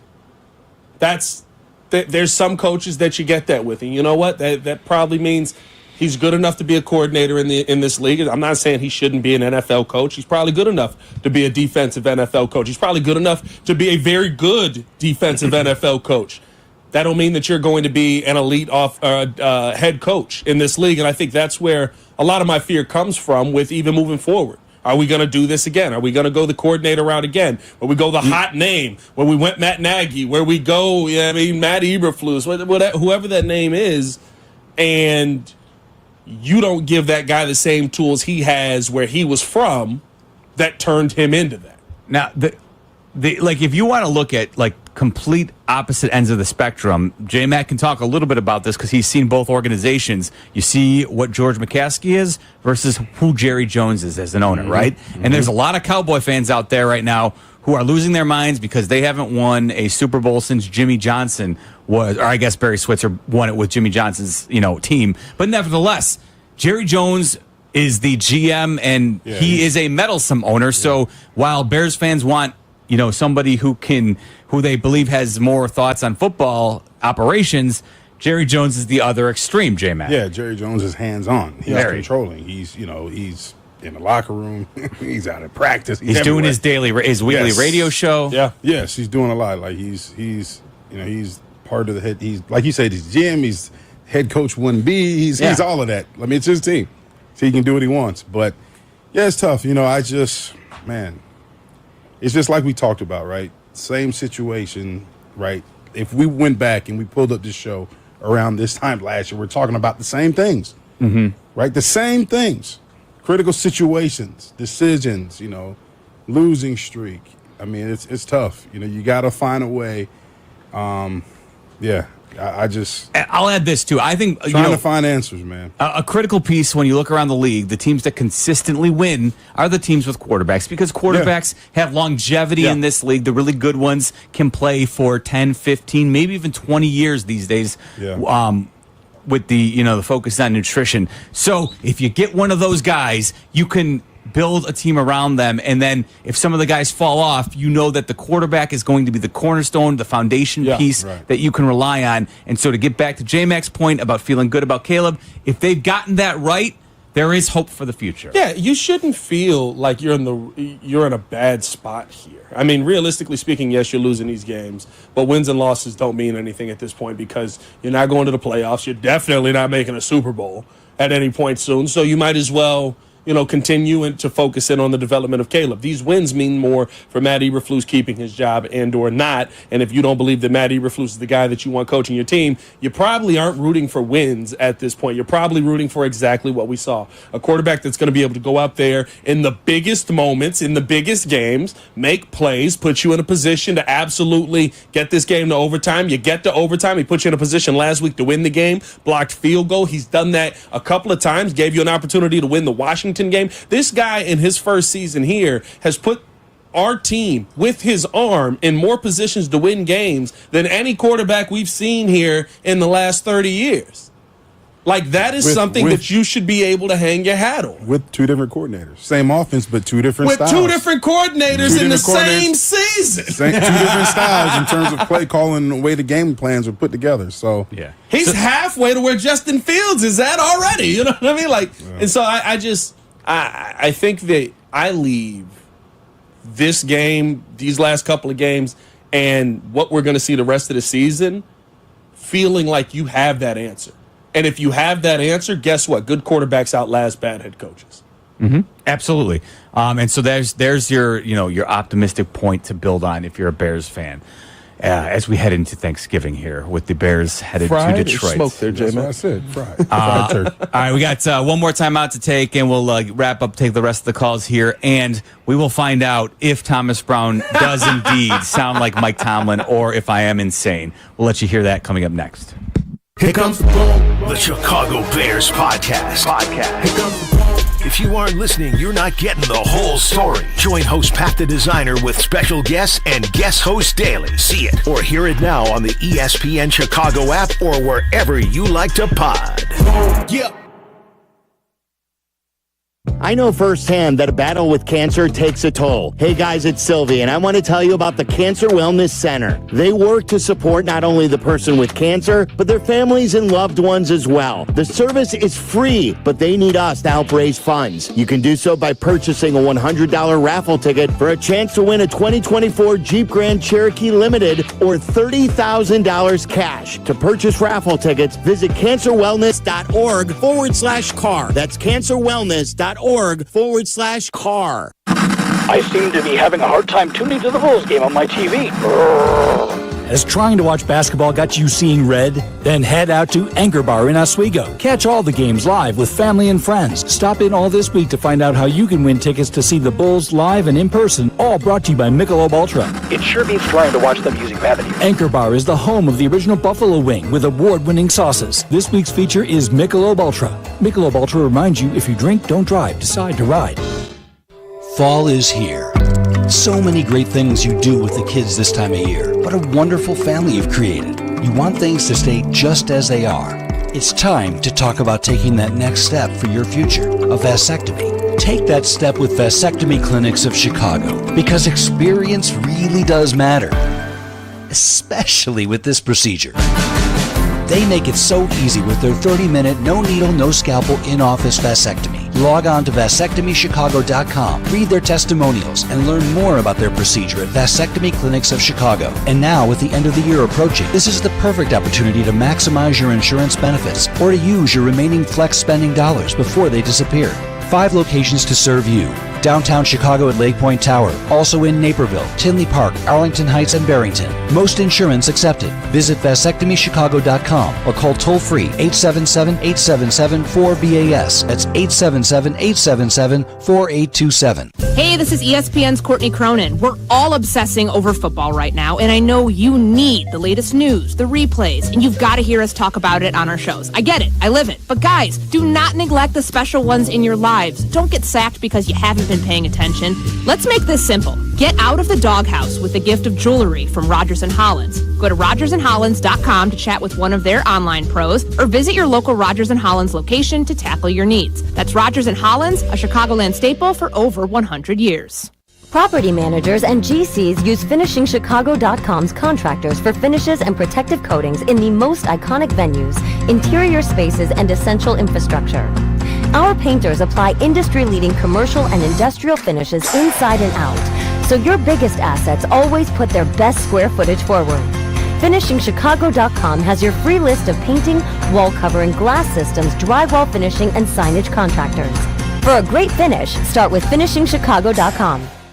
Diabetes, high blood pressure, anxiety meds, everyone's on them. If you're a 50-year-old male, maybe a bit porky, and you may even have type 2 diabetes, $1 million of term insurance may only cost you about $200 a month. Call Term Provider. Speak with Big Lou at 800-777-1225. Big Lou will find a term life policy for you even if you have type 2 diabetes, are overweight, or have high blood pressure. Term Provider has helped thousands of people like you who think they can't afford term life insurance. To buy $1 million of affordable term life for you, all you need to do is call Big Lou at 800-777-1225. Lou will make sure the scales are tipped in your favor. Call 800-777-1225.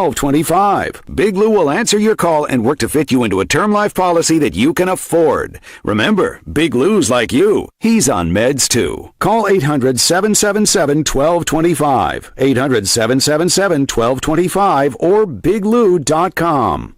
Individuals and businesses with tax problems, listen carefully. Do you feel like you're losing control of your finances? If you owe over $10,000 in back taxes or have unfiled tax returns, we can help you take back control. The IRS is the largest and most aggressive collection agency in the world, and they can seize your bank accounts, garnish your paycheck, close your business, and file criminal charges. Take control of your tax problem now by calling the experts at U.S. Tax Shield and take advantage of the Fresh Start program and new laws that may allow us to negotiate a settlement for the lowest amount possible. Our team of tax attorneys and enrolled agents can stop collections and get you protected so you can take control of your financial future. U.S. Tax Shield offers a price protection guaranteed quote to get you protected today. U.S. Tax Shield is A+ rated with the Better Business Bureau, so call now. 800-687-5192. That's 800-687-5192. U.S. Tax Shield. 800-687-5192.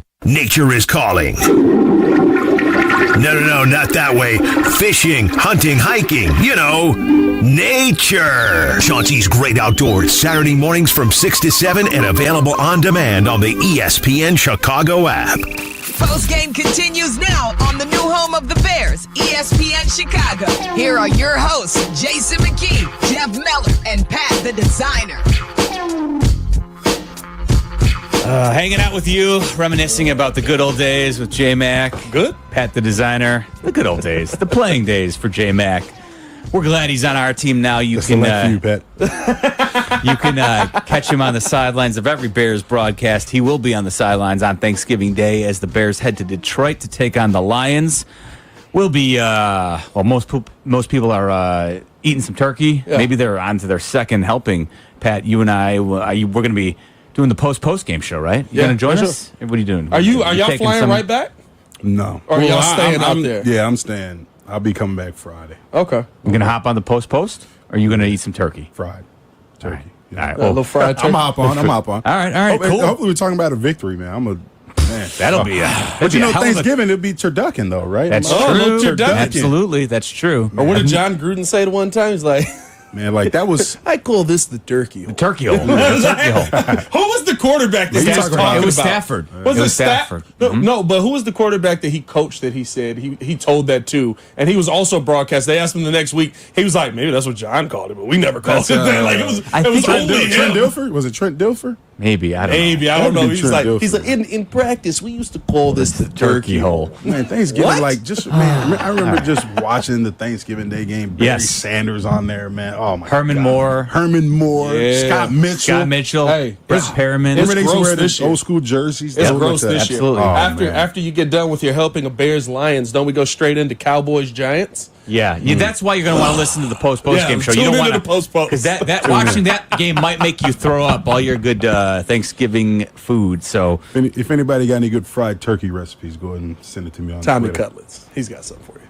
Fried turkey. He'll be on that as well. Trying to look. I thought I had it here somewhere on the sound page for it. The turkey hole. Yes, I swear to God, I have it.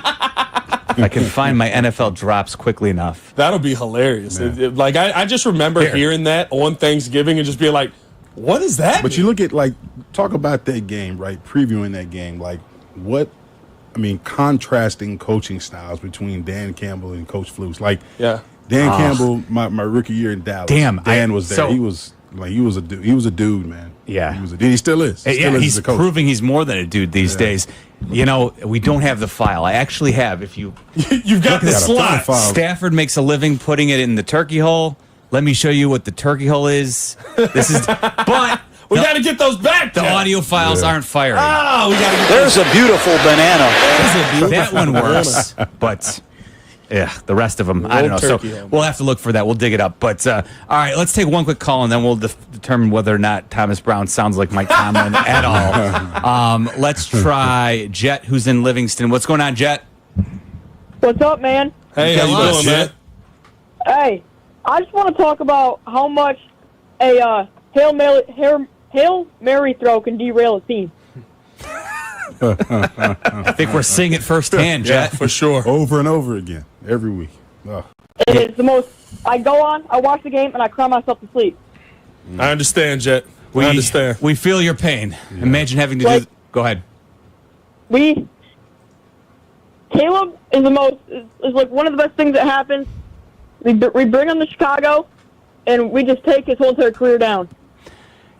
It's still early, Jet. It's still early. It sounds like you've got a lot of good sports watching years ahead of you. So don't worry, his career has not been derailed. I promise you that. It's a rough rookie year. High expectations that you know we probably they have not been met. Not through Caleb's fault though, for the most part. Doesn't sound like Jet's seen much winning. Doesn't sound like Jet was there when J-Mac was in his heyday. Yeah, he wasn't laying guys out on the field. I don't think Jet was watching. He was. I don't know if Jet got to see the 2006 Super Bowl season. But don't worry, Jet. You got plenty of good years ahead, and hopefully, like I've seen enough from Caleb where I feel pretty optimistic. All right, so this is Mike Tomlin after the loss to the Browns on Thursday night. Early on, man, I thought it took us too long to warm up to the action. You know, we were penalized, some pre-snap penalties. It just wasn't really sharp. We got going, our guys fought, but it wasn't enough to secure victory. And so it's painful, but it's life in this business. We'll take a look at the tape and learn from it, man. We're in the midst of some thick AFC North action, and so no rest for the weary, man. We got a big one coming up. Yeah, I think it's simple. It doesn't matter what I'm comfortable with. I don't play, right? So I can always adapt and adjust. To me, it's my job as a coordinator to adapt and adjust our players and what those guys do well. So whether it's Caleb, whether it's our line, whether it's our receivers or tight ends or backs, it's our job to design a plan to obviously attack the defense, but also favor what we do well. Yeah, they sound absolutely nothing alike. So when I say sound alike, their cadence, their delivery, and what you hear them say, yes, there is some similarity. Precise and to the point. Absolutely, Mike Tomlin has a deeper voice. I'll give you that. I'll agree with you on this. The message is the same. I love my favorite thing that Thomas Brown said last week is something Mike Tomlin has said a ton over the years. Ain't no attaboys. It's no good job. You almost won. Yes. Right. You know what? Well said. That's the bite we should have pulled because that was something that you could absolutely envision Mike Tomlin saying. Attaboys get you fired. Andre, come to my support. Support me, Andre. Come to my defense here. Yo, what's going on, champ? How you doing? What's happening, Andre? How you doing, man? Listen, man, I don't know what anybody else thinks, but I know this guy is eerily reminiscent of Mike Tomlin, man. This guy has a lot of the same. His cadence, you know, his calmness, his demeanor. Yeah. It just is really Tomlin-esque, you know. I noticed it day one. You know, so my question is, go ahead. So let's say we get a guy like Vrabel.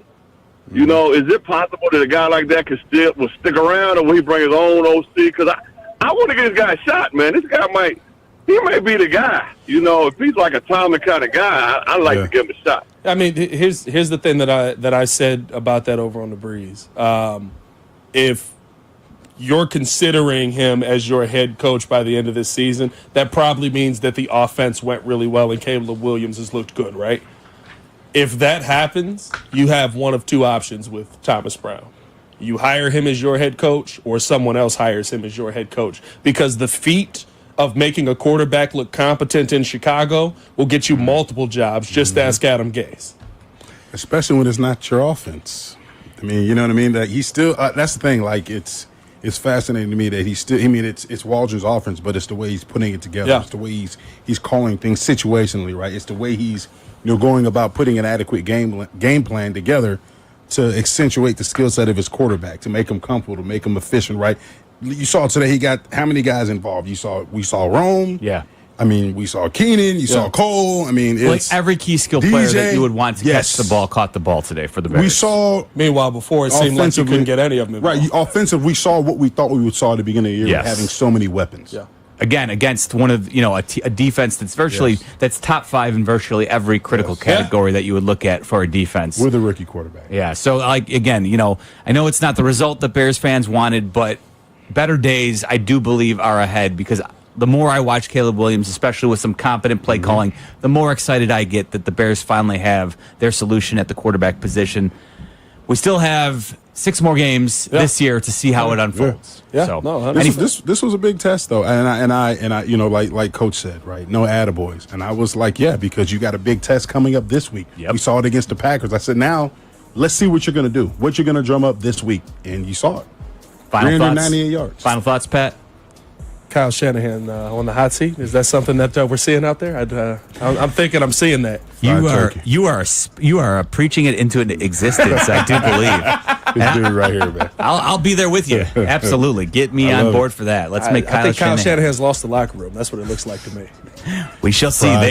They were hammered by the Packers today. All right, we're back at it on Thanksgiving Day. Don't forget Matt Eberflus up at 8:20 with Cap and Jay Hood. Thanks, Kendra and Jack. The Bears. Heard it.